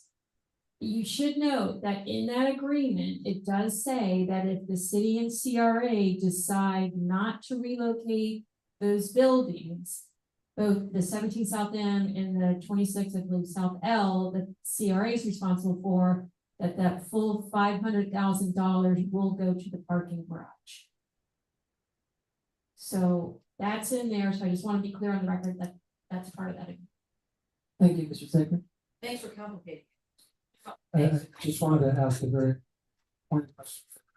For Mr. Waters. If we so choose, we can choose not to relocate.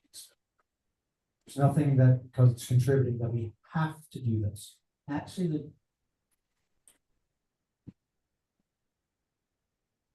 the choice is not yours.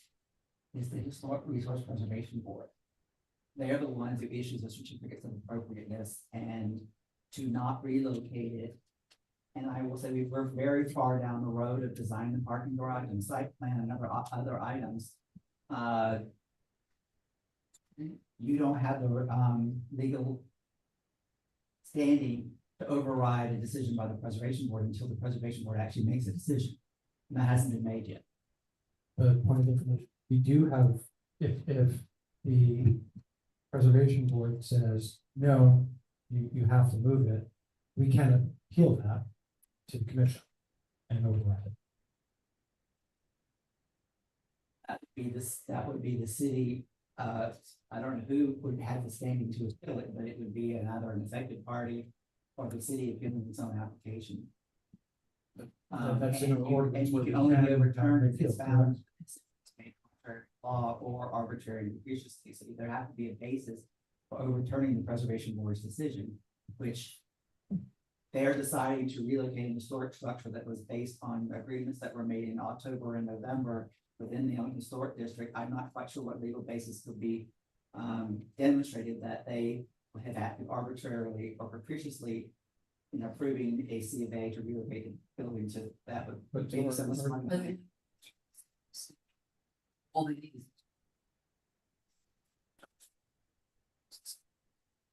It says if we decide, that's. There's nothing, that says we have. The audio is being very difficult to hear. I'm getting Thank about you. 1 out of 10 words. Waters has just said, this is something that has to go before the HRPP. So we And- voted, I'll be right with you. We voted, asked to do this, this whole mishigas of these buildings goes back years. We voted to do it. We're at the point now of funding it. But Mr. Waters, it still has to go to the HRPP to either be demolished or moved, essentially. The way the agreement is set up, there are two parts.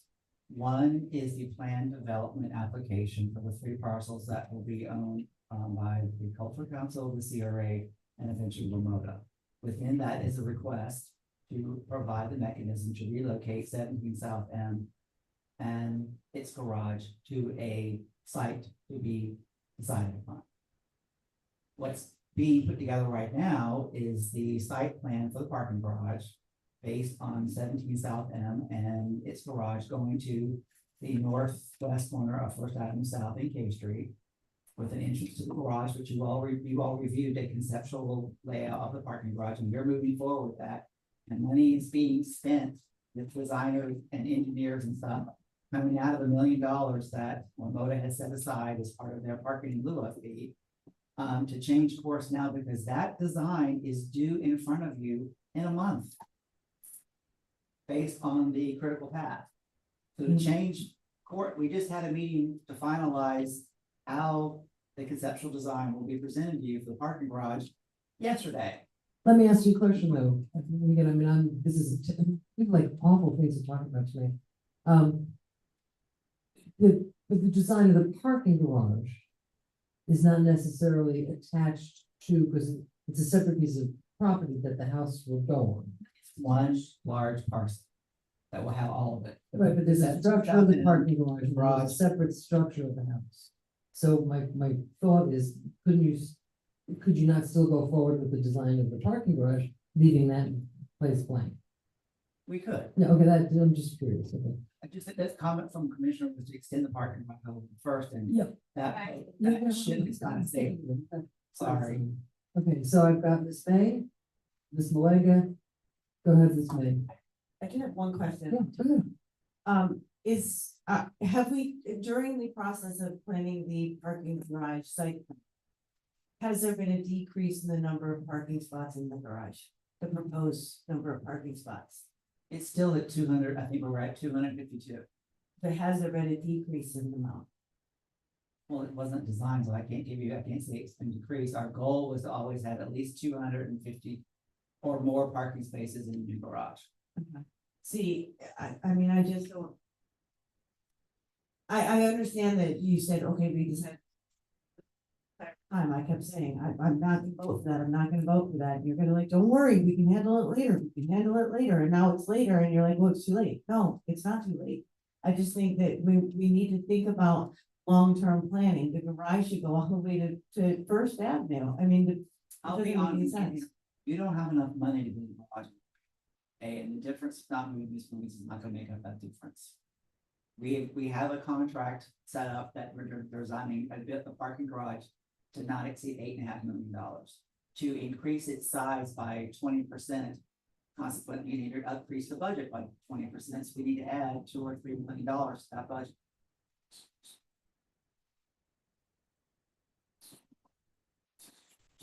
Mike. All right, please, let's not have all. Okay. Call the question. Now we have 12 minutes to approve everything else. Somebody call the question. We made a motion to approve and Anthony Segers had seconded. All in favor? Aye. Aye. Aye. Nay. Right. And I understand what, I totally understand. We just went through this for. And I agree on L Street, that's the conversation. It's I'm sorry, Madam Mayor, was there a vote on item 2? No. I didn't think so. It's 10 of 11, okay? Okay, so item number 2. Motion to approve. All in Second. favor? All in favor? Aye. Aye. Actually, I'm sorry, we had a motion by the Vice Mayor and a second by Commissioner Mr. May Segers? for item 2. Oh, Yes, that's right. No, okay, so all in favor? Aye. Aye. Aye. nay on that one. Okay, thank you. Item number 17,000 for Japanese blueberries. Well, Japanese blueberry tree. motion to approve. Madam Mayor, Yeah. Yes. okay, yeah. I don't understand why on earth we would be planting totally non-native things that drop berries on our sidewalks. That makes no sense to me. I don't have a problem with the amount of money. I have a big problem with the choice of that.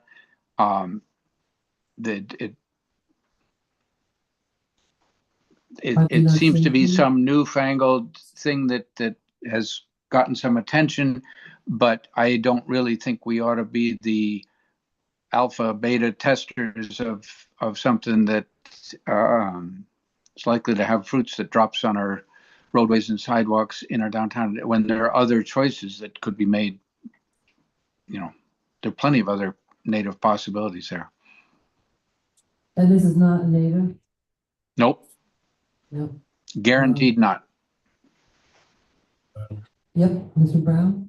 So, this is to replace some of the trees, in the downtown corridor, shade. Tree canopy. It's not gonna grow too large and cause excessive trimming, by staff. I'm also not going to the neighboring buildings and properties, and also, roots that weren't going to, like an oak or something, spread a large root system and go on buildings that won't, maybe ones with little different towns. Was discussed at the April 10th tree board, and this is something that they're on board with, as far as we looked at a myriad of options. The issues we are currently having, we have to find something that will provide shade, but also, as I just mentioned, isn't going to have as a smaller root ball. So this seemed to be an option. Obviously, it was discussed at the tree board meeting because we would make sure that we then with the. So this is what we kind of came. It's a slow grower.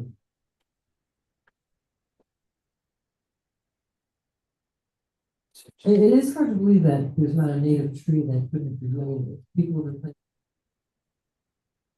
The issues downtown, a lot of our tree that's are so close to our buildings and everything.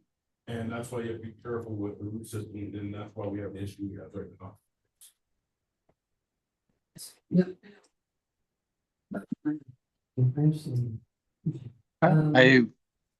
All right, so we have a motion and a second. And if it wasn't 10 to 11, I want to talk about the trees on Dixie Highway. We're gonna have to do that another day. So we have a motion and a second. All in favor? Nay.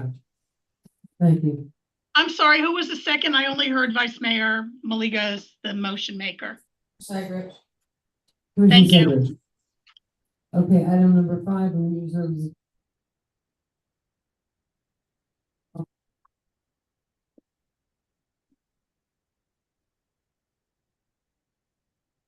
Motion to have a motion? Motion to approve. Do I have a second? Second, if I may. Thank you. All in favor? Aye. Aye. Mr. McBoy? I guess aye. Okay, thank you.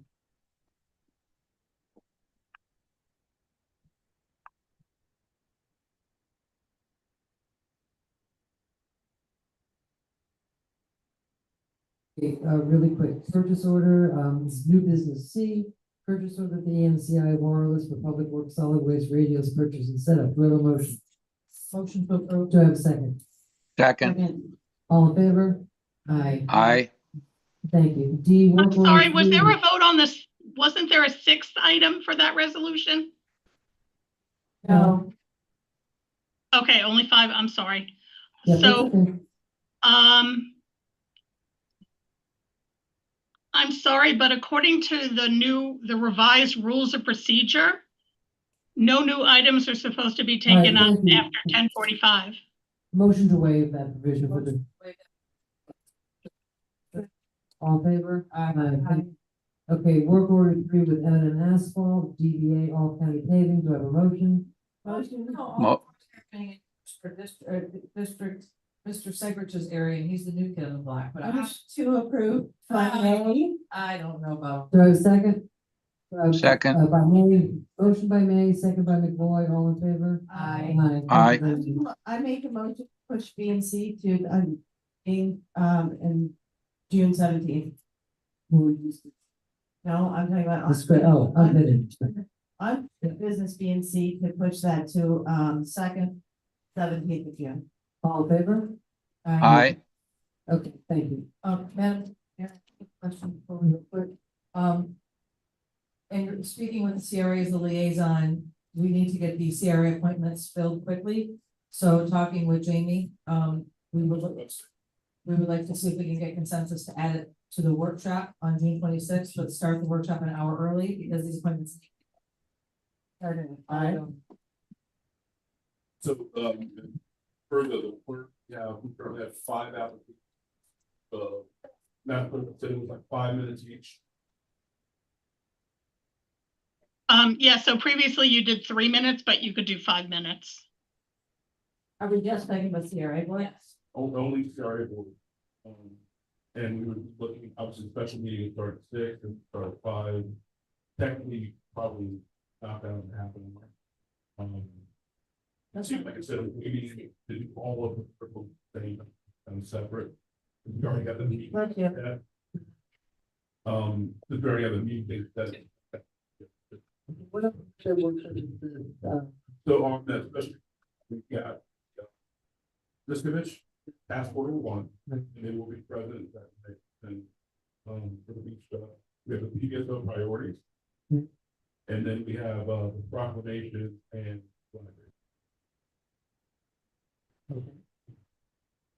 The CRA interview first. At 5, correct.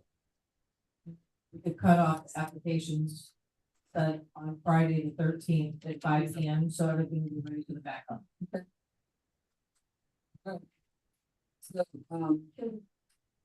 So, motion to do that. But I look for consensus. Okay, yeah, that's fine. And one other thing, so for the June 17th.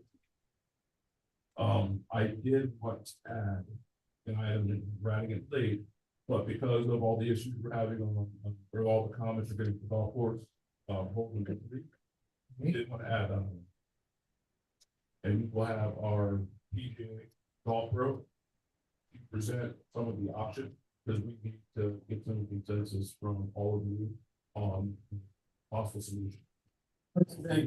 What is it?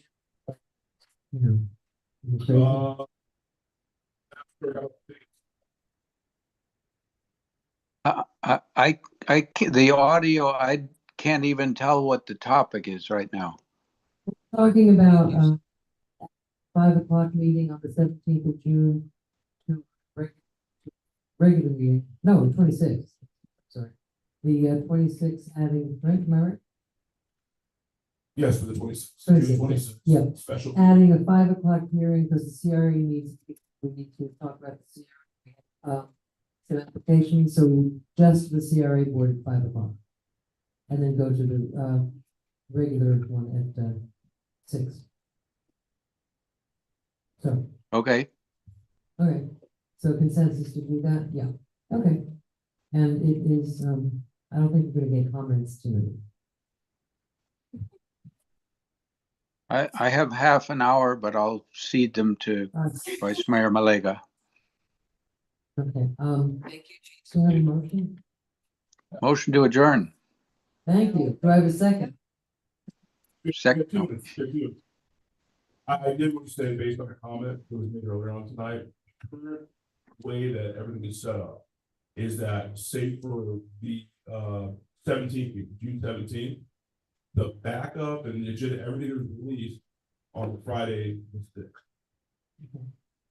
So this Friday, everything is released for the 17th. For the 26th meeting, same thing. So the way it's currently set up, now again, you guys can always modify how early you want the back. And it's gone from, you know, well in advance to shorter frame than it is now. So again, that comment came up earlier. So the reason that, and it's always issued the exact same, always that Friday, basically we can have before the meeting. So that is not what it's not that we're getting into late or issuing agenda late, it's always issued on that Friday. In the beginning, we got it the Friday before the Tuesday before the night. Yeah, but again, we got to adjusted that time frame, so we make sure we always got that same time. Did I hear the magic words? Motion to adjourn? Holy cow. Thank you. Maybe mute yourself, Mr. McCoy, for the comments. Okay. No, So- Melissa muted me, I believe. No fear. Okay, so we're gonna have a 5 o'clock She's meeting. muted me twice now. Thank you. We're 26th, we're gonna have a 5 o'clock meeting on the CRA. Motion to adjourn. Motion to adjourn. I thought I made one. There you go. All in favor?